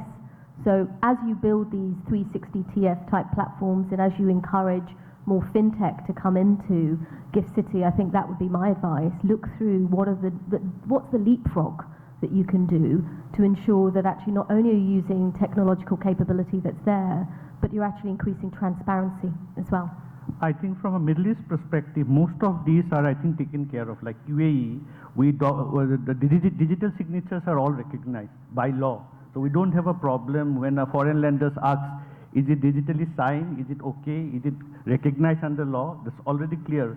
And in terms of the enforcement issue that we are talking about, most of the Middle East jurisdictions, which are very successful, have basically outsourced the whole enforcement and the decision-making process to special arbitral, tribunals. That makes it more specialized and more predictable. I think they have basically gone ahead of the courts. And basically, if you look at DIFC has their own DI arbitration, which is internationally recognized.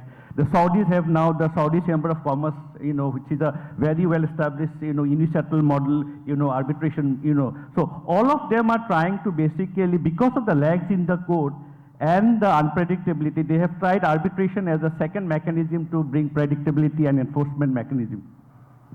Fantastic. Can I ask one question then? Yeah. Is it independent, that arbitration? Because I think that's the key.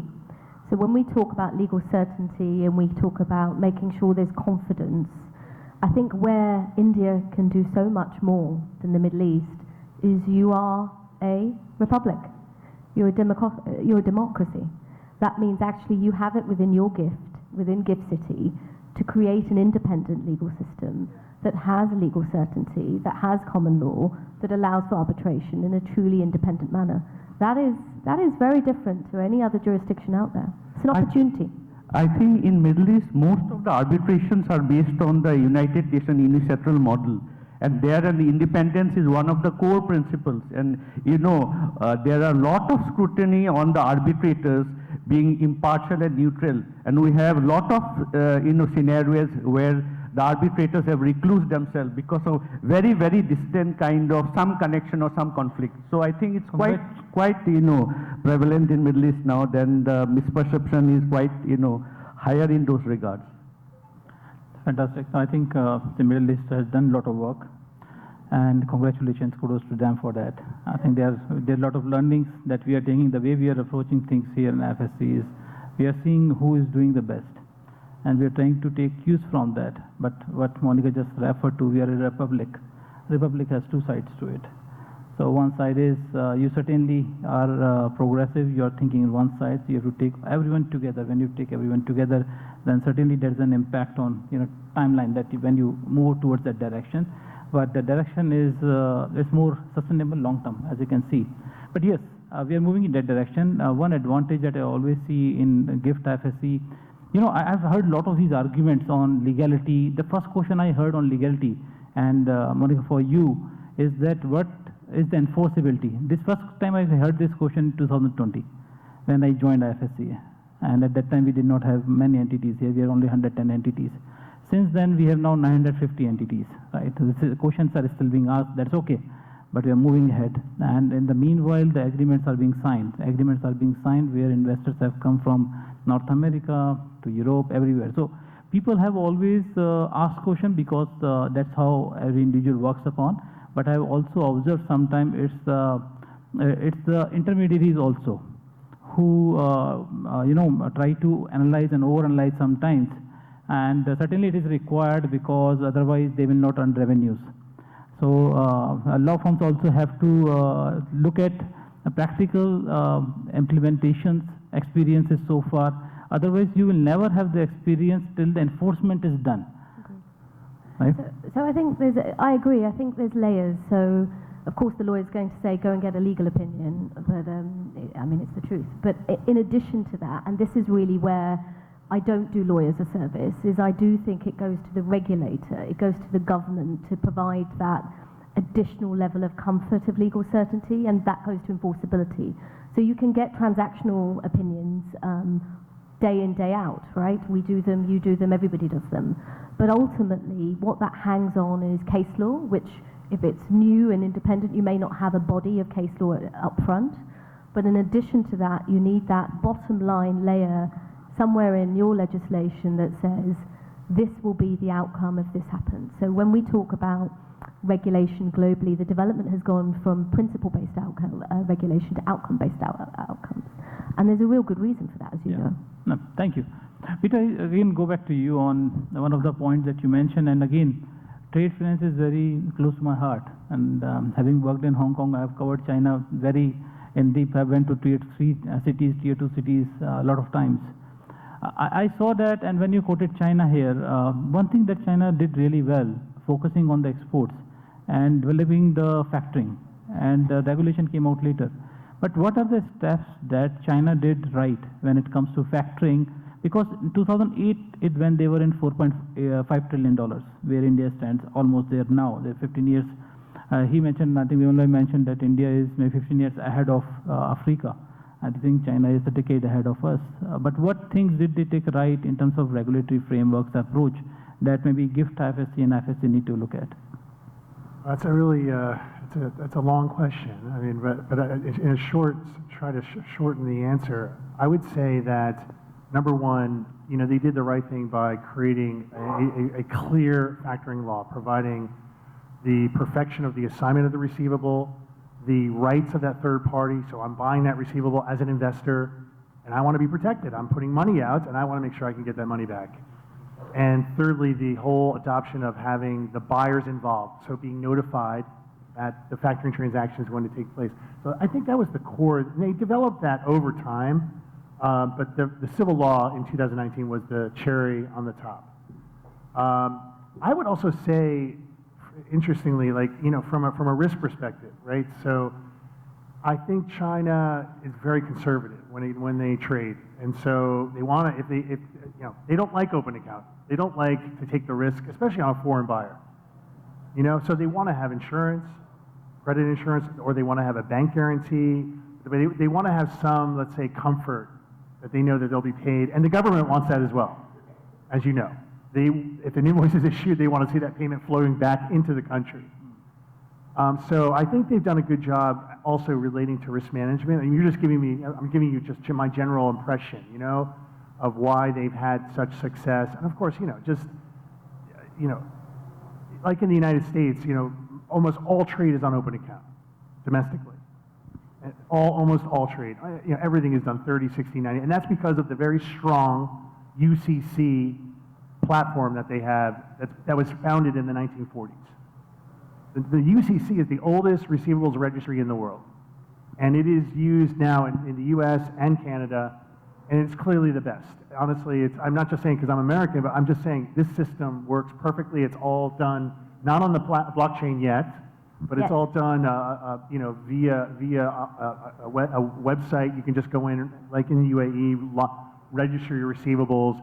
And that gives you also, as a financier, that gives you that comfort, that certainty that, number one, my assignment or my lien against those receivables are perfected. They're perfected, meaning if I go to court, I have to prove it, it's proven because it's in the UCC. And secondly, it gives the financier, you know, that comfort to know that they are in first position, meaning another bank or a financier hasn't snuck in and factored those same exact receivables. So fraud. So it reduces the risk of fraud. So, and I know you have in India, a minute ago, you have a very sound, growing receivables registry platform. And so my only suggestion is that to continue to improve it, because I see the tie-in, a good perfected system for registry increases the trade, increases the financing. So that's how I would answer it, you know. Thanks, Peter. China has also that now. They're registry now. I just don't know how successful it is. Yeah. But I know, like in 2022 or so, they adopted it. Also from a business perspective, the quickness of the registry itself, how quickly they can confirm Practically in Middle East, you can get a confirmation within a day after your security agreements has been uploaded and everything has been done. So I think that's from practical perspective very important for the industry also. Thanks. With 2 minutes left, maybe one question to each of you.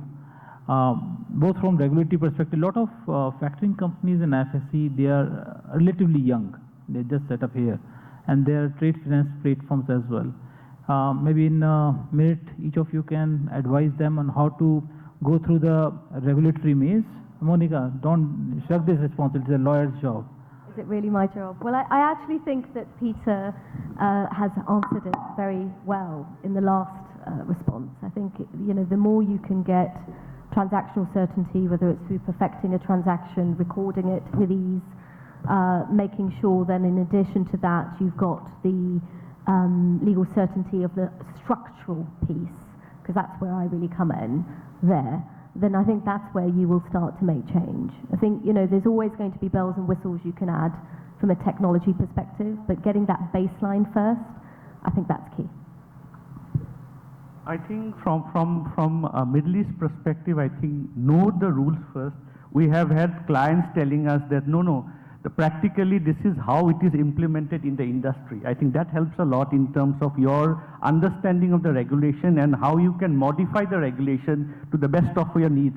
That's the, I think, key. You can modify the regulations? Modify means practically how you can basically... We don't encourage it. We are a regulator. You cannot modify my regulation. No. In terms of how you can use the regulations to your advantage, basically. To advantage, that's okay. Yeah. It's still acceptable. Yeah. I'm just going to take a little different angle. I mean, because we're in Gift City, and this place is almost like a incubator, right, for expanding access to finance internationally, right, for finance, for trade. So that means that the risks are much higher, because now you're just dealing with the financing, the liquidation of the receivable, but it's an international receivable. So I would just say that all the things that have been said in this panel, very, very clear, decisive laws, which I think India now has. There's still some things that I'm concerned about from an Indian legal perspective relating to assignment perfection and debtor issues, also issues relating to taking collateral overall and carving out. It's a complicating structure, but it can be from a regulatory perspective improved and enhanced. Internationally, it's harder because now you have the buyers overseas. So how do you control them? And so this is where I think making sure that the definitions of factoring, non-recourse factoring, non-notification factoring, which is high risk, recourse factoring, all those things are very clear to the users. Like, I know exactly the benefit of this, and you, as a regulator, knows the risks of that and managing that. So I just think, it's you have a bigger challenge, and that's what I'm trying to say, as you well know. So FSC is coming up and bringing out something called Subtech, which is supervisory technology, which is going to govern all the regulated entities here. And we are going to monitor, and going forward, it's a big project. We are going to monitor the transactions as well in that. So technology and regulatory sitting together, and Subtech will come in future. I think very good inputs given by that. Some learning for me as well here. I learned about the e-invoice and certainly the registry and how it's working in other financial centers. Just some glimpse I want to give you while you have heard Chairperson and Dipesh and Supriyo earlier, is that we are seeing transactions in IFSC which could not have happened if IFSC would not have been here. We are seeing transactions, I'm talking about the trade finance specifically, we are seeing transactions where even the finance companies in domestic zones, they are originating the domestic transactions, they're securitizing those transactions, they're bringing into GIFT IFSC, they're creating a platform here from where they're issuing the units to investors. So this is like merging of capital market and trade finance. I know Pankaj talked about the beautiful structure on the Sanpal, the fund that you're creating. This is very specific purpose. We are already seeing some of these transactions happening in ecosystem where we are seeing the multilateral agencies are supporting some of these funds. So when you're looking at the solution, when looking at designing your products in GIFT IFSC, think very broad-based. You think of what's available globally FSC is always encouraging the Chintan Shiver thought process, brainstorming with FSC as a regulator. If you have some thought process, do come down to us and say, okay, this is how we are structuring. We'll guide you on those as well. With this front, I know it's a signal for all of us, very anxious, excited as well. Over to you, ma'am. So, before we interrogate the interrogators and the regulator, this panel we end a little bit differently. We have a little Slido quiz that's coming up shortly.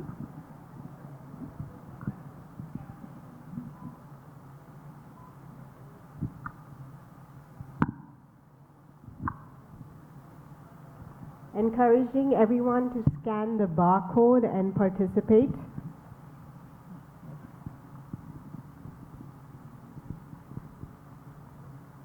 Join the quiz. We'll join the quiz. Yeah.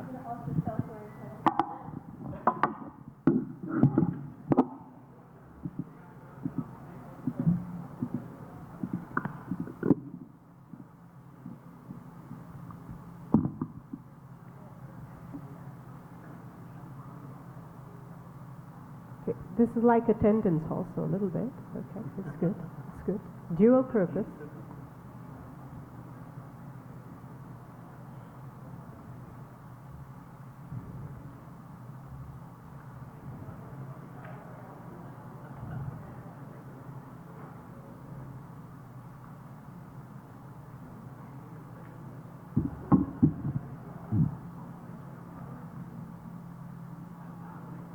I think questions coming up.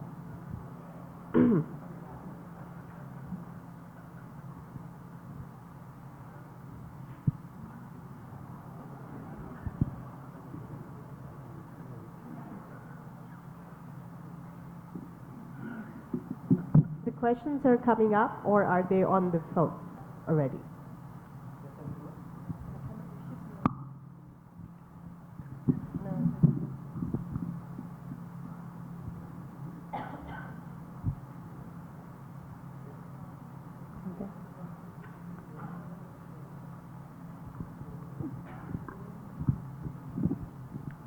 So what's the answer? It's coming.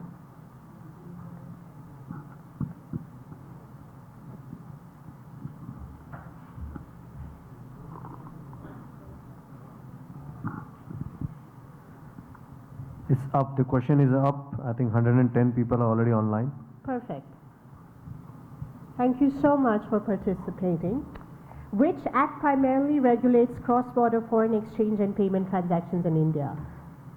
FEMA, Companies Act, Income Tax Act, the Competition Act.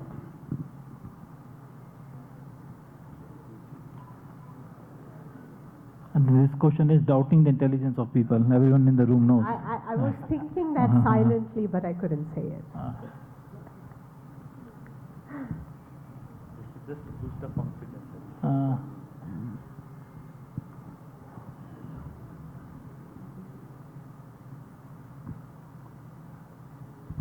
Are we moving to next? Yes. Okay. Which act primarily regulates cross-border foreign exchange and, the same question. Beware, this is sitting between us and lunch. Are you hungry? I'm very hungry. There's one more thing between you and lunch.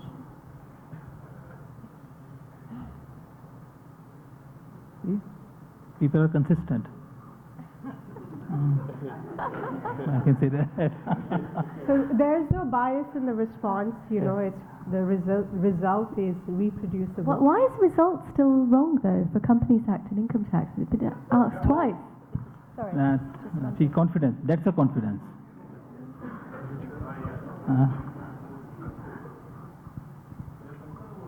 I think quite negligible in terms of the. Should be 100%.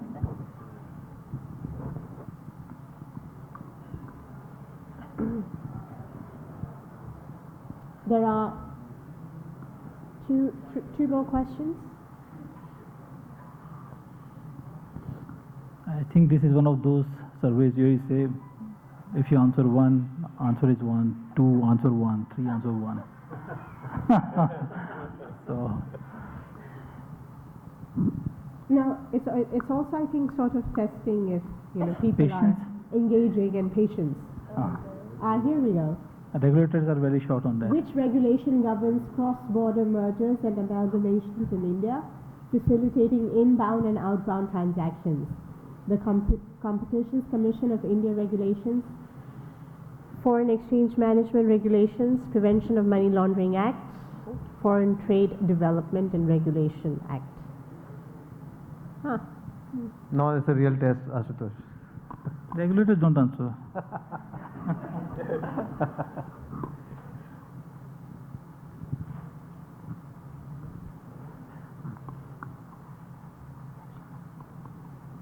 You announce the answer, Pankaj?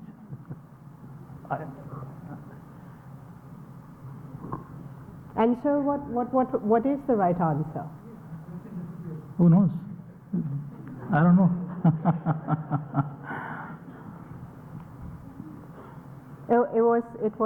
What is the right answer? Does anybody want to guess? You're asking a UK lawyer about an Indian law. Yeah. Anyone from AZB still around? Anyone want to answer? I'll put them on the spot instead. Not sure. Local Indian Council, anyone? No? Someone want to consult Mr. Google? Okay. Yeah. I believe it was the second one. Thank you so much. I would ask you to hang back just for a second. We have some mementos for you. And before that, we would let them interrogate you, yes? So we're also open to questions. We can take up to 3. So I have one question for Rahul. So, Rahul, we talked about the short-term trade finance, factoring, and receivable finance.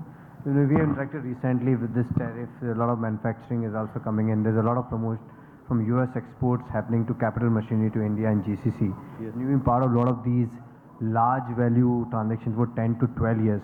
How do you see a key differentiator of the security registration of these assets? If a lender from US lending into a capital project, say Caterpillar selling it to India or a Boeing selling into Saudi, where you see that regulation where the bank is not present in that country, what is the critical role the regulation as well as you guys are playing in the registration of the large capital or capex transactions?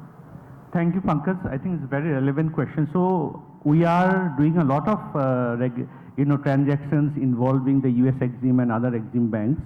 So typically in terms of the structuring that we follow is we basically have the transaction documents, mostly the facility documents in the jurisdiction of the home country. If it is US Exim, we'll have New York, jurisdiction and other things. In terms of the real securitization process, we'll have the security documents as a local jurisdiction documents, because that is basically increasing your predictability in terms of enforcement and whatnot. And in terms of even the, if you are looking at very huge projects, we do a lot of project financing also. Suppose we are doing, getting a GE turbine from US to Saudi or UAE. In those kinds of, bigger, projects, we typically, appoint an onshore security agent, which is basically typically a licensed bank.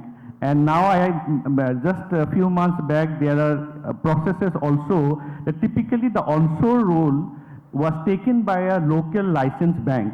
Now the government in the UAE is also trying to broadband it and make other, independent, agencies do that role also. So in terms of the whole enforcement mechanism, it is a very high value transaction. We have a local onshore security agent, which is typically a bank, taking the role, looking after the security documents, registering them, and giving them update as required under the law and whatnot. So those are some of the comforts and whatnot.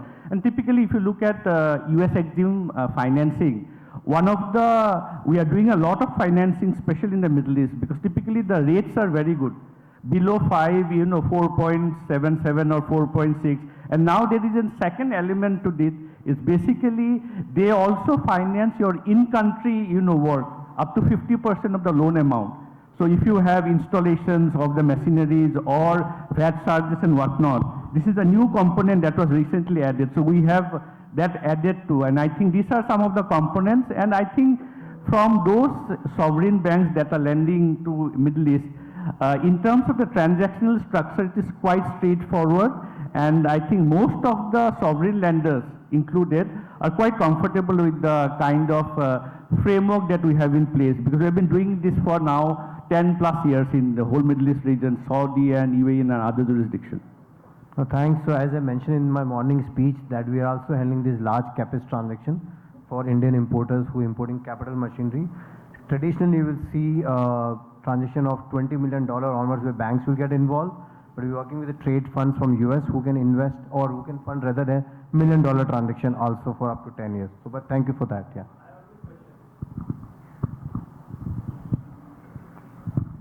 This is to Peter.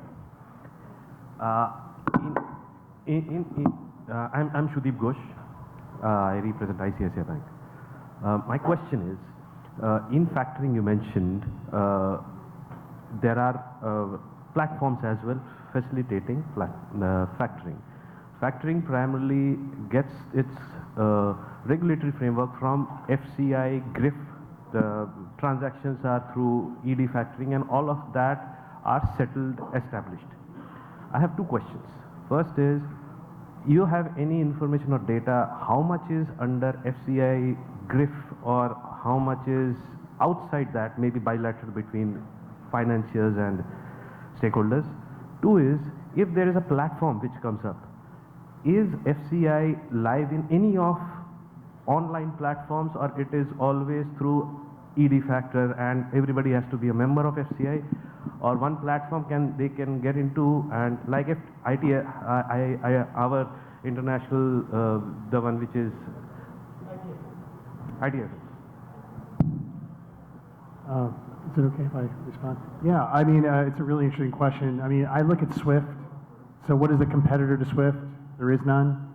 Meaning, I know China's developing a similar platform, but the point is, I'm just trying to say, it's a very specialized business, right? At the end of the day, I look at FCI platform in terms of the higher risk business. So let's just say, I think the approximate global cross-border factoring volume is around getting close to 1 trillion, okay? So it's about 25% of the total, 4 trillion. It's getting up there. I don't know exactly what, because I've been out of it for a year plus, so, but it's around that. And you can look at the eddy factoring volume. It's always been on average around 10% of that globally. And why? Why aren't they using it for 100%? Because if you're exporting to Walmart, why would you need a structure? You know, like an eddy factoring platform, guarantees from banks, you know, all the rules relating to dispute resolution and all. You don't. So it's cherry picking a little bit in terms of like the type of business you want to put into that platform. If you're an investor putting money out, you want to make sure that money comes back. So the FCI platform has a real important role. In my opinion, it's the most important because that's where the risk is.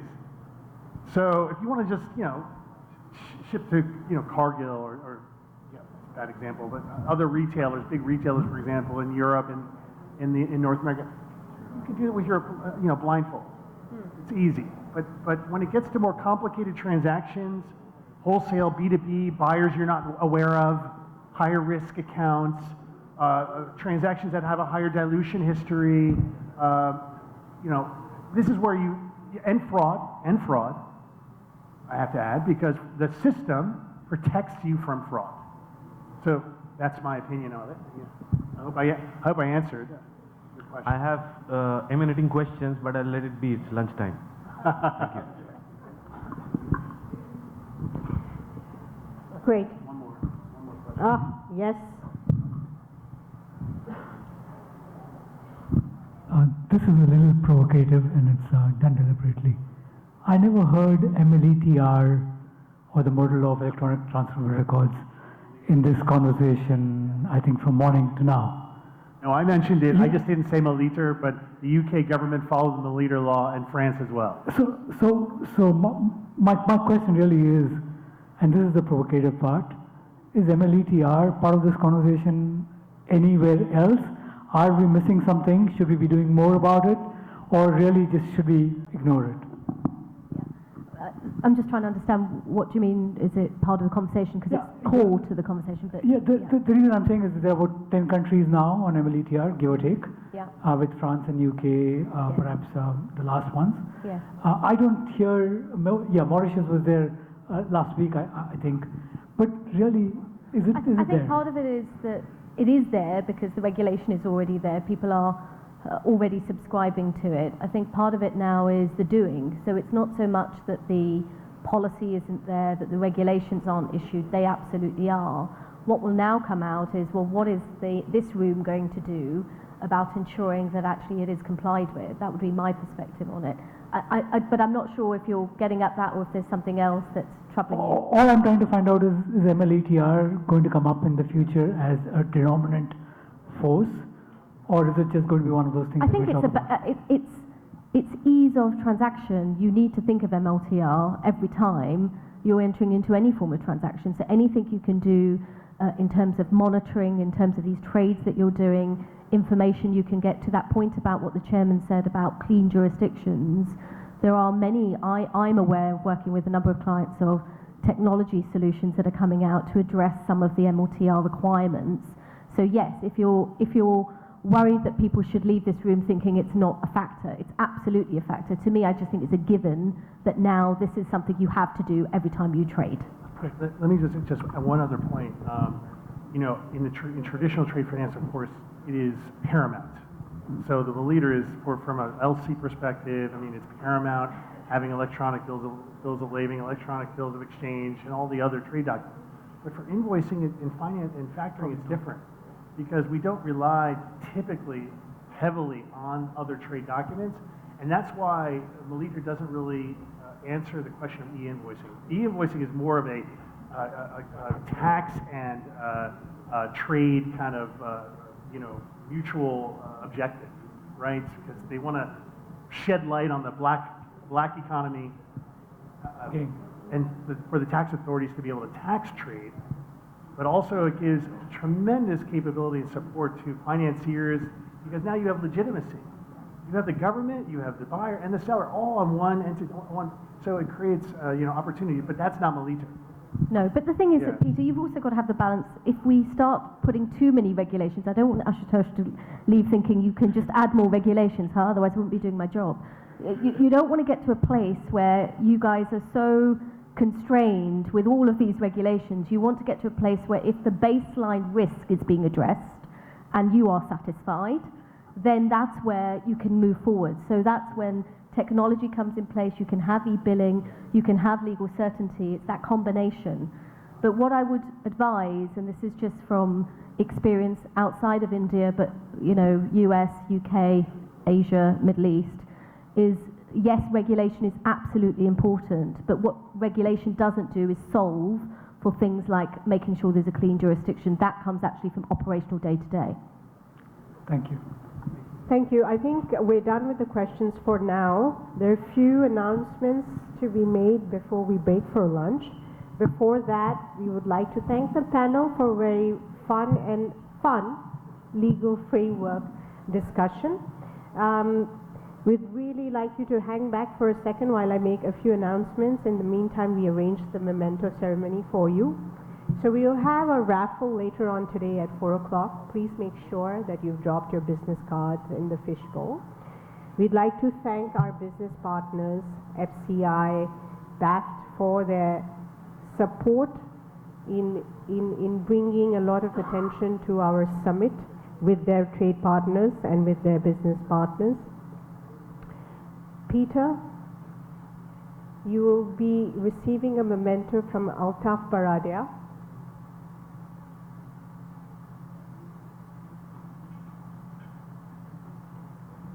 Altaf is the CTO at 360TF.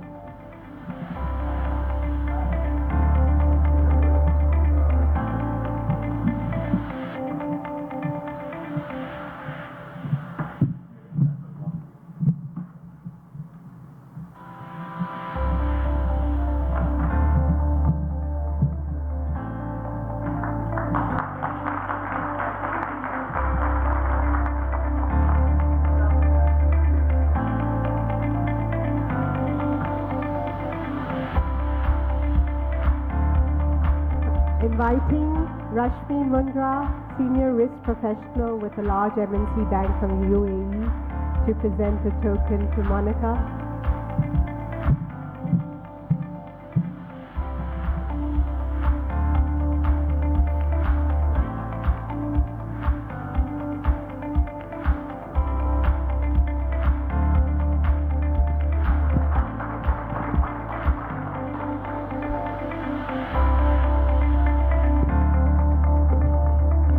Inviting Bisan Shah, Regional Council Member WIRC, to present to Rahul.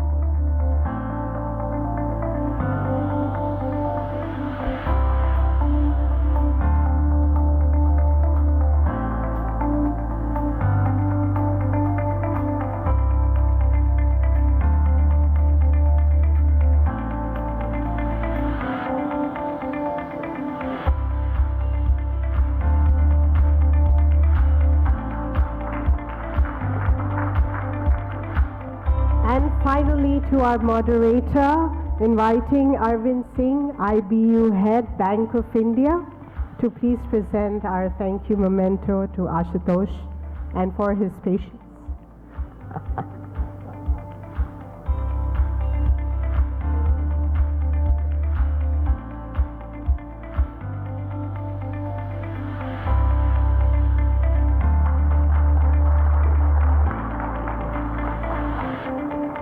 So once again, we thank our business partners and friends, ITFA, FCI, and BAFT in their support in making the 360TF Global Trade Finance Summit what it is today.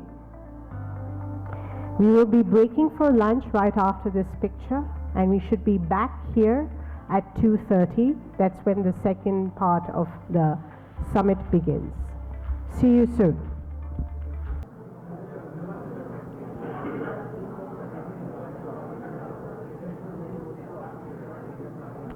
So, to remind everyone, Yash here is standing with the fish bowl where you deposit your cards for the raffle. It's going to be here on stage anytime you feel like before 4 p.m. if you can drop your business card. Don't ask me what the prize is, you have to stay back to find out.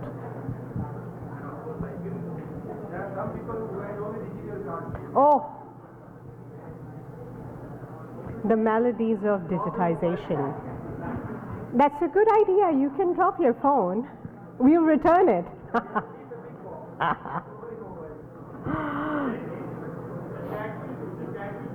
Oh, that's a good idea. That's a good. So we're going to start very soon, in about a minute. I request everyone to come on in and close the door.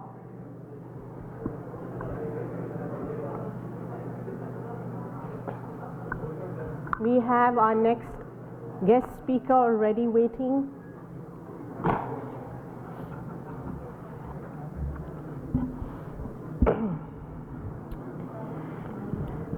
So I have a medley of food. There was pasta, there were burgers, there's Indian food, there are lots of food, which might lead one to feel sleepy. I hope that is not the case, because there is also some coffee, is what I was told. If we can close the door, please, and we can start right away. Next panel, which is very interesting because it's about money and return, which always gets everyone's attention. Before we get into that, we have a video from our business partner, an announcement that Pankaj made during his address earlier this morning. It is from Rail Intesa San Paulo. The CEO.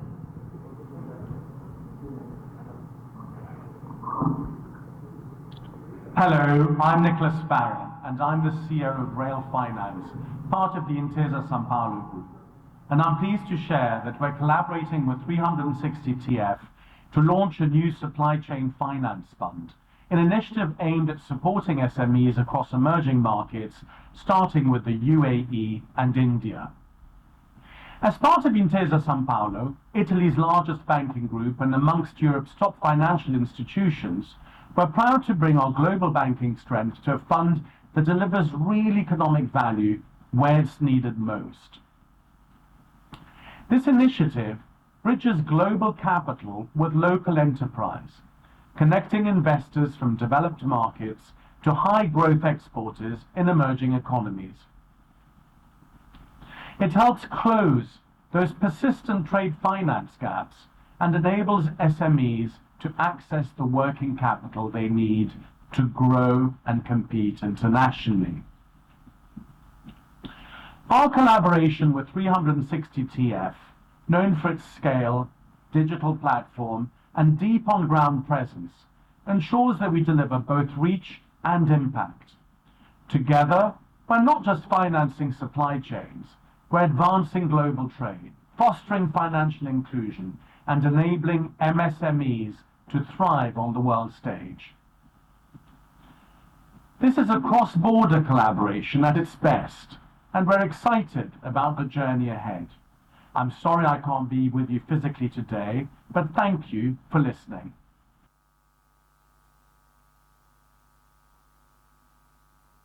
Great. We're very grateful to the team from Rail Intesa São Paulo to send us this video, and as well as representative who was earlier on stage today. So now on to the next panel. Unlocking opportunities for family offices, interest-bearing accounts payable, securitization, IB-APS, and the future of tech-driven trade finance.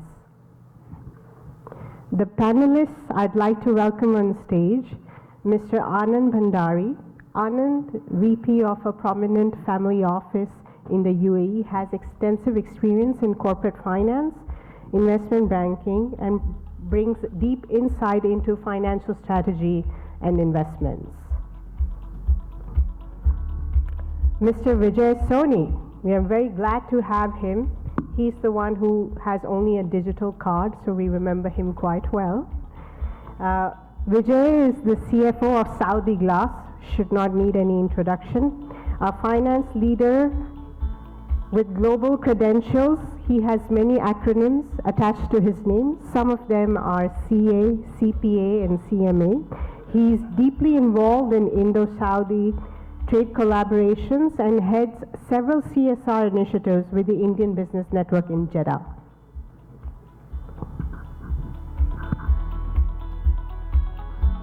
And then we have Mr. Manish Mathur, CFO of Dabur International, a global financial leader with multifaceted experience across multiple continents, instrumental in driving M&A, treasury, and operational transformation, earning recognition as CFO of the Year, and Pankaj and myself on this panel.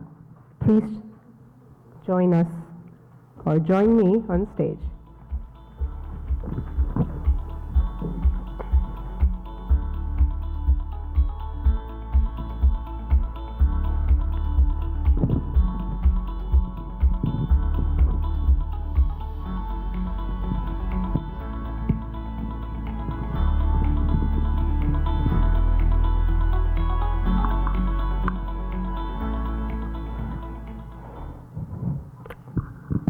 Well, hello again. Good afternoon. Hi, everyone. So this is a very interesting session, just like the other sessions, but because this has to do with rate of return and interest in return, it's probably a little bit more exciting. So IB-APS is interest-bearing accounts payable securitization. It's a nuance to securitizing trade finance and making trade finance an investable asset class. We have a lot of content to unpack, so I'll get right into it. So I'll start with Vijay. When did the first known investment in trade finance take place, and who were the main participants or institutional players at the time? Thank you for posing the question. So you are taking me back to history. Yeah, indeed. We all know, whenever you want to do some exchange between two people require a medium. The obvious but natural medium was barter system. Then it has its own issues. So it evolved and we got a new system, clay related articles. We moved forward, came 12th century, Silk Road route came, so LC financing started, those routes came. And more recently, many development banks has come out with various products and means to support expanding economies, businesses with tailor-made products. I just want to make a point, you know, I'm talking to you, I need a medium, I need a language, common language, correct? Absolutely. But I'm going to a different country, you're coming to Saudi, can you speak Arabic? Maafi malu. Oh, you know Arabic, that's great. So, question comes is when you are doing different type of cross-border transactions, it has its own cost. If you are your business size is quite enough and large enough, you can afford to hire a consultant, you can go to big corporates, big financial institutions who will give you importance and you will get the funding also. What happens if you are having a early stage business or you are having a small and medium scale business where you don't know the other territory? So this issue came up that I think that was the seeding step whereby trade finance started coming in. Yeah. More recently, you have many tools has come up, AI based technologies are available, credit ratings are available, and you are clubbing all together in your packaged form, bringing a very quick and cost economic of solution, whereby I also see 360 is also doing same thing, correct? You are pitching the gap and you are helping one way to those guys who were difficult to get the credit. On other side, yes, you also monetize, and we are going to talk many topics on today's discussion. So I will take up more on that. I just want to ask my friend Anand to throw a light on how royals used to deal with this royals. I mean, back in the day, let's say 18th and 19th century, you had banks like Rothschild and Baring banks which used to deal with international trade finance. It was very early, but they were very advanced in that step. And I think the modern trade finance has some link back to those things which was set up. And I think overall what we see right now is that the multilateral banks which we have, like Exim banks, are the one which are able to provide more support. And as I like to mention, 360 TF is one of those entities which are creating more innovation into those space. So, the journey from the past to the present, Manish, why should anyone allocate financial capital to trade finance as a means to generate income? Well, there are a lot of benefits. First and foremost, it's short-term in nature and self-liquidating, which is tied up to real goods and services. Another important point is that the risk-adjusted returns for this instrument is much higher than the benchmark, say, investment-grade bond. The value of the asset doesn't go up and down unlike equities or bonds, so it stays the same. And also, one gets to participate in the real economy with structured risk adjustments. Yeah, that's my take on it. Absolutely. Uncorrelated to other financial instruments that probably have more volatility. Would you like to add some more? Okay, you catch up. So, then can we think of trade finance as an investable asset class and alternative allocation, Anand? See, overall, trade finance provide, as Manish rightly mentioned, regular income, stability of returns. At the same time, it has short duration, and it provides other features. I mean, it has its own self-liquidated feature. What it does as an asset class is it provides something unique as an investment asset class.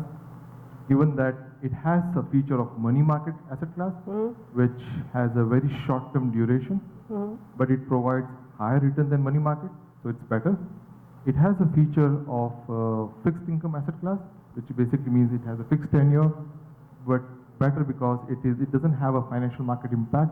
If Trump announces any other tariff, you will see the bond market reacting to those questions and decisions, which will not impact the trade finance. If you go further, if you go on the private side, there are private credit vehicles which are available in the market. Obviously, trade finance is more a B2B discussion where you have complex products which are structured specifically to a specific need. So they are very customized to a specific segment. Same goes with the private credit market. However, private credit has a liquidity need of, let's say, 5-7 years, unless we are talking about evergreen funds. Right. We have the same feature here in trade finance, which provides you a liquidity of 3 months while giving you a risk-adjusted return, which could be above your benchmark of 3 to 5%, depending on which sector, which credit risk you are taking. So overall, it has a unique feature as an asset class.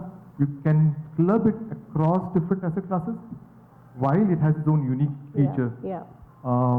As someone mentioned, obviously, of uncorrelated return, it is high uncorrelated because if you see all other asset classes, it has its own unique risk.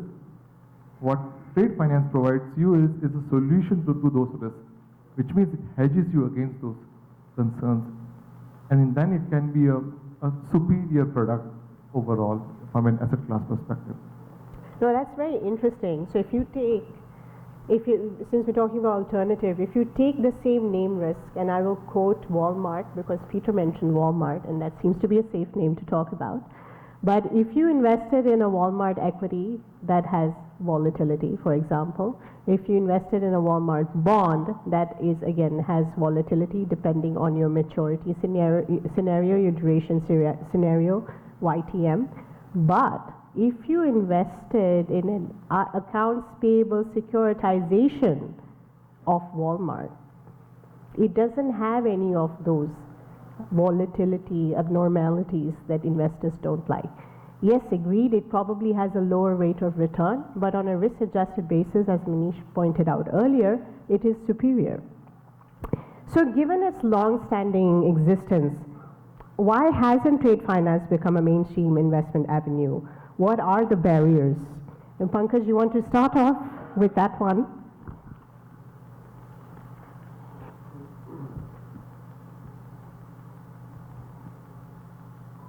So I think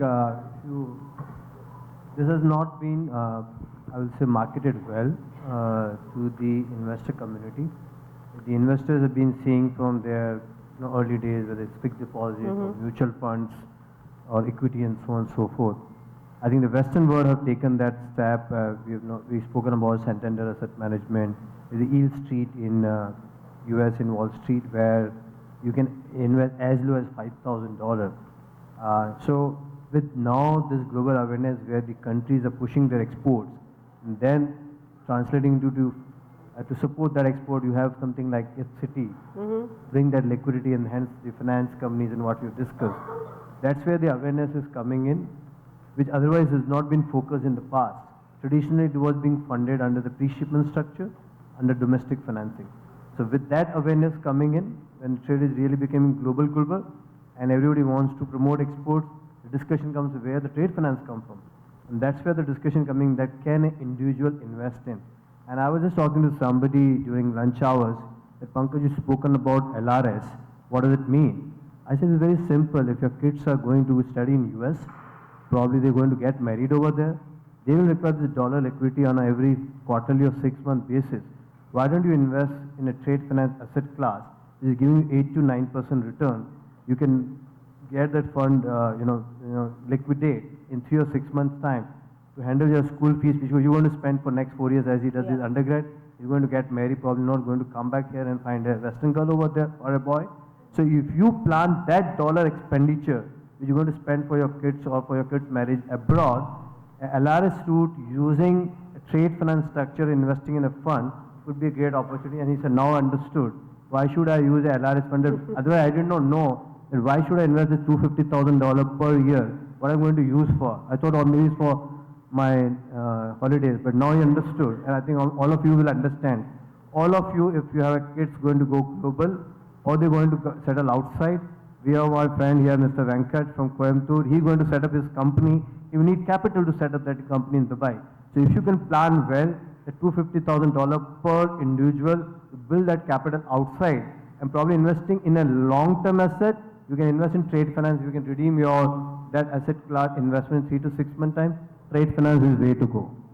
So that's investor awareness. I think we had a very interesting point from you, Anand, during our earlier rehearsals. I think what Pankaj mentioned is accurate, and from an investor perspective, the issue with trade finance investment was, as I was saying, it's very complex and it's very individual. It's customized to an individual need. For an investor to come and invest in this asset class was always complicated because they need to know their customer. They need to know a lot of risk assessment part, which was complicated.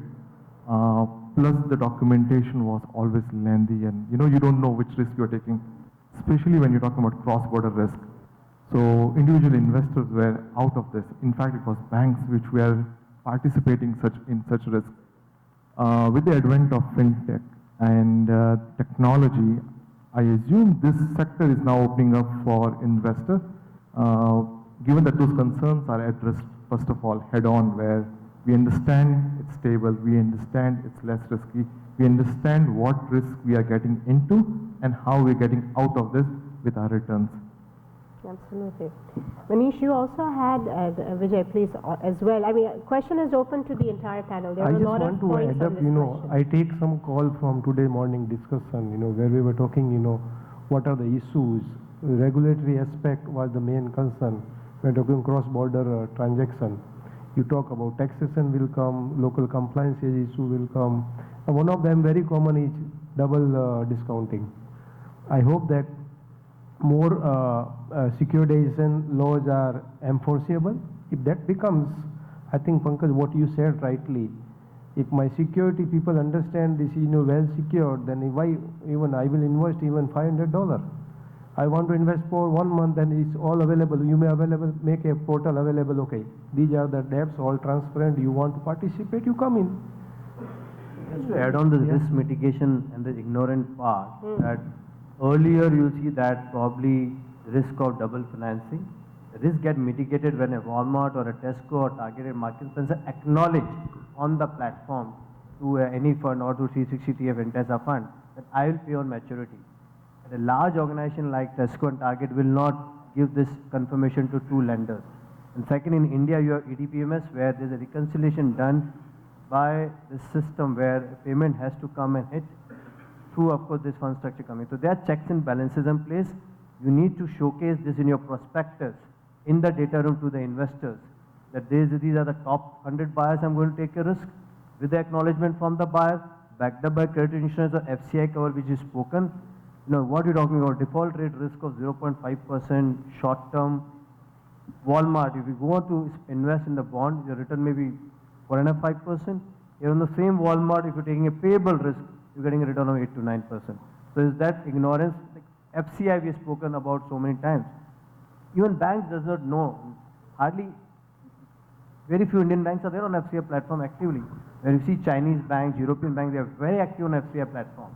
Use of credit insurance globally. I think that awareness is coming with Indian banks and the Indian investors, and I'm sure with that awareness, this will take off. Yeah, I think various countries follow various rules for cross-border trade, and also the platforms and investors has to comply with KYC or AML and other regulations. And for non-banking sector especially, the regulations are either fragmented or not very clear. So once they become more clear and clear, I think this asset class will emerge more and more. And with short-term in nature, the liquidity is going to improve immensely. So we've identified that there are some challenges associated with traditional institutions. So that means the door is open for other lenders or institutions or entities to fill this gap the 2.5 trillion that was quoted earlier today, somebody mentioned 3 trillion, 3.5, I think it was Ashutosh who said so. And this is just going to grow. So then what are the capabilities that are essential for a non-bank institution to successfully operate in trade finance today, to provide these services in a way that it makes it marketable to investors? Pankaj, you want to take that? So being one of the co-founder of the non-finance company, I think the NBFCs are, first of all, who start these NBFCs? These are the founders. It's not easy to get a bank license, right? Yeah, absolutely. So traditionally, these are being started by the founders who leave their job from, a private bank from India or a bank.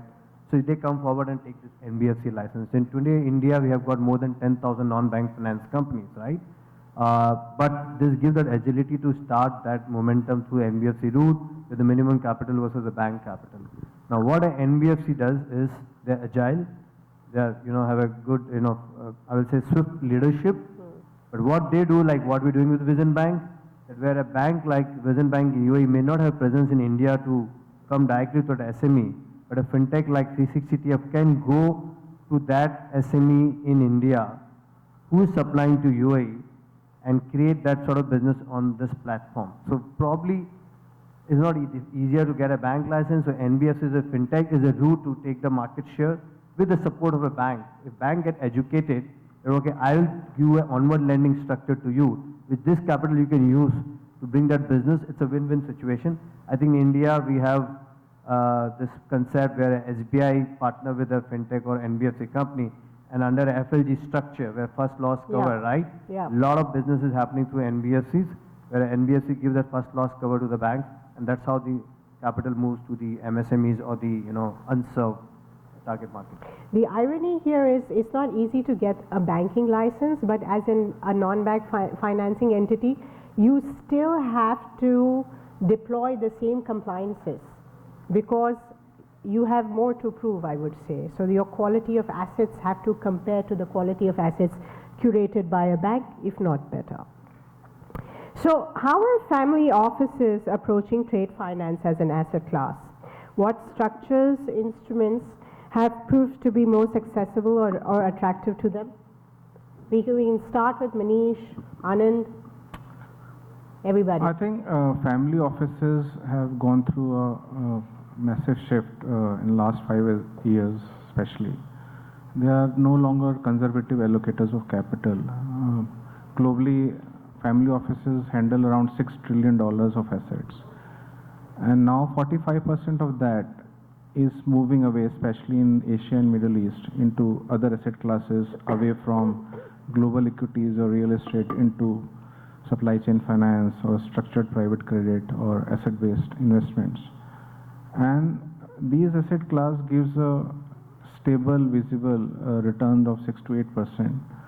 So these family offices are no longer just preserver of capital; they are also building it strategically, and therefore IB-APS, is at a sweet spot for family offices. And in Middle East, at least, a lot of family offices have started investing in this asset class.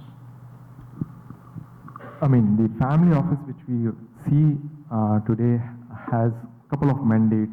Right. The first mandate is to have capital preservation. The second is obviously income generation. And third is obviously liquidity. In that sense, the trade finance investment as an asset class ticks all the boxes. So I won't say it is an extreme investment. I think it's part of the core allocation.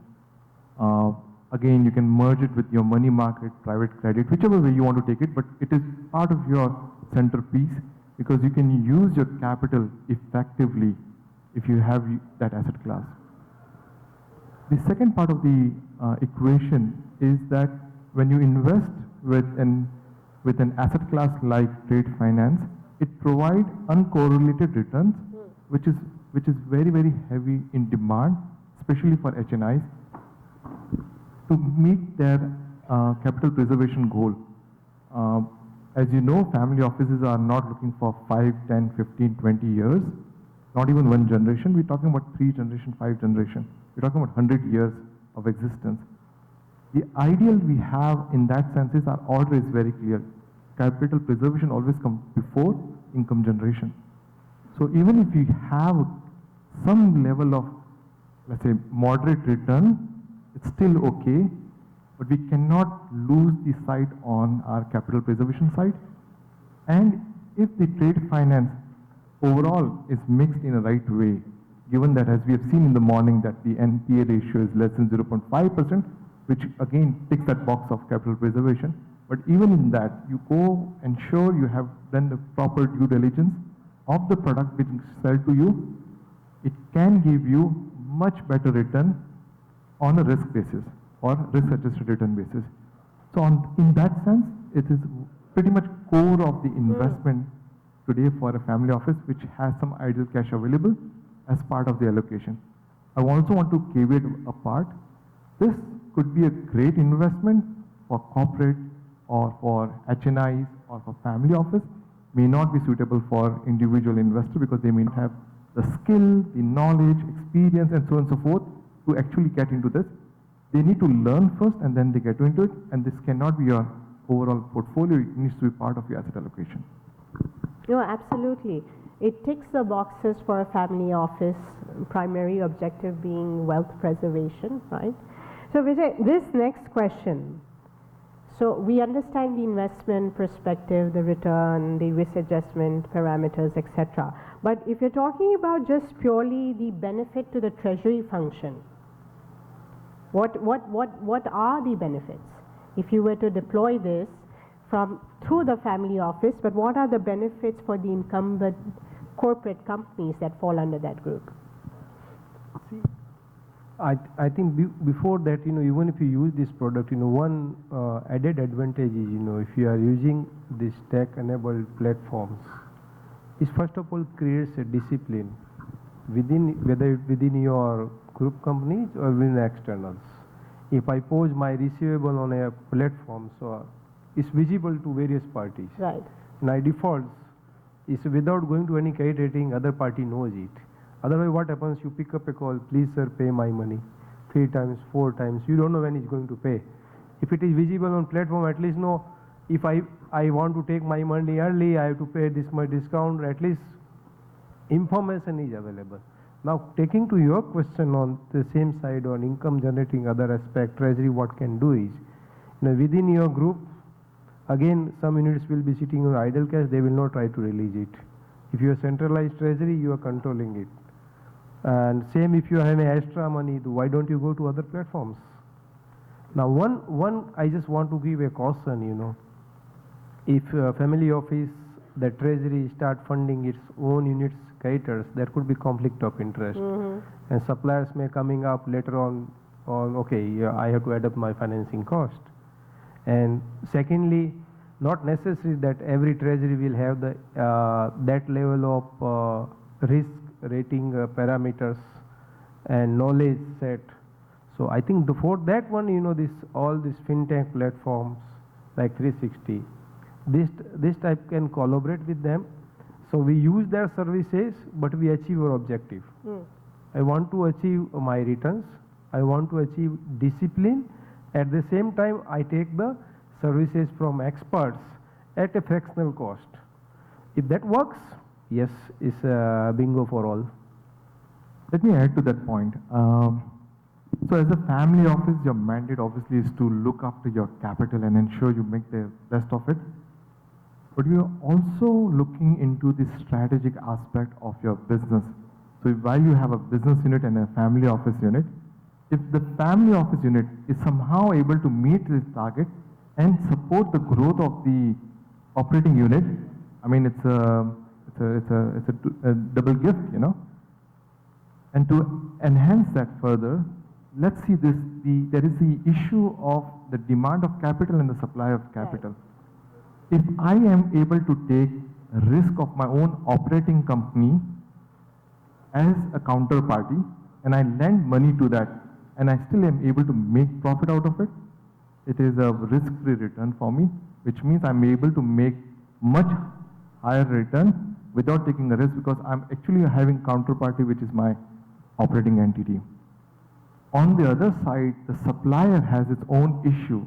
We do have suppliers where we need them to supply us on a certain space, but they are not able to, obviously, because they have certain working capital restrictions, whether it's inventory, whether it's their own, receivables and so on and so forth.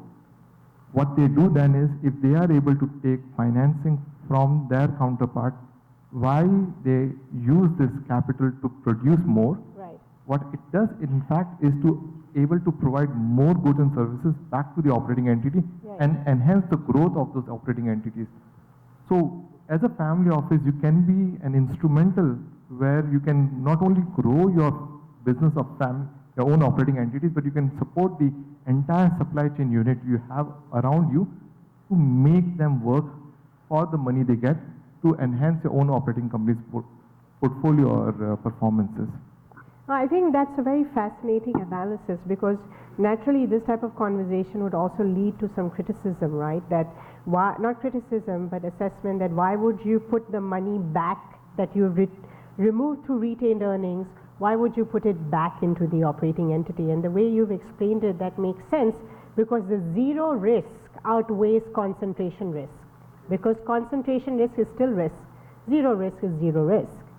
And just to add to the point what Vijay was saying regarding conflict of interest, there is a conflict of interest when you are supplying capital to your operating company supplier with the counterparty of your own operating company. However, having a counterpart in between, having a third party in between, managing this in an independent manner, making sure that both the supplier and operating entity sees that there is an independent party who is able to demonstrate that the entire transaction will happen in a free and fair manner, no coercion, no discussion. I think that's what is needed. Just want to, make it, I'm sure, that everybody understand, just to make it simpler, what we're talking when we're talking about APS, account payable securitization. What we're saying is very simply to just put this together, and this is just an example. There's Ambani family office in UK and all the Reliance industry entities. What we simply talking is that being a listed entity, where they would have diluted their stake from 10 to 50 or 70%. Anyway, also then whatever, even if you do internally, then you're sharing the profit with all the shareholders.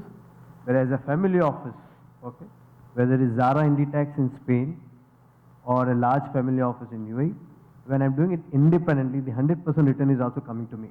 That's my own capital, which I preserve over the dividends. So here as a family office, I am giving this capital to this fund to pay my own payables. I know that my own entity which I have incubated will not go into default because I know that entity well. It's a win-win situation. And as he mentioned, from a conflict of interest perspective, just to add on 2 points, if as a CFO or purchase department, I negotiate with the supplier a 90 days credit. So purchase department negotiate 90 days credit. And then if the CFO or the treasury goes to the same supplier, and I'm willing to discount these bills, which MAF and Carrefour have done in UAE, Inditex, Zara have done it, and say, hey, here your purchase department asking for credit, now you're asking for a discount. That's the conflict of interest. Right. And second, as a treasury, you cannot ask for the supplier financials. You can, broadly you can ask for turnover, they will not give balance sheet. Where a third party fund will give balance sheet to the independent party, and then the fund operator can see whether he should give that fund at 8%, 12% while seeing the supplier balance sheet. So that's the another advantage to increase the return for the investor. So I finally realized that the timer is quite intimidating, where we're almost towards the last minute. Because we have Vijay here, and he's specifically from Saudi, we do want to spend a few seconds from a Saudi perspective. How you can tap into Saudi Arabia's growth using an IB-APS structure. Okay. I think all of us must be hearing Saudi is budging a lot. Recently, past 5 years, if you look at, we used to know that Saudi is closed economy, humans cannot drive, cannot go alone. Everything has changed. It has become almost like Dubai now. So now, going to this, okay, that's one aspect. What about economy? It's the largest economy of Middle East. It is the fastest growing economy of the world today. Now, what's future? Now, there are 3 specific events which are time bound, which nobody can stop the growth. Asia Cup, World Expo, FIFA World Cup until 2034. How many years left? Less than 9 years. They have to create multiple stadiums, hotels, entertainment avenues, and stadiums. I have numbers. 11 stadiums has to be built up. It's not a small job. Country want to transform itself, want to be entertainment oriented, which was never before. So you have to create a lot of infrastructure. You have to open up the things. Whenever things grows faster, I'm just coming to others. I first told you, how it's growing. That's why people are coming there. Whenever things are changing, you require credit because nobody has a full pocket of money. Okay, I will do all those things. Even governments need money. Now, there are large corporates who are ready to finance because no, it's a secured finance. There are going to be demand, there are going to be expenditure, consumption, so returns will come. What about people who are just going to venture? Even let's say companies from India will go to Saudi, they will say we support your infrastructure. They cannot do alone, obviously. So whether those guys will be able to get financing is a question. Now, okay, you will look for long-term financing, one aspect, but people are looking for short-term as well. So you got multiple type of financing. So here trade finance pitch in a big way, and give a big room for relief to people who want to have short-term financing and move forward. So it fuels the economy. I'm sure government is also going to give this support. Even if you look at recent data, the trade finance figures, what the non-bank trade finance figures are going from 2 billion to 3 billion in last 1 quarter itself in Saudi. And fintech companies, if you look at that, there were 91 fintech companies in around 21, 22. Today it is 225. Although government projection was that we need 100 fintech companies in Saudi Arabia. But they know it, that if we want it to go to 400, everybody will be not serious player. The serious players will be around 100, which is good for the country. I'm sure you can also pitch in. I don't know, Pankaj, why you not opened your official office there. I'm sure if you come there. We're looking to partner like yours, I'm telling you, I know few of my friends who came with fresh background. Okay, they were having banking, but they were not having history of fintech successful stories. They went to Aramco, straightforward, take $5 million as seed capital to start up. You're already established. Why are you delaying? Coming soon. One more thing I just want to add, securitization. I want to take a next level. Right now, those type of fintech companies are very few, are maybe not there also. I'm talking about, let's say I'm an individual. I want to participate in finance, but in transparent way, and I want to know where my money is going. That type of platform, I don't think is. If that comes, oh my dear, you will have such a business. You will say all of us has to join this 360 as employee or stakeholder. Oh, on that note, we will have to end this panel. I request you to remain on stage for the memento. Requesting Shri Lakshmi, partner at Guru Jana Associates, to please present a token to Mr. Vijay Soni from our side.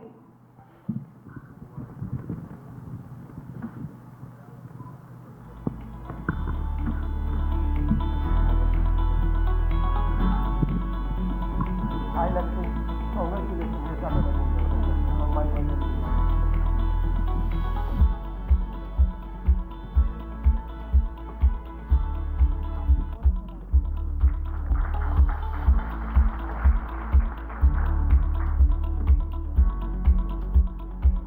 And then Mr. Senthil from LMW to Anand Bhandari.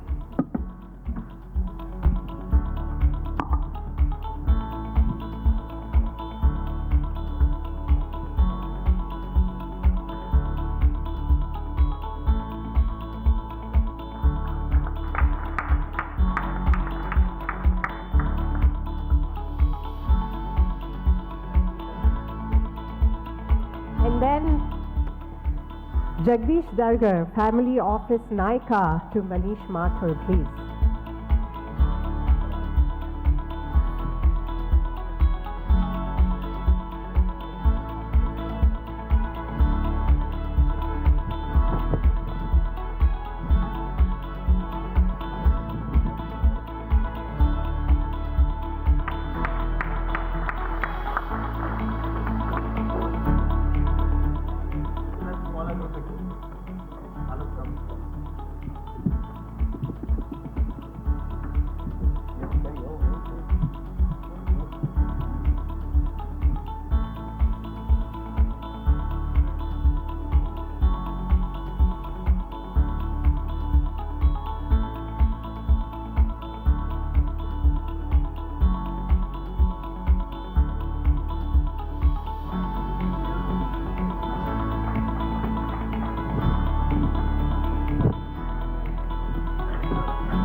the staging team sets up for the next session.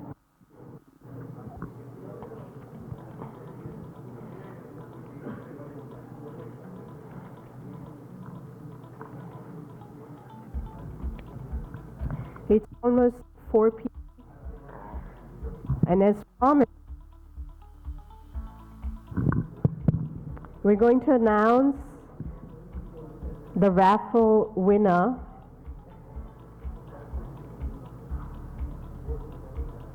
in a few moments.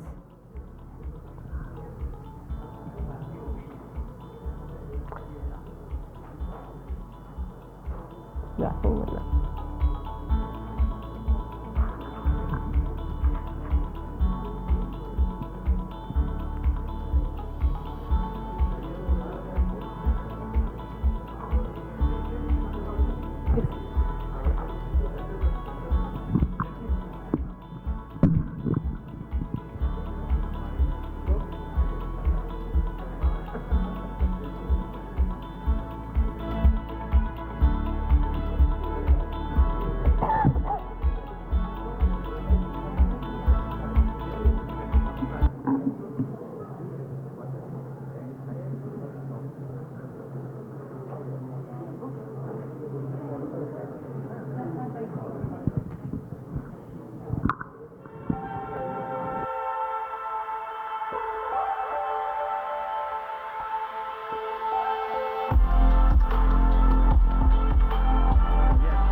Hello.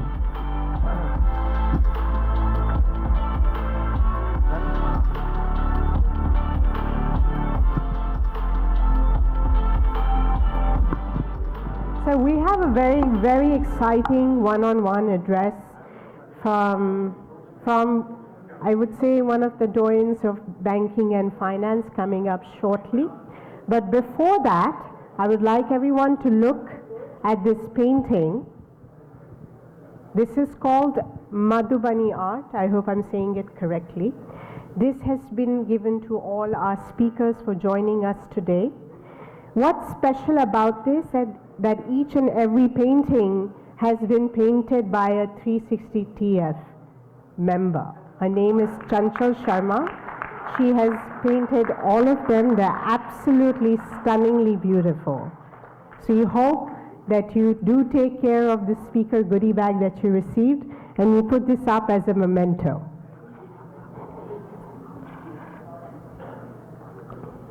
Who is that?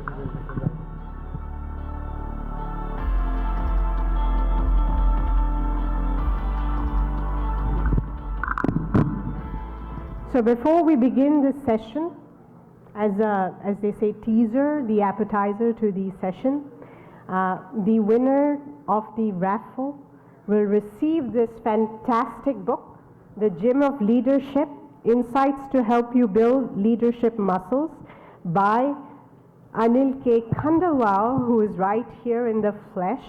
He will be handing this out personally to the winner of the raffle, which we will have very soon.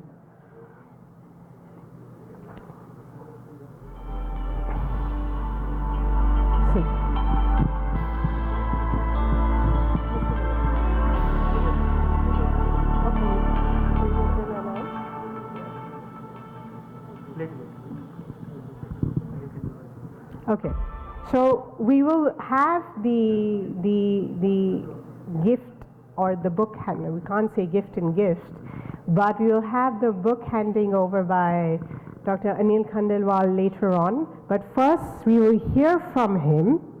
He's been sitting here with us for some time, absorbing in his usual style that he does everything that is being said and spoken. As we near the final leg of today's summit, we bring to stage a respected leader who has shaped the Indian banking landscape with vision and integrity. Please join me in welcoming Dr. Anil Khandelwal, former chairman and managing director of Bank of Baroda. Dr. Khandelwal is known not just for steering one of India's largest public sector banks, but for introducing people-centric reforms and leadership strategies that are still studied today. Today, he will speak on leadership, governance, and the human side of banking in a fast evolving digital world.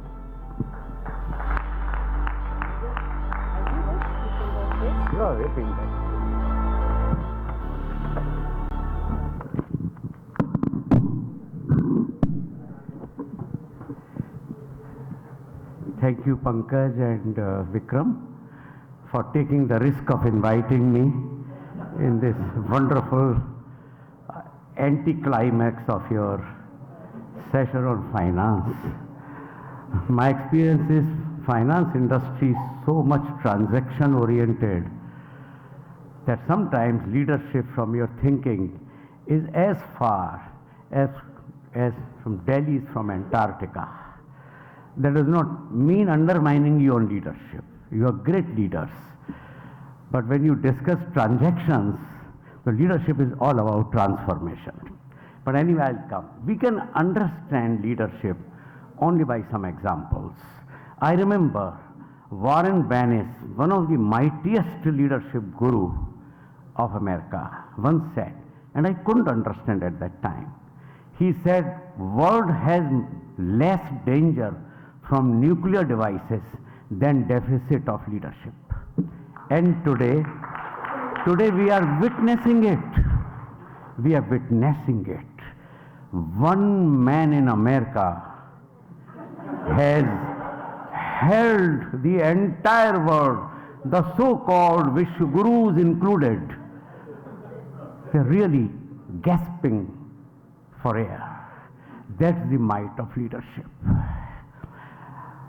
How many examples I should give? Because unless you give negative examples, it doesn't make sense on the positive side. Then it becomes sermons. Leader should be this, leader should be that. I work for a consulting firm like Deloitte, or as an advisor. I won't name for the obvious reasons of not putting. They have a wonderful system of electing their CEO. Am I right, madam? Or in your company it is there or not? I don't know.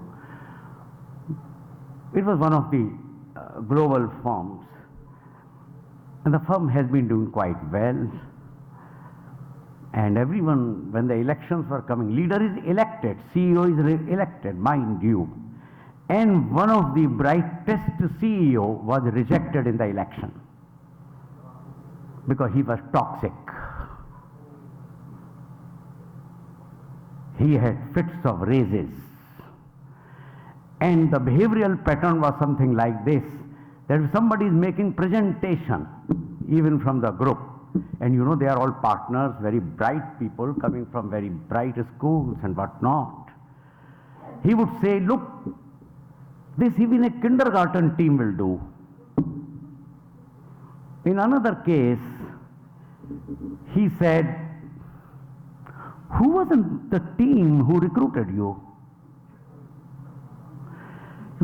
So you just imagine at the highest level with great performance, leadership deficit can be most intimidating phenomena in an organization. It can really lead to collapse of organization. There's so many.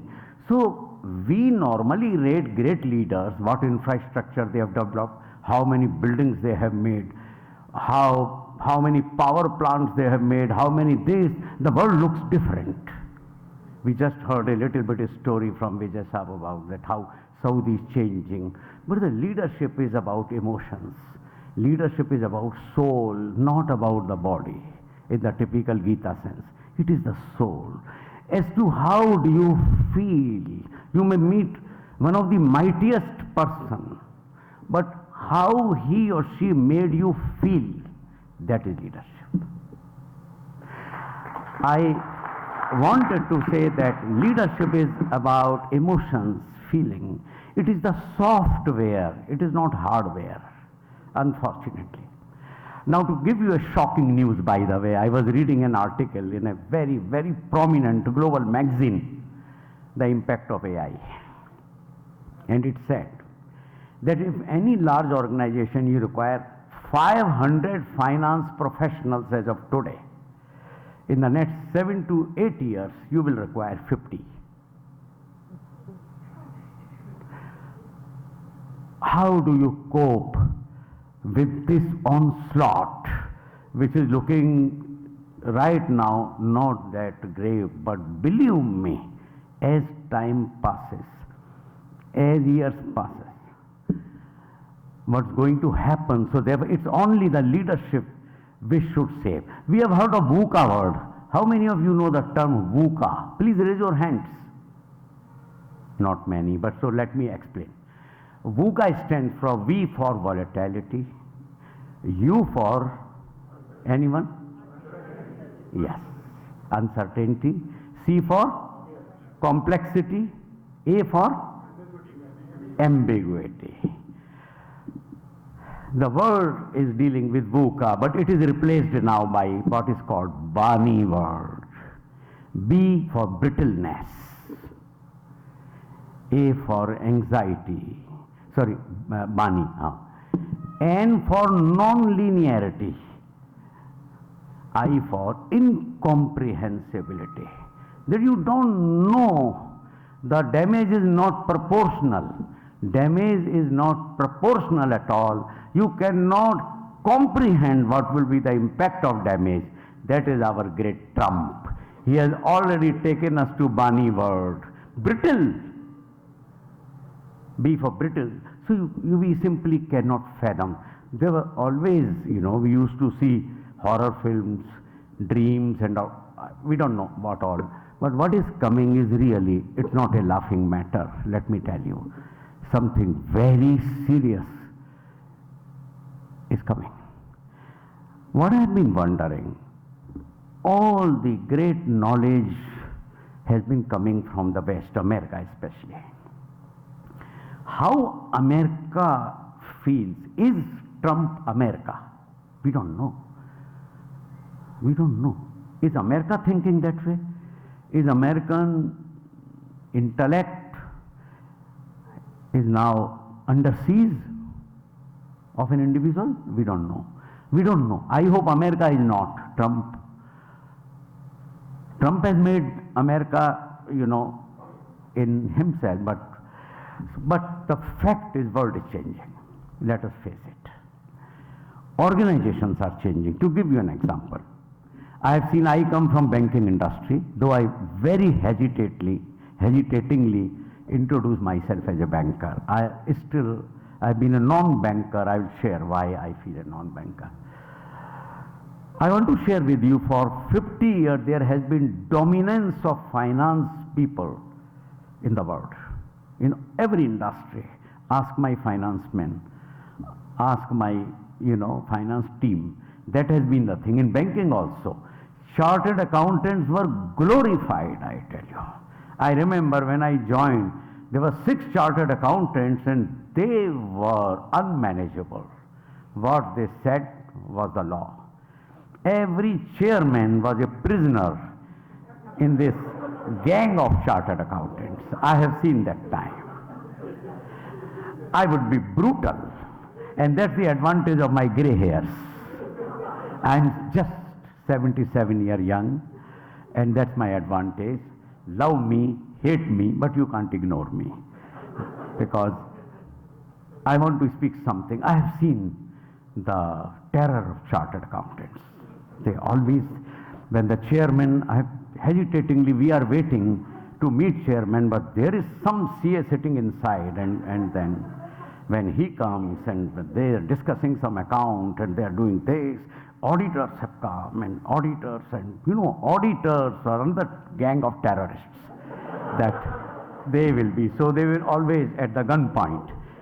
Now, chartered accountants are being replaced by tech terrorism. It's CTO sitting inside. It's CDO, Chief Digital Officer, sitting inside. It is, so mind your business, ladies and gentlemen, that it is the technology and digital as a function which is now seeking ascendry in the corporate hierarchy. People are talking. I remember when I chaired the board of my own bank, there were 5 chartered accountants. 5, including ex-president of the ICAI. You can imagine my misery.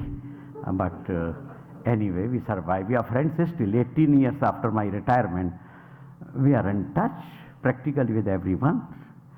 So, so these are the changes taking place. So the new mantra for everyone is, don't get sucked by your profession.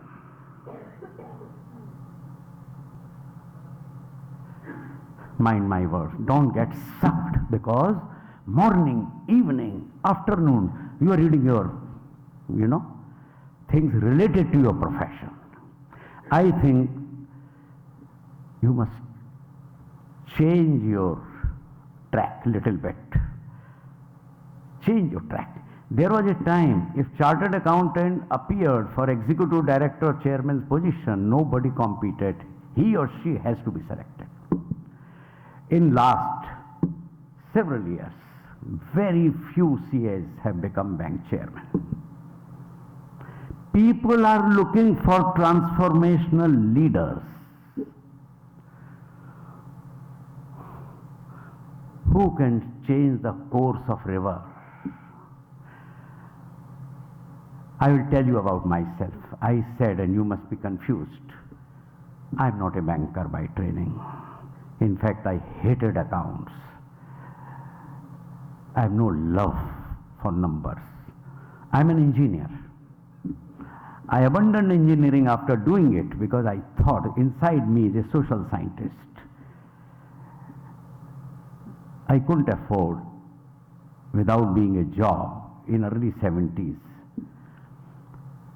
And that's how one day I saw a advertisement by Datamatics, Bank of Baroda, recruiting directly recruited officers. I just applied. I had to be in employment. I joined the bank.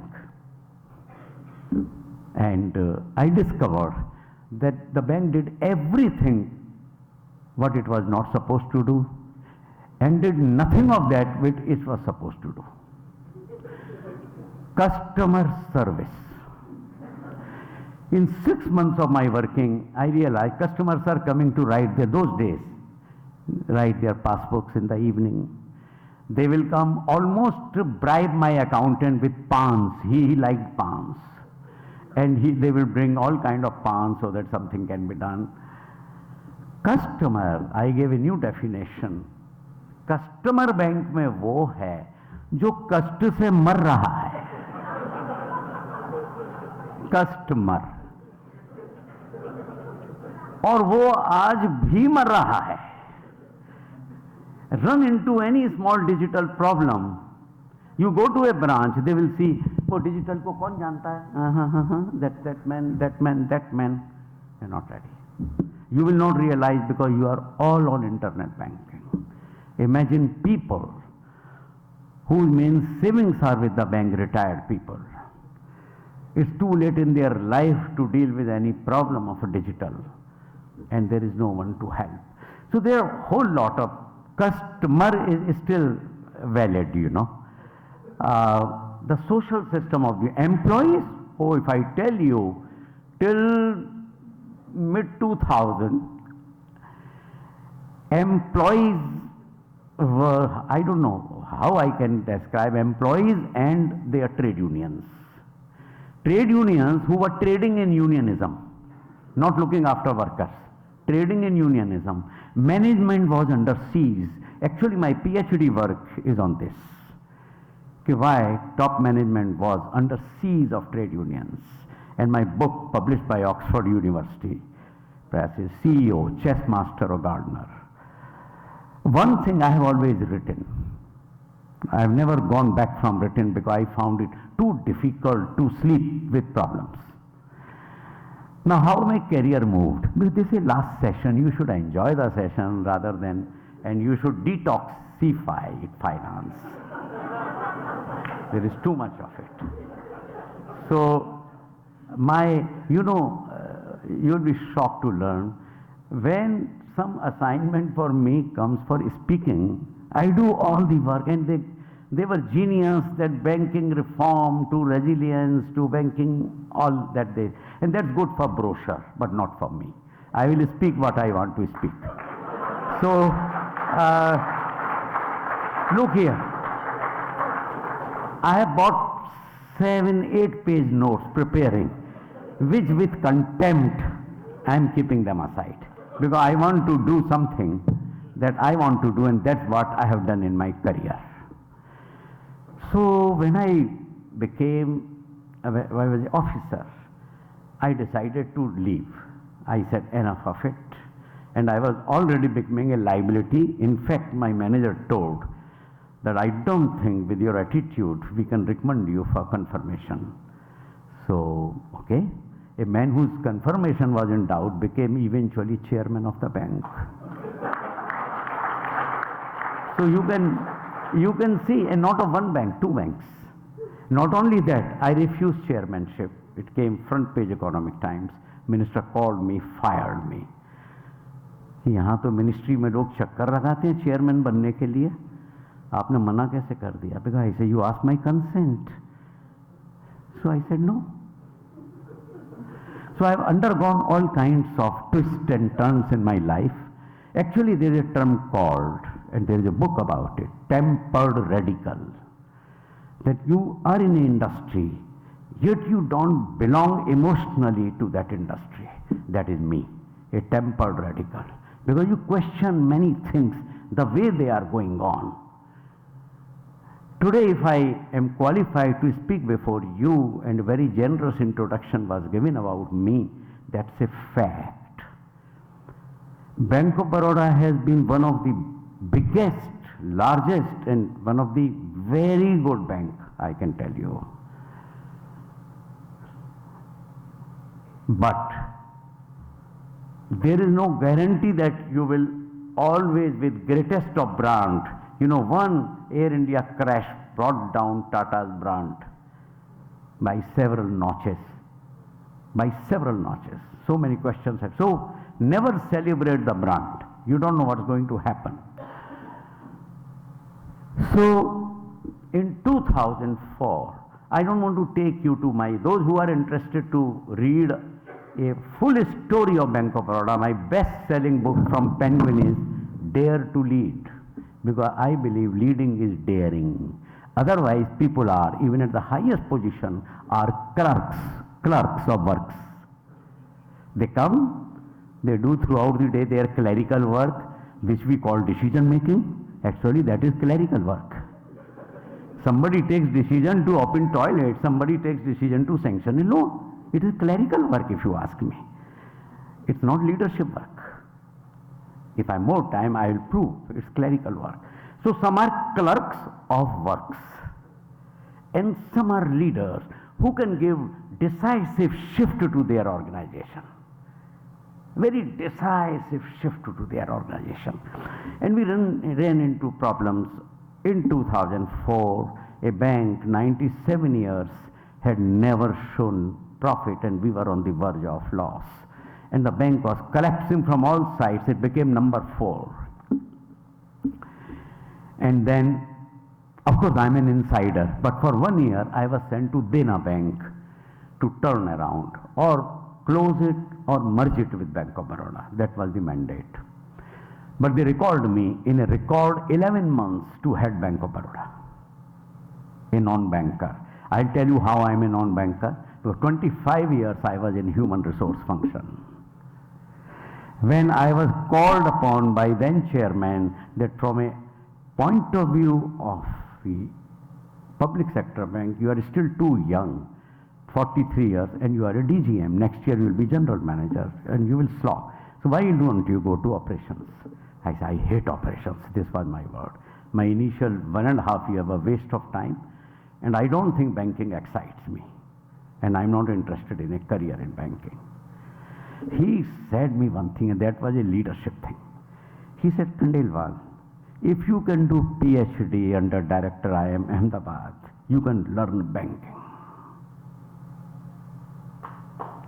And then I came down to third floor from fourth floor. My immediate boss, general manager, told Khandelwal, there is some conspiracy against you, and there was.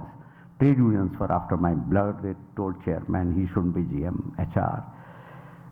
So you may like to resign. Any academic institution will give you a job. I said, no, sir. We have been sermonizing in HR to take up challenges. Here is my turn.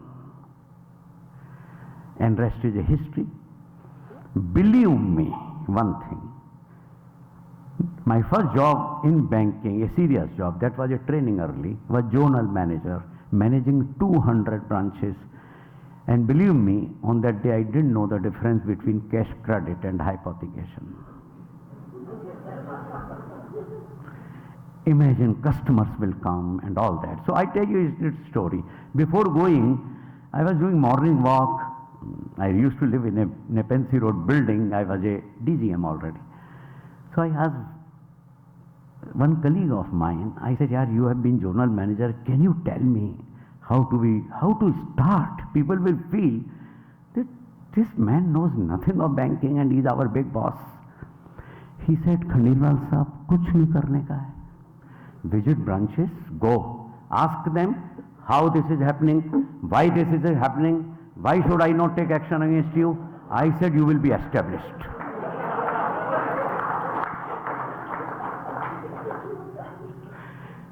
They were typical banking.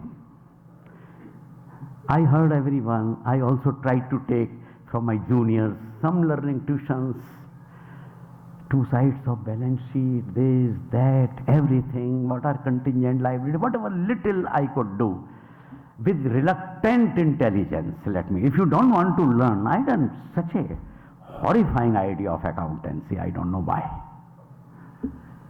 It's like lizard for me. I'm scared of lizards, by the way. So I really congratulate all of you and really very jealous of you that you are dealing with something which has always bothered me. But then I found a different flow of stream. And I learned as much banking which was necessary to perform my role. I'm giving you an exaggerated version of my ignorance of accountancy.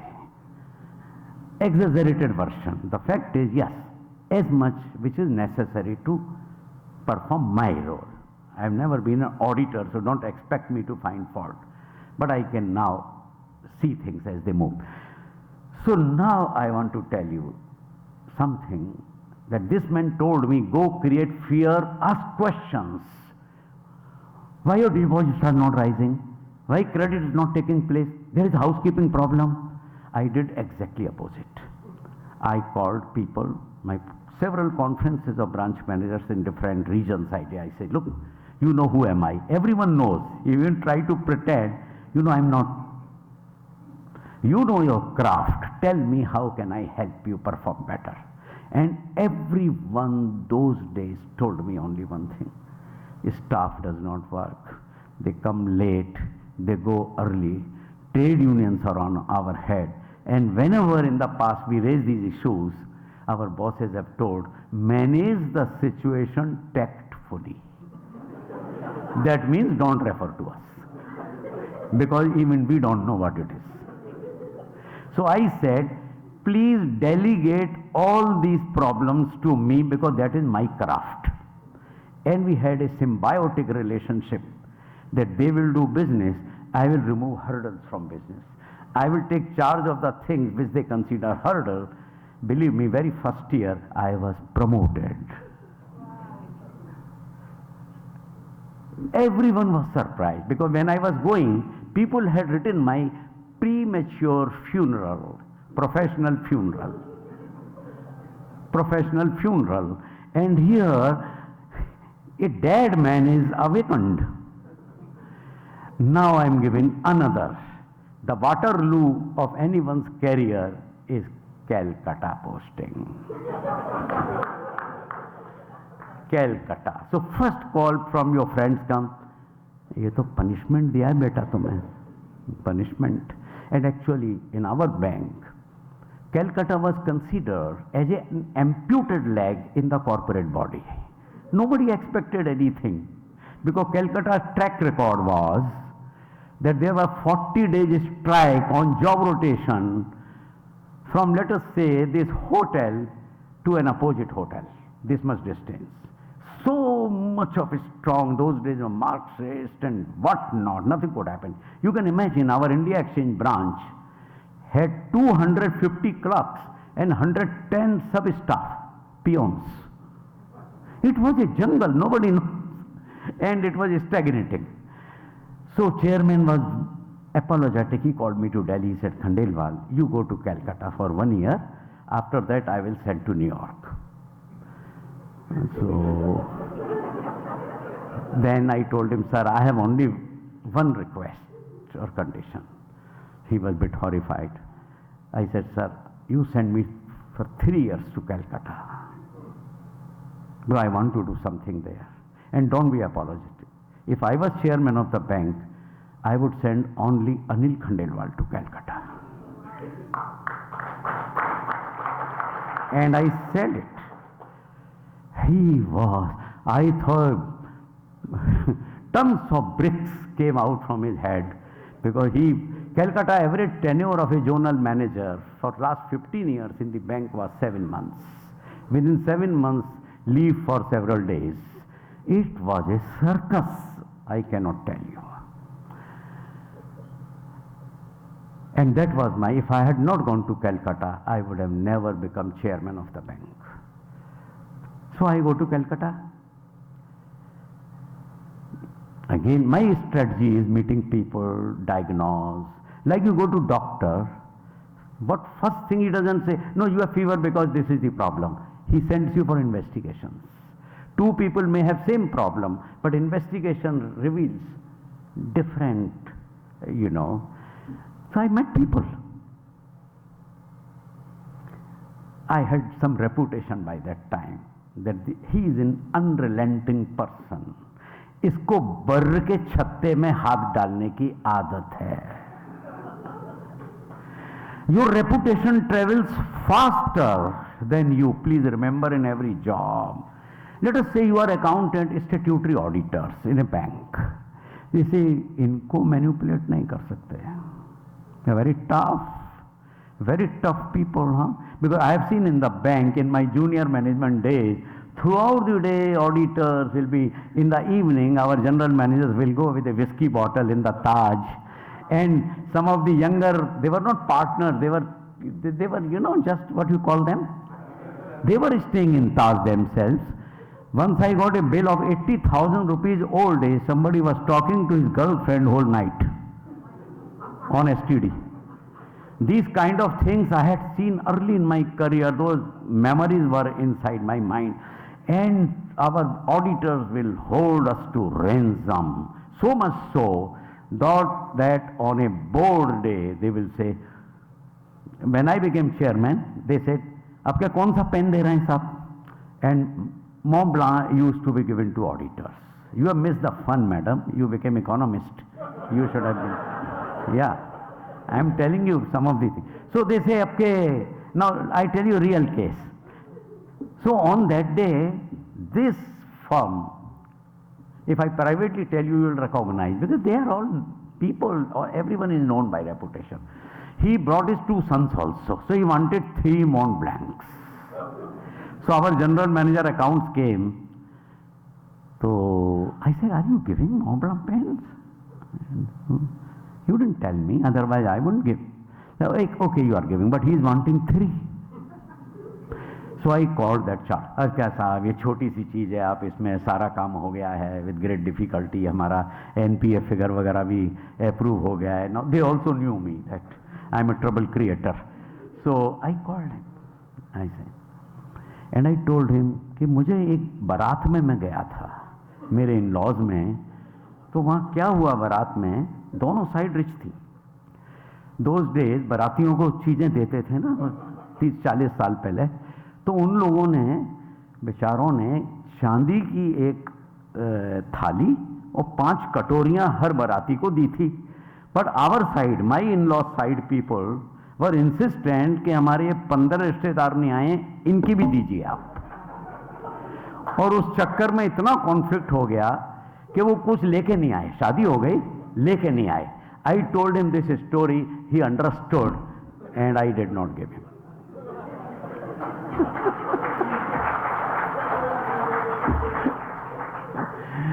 You see, take life as a fun. Take life as a fun. In Calcutta, they told me, sir, you know how we are treated. After 25 years of service, everyone is giving what is called silver salwar. I don't know what is called salwar. Some sort of a, what you call, plate memento. That was supplied from Calcutta to rest of the Indian branches. In Calcutta, this function had not taken place for 8 years. One. Second, those days housing loan were sanctioned by head office. Today they are sanctioned on mobile. So they said Calcutta ki housing loan applications are not sanctioned by head office because the other union people are sitting there whenever Calcutta things go, or Marxist union, they keep over it. You see the human problems in organizations. Third, fourth, I didn't put any problem of management with the unions. 15 days, I sent personal manager of Calcutta to head office, take a big box or buy, bring all housing loans sanctioned, phone general manager, that helped him, he came back. I organized a function of Silver Salwar, 350 employees who had completed 25 years in a glittering function in a 5-star hotel were given. Confidence building. In a broken setup, confidence building. These are leadership actions. And then I established a committee, a joint committee with trade unions, first experiment in entire banking sector to discuss business. Zonal managers come and go. You are Bengalis, you live here, your heart is here. साहब यहाँ ब्रांचें नहीं खोलते हैं कभी भी. ब्रांचें नहीं खोलते हैं, कैसे खोलेंगे? आप कंप्यूटराइजेशन परमिट नहीं करते, आप जॉब रोटेशन परमिट नहीं करते, स्टाफ स्ट्रेंथ एडिशनल नहीं मिल. They agreed later on with lot. They are not such easy that I tell them and ho gaya. 6 months it took. I opened 10 branches in Calcutta. The day of opening, all the union leaders they had never used their pen. I used to say their pens suffer from Parkinson's disease. And that day, their pens were overflowing, opening the accounts and all that. This is what human endeavor and leadership can achieve, provided you diagnose and you design your intervention. I signed branch level MOU with the staff. Calcutta was a success story, and of course rest, it got attention, and believe me, the real thing for the Ministry of Finance and RBI was job rotation in Calcutta. So I couldn't leave till, and they were very hazy. I said, what are your fears if we transfer a man from here? He says, our fear is, because there were 3 unions, that management will take revenge and they will make or break union. I said, I appoint a task force. 3 from 3 unions, my personal manager, give me the report, I will blindly sign it. I want job rotation. I am not interested who should go there. And one night I was sitting up to 11:30, that was the day job rotation was to be implemented. 688 people were job rotated in Calcutta. Ministry of Finance woke up, RBI woke up, Bank of Baroda mein job rotation ho gaya Calcutta mein. Because in earlier strike, Jyoti Basu himself had intervened, and then also it did not take place. So I am only telling you that one part of organization is business, accountancy, technology. Organizations are socio-technical systems. The technical systems are these.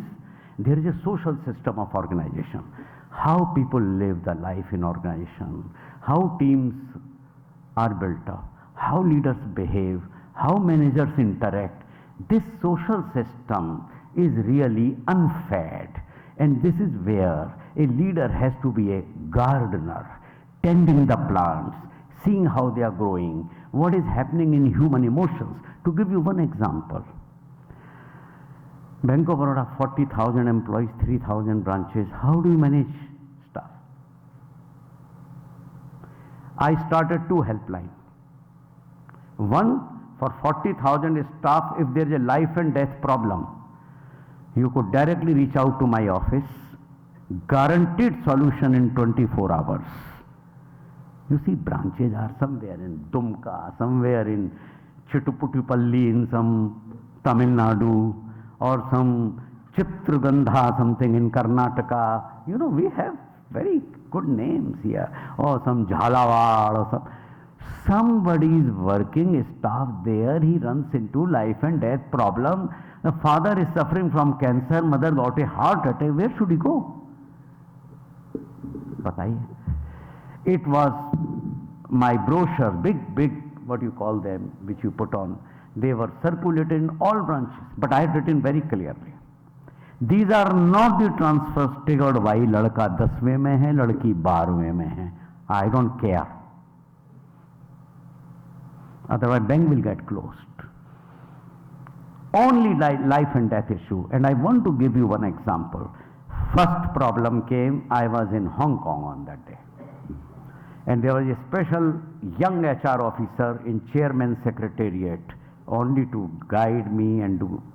He phoned me, sir, there is a first one today from Ahmedabad. An officer has written that his 24-year-old son, a computer engineer, has died in car accident in New York. And he is wanting 3 months transfer to Chandigarh. His wife and 2 daughters are distraught. Now what were the options? Okay. That is what we have promised we will. Processes are important, human processes.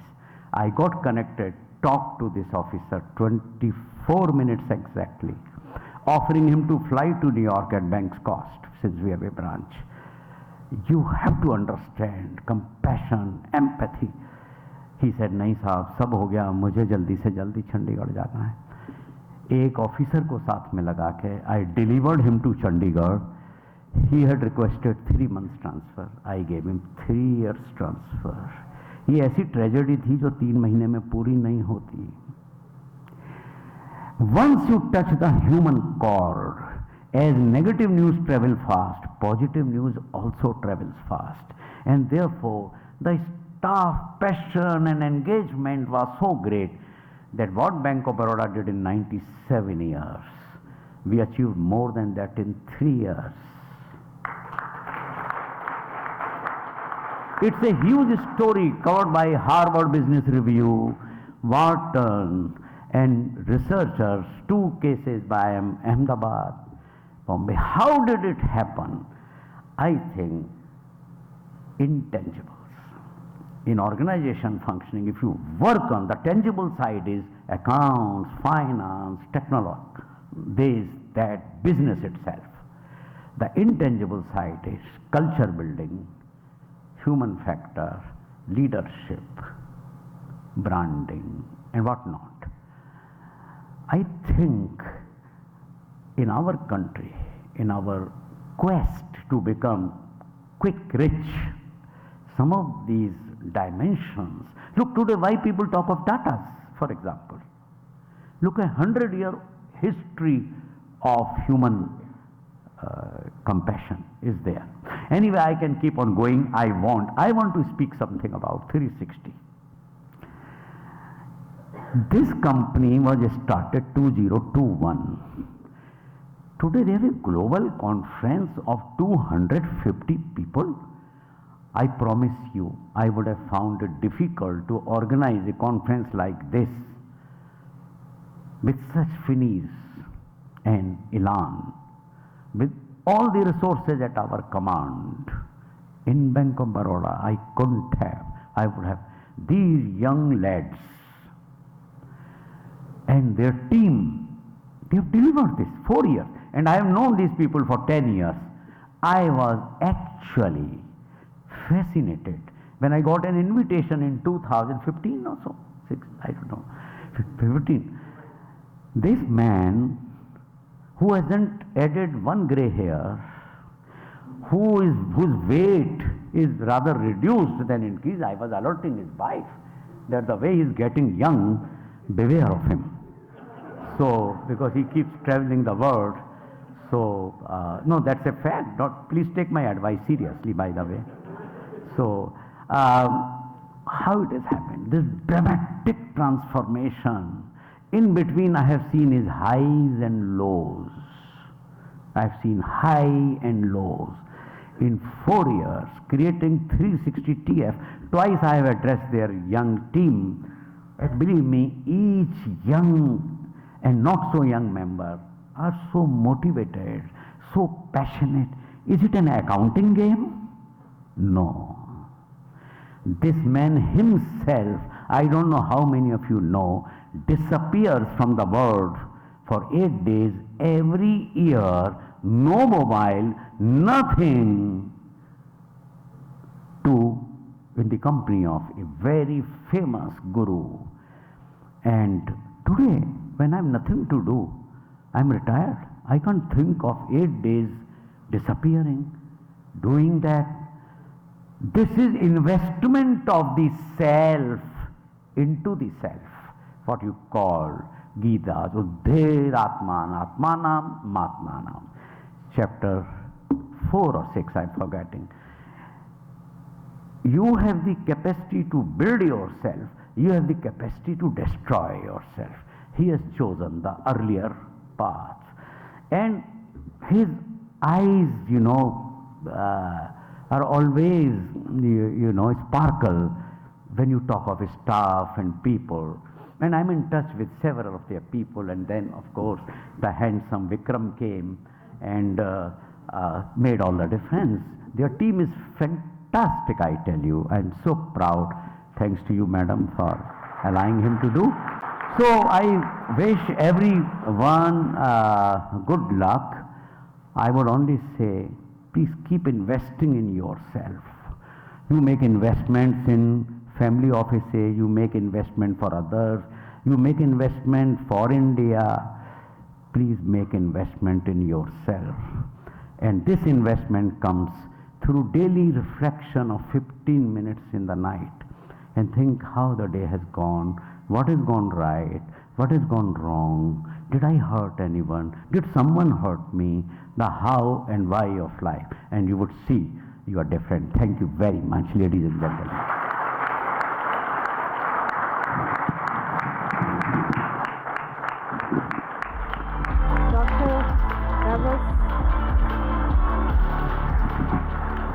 Please stay back.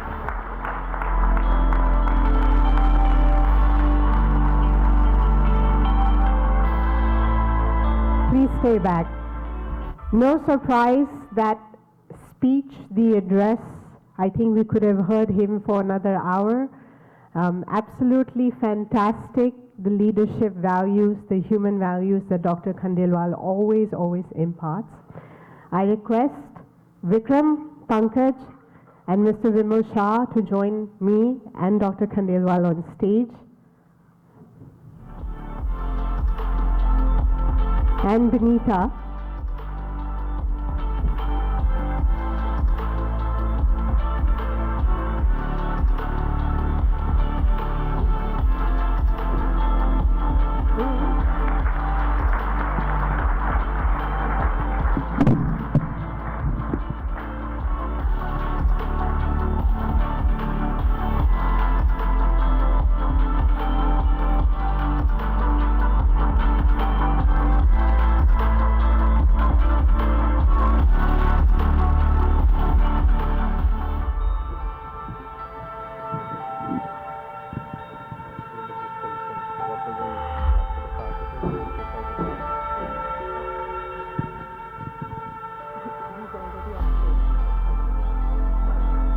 So we're almost going to wrap up in a few minutes.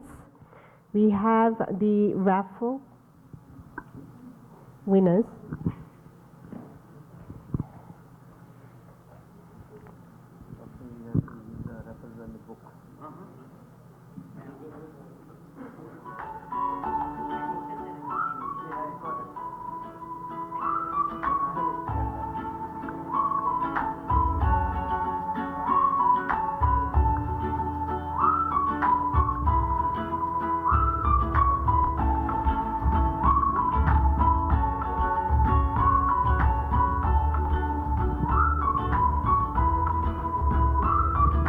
So on behalf of Doctor, we have this amazing book to be given during raffle. So if any of you have not dropped the business card, you have 30 more seconds to drop the card in this, so that you're also lucky to take this book and do the reflection in the evening. Yeah.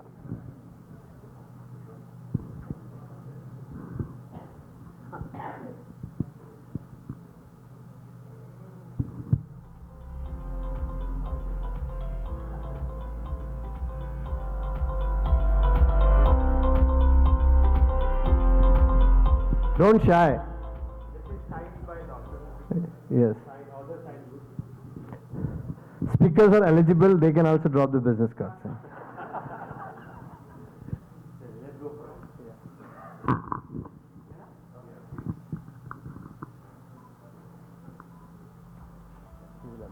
Bandhan Bank, Sutoru Basu.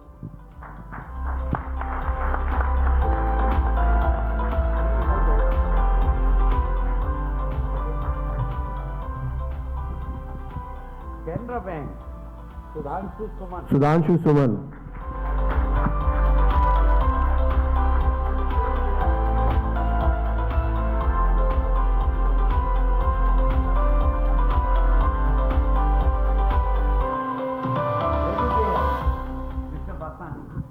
Religare.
Thank you so much for joining us today.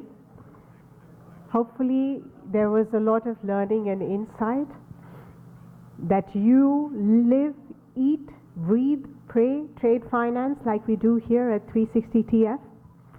We will be closing the summit in a few minutes, and then there is some tea and networking after this. But before that, first a big round of applause to our team at 360 TF, who has organized the entire event, from marketing to venue to food to guest arrival, pickup, room engagement, everything done by the team. I request Vinita Shah to please join me on stage.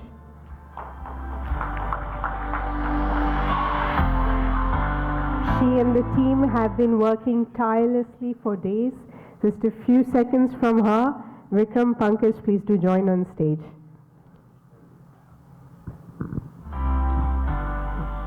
Good evening, everyone. What a day it has been. On behalf of the entire 360 TF team, I want to thank each one of you for making time, traveling distances, and most importantly, bringing your unique perspectives and energies to the table. When we began shaping this summit around the theme, India's growth journey, our intent was clear: to create a space that goes beyond panels and presentations and sparks meaningful conversations that lead to an action. And I would want to believe so that we have done that, and we've done justice to that. Thanks to all of you, our speakers, delegates, regulators, partners, specifically FCI, BAFT, ITFA, and all our attendees and delegates. Thanks for all your patience through the day. We've seen the engagement just increasing session after session, instead of going the curve down, it has just gone up. Thank you very much for the patience and listening to us. Reflecting on the day, we spoke about the liquidity and the financing gaps. Africa, a land of more opportunities than the challenges. Through legal sessions, the message was clear: while liquidity is the oxygen, legal clarity is the backbone of sustainable trade finance. Trade finance is a new asset class and well concluded by Anil sir. His session has always left me in the stage of introspection, and I will have to hold myself not to go there. Thank you very much. We would not want you to step down off the stage, but we would want to keep learning from you forever. Before we end, I'm excited to reshare a significant milestone on our journey: the strategic MOUs we signed with Vision Bank UAE and Intesa Sanpaolo. These alliances will open new liquidity corridors, reinforce 360TF's mission of enabling seamless cross-border trade finance through institutional trust and shared vision. This is more than a signing, it's a signal of collective confidence in the trade finance ecosystem that we are building together. A note of gratitude to all our speakers. Thank you for lending your voice. Thank you for your patience, your perspective. To our delegates, thank you for your attention and your questions. And once again, thank you to our partners. And last but the least, 360TF team working behind the scenes for days, perhaps months. Thank you for holding it all together and making this possible. Thank you. Thank you, Vinita. So we will be adjourning now for tea break and networking. One last request is a group picture. If we request everybody to stand up and How do you suggest? You take it this way, right? stand up. Okay. I just want to share that while we sit down for group picture, and he'll be taking a picture from here. Benita is a project director for this summit, and the whole show is being managed by her. She's based out of Bahrain and been then traveling and so on and so forth. So once again, I want a thunder round of applause for Benita to make this happen. Wonderful. Awesome.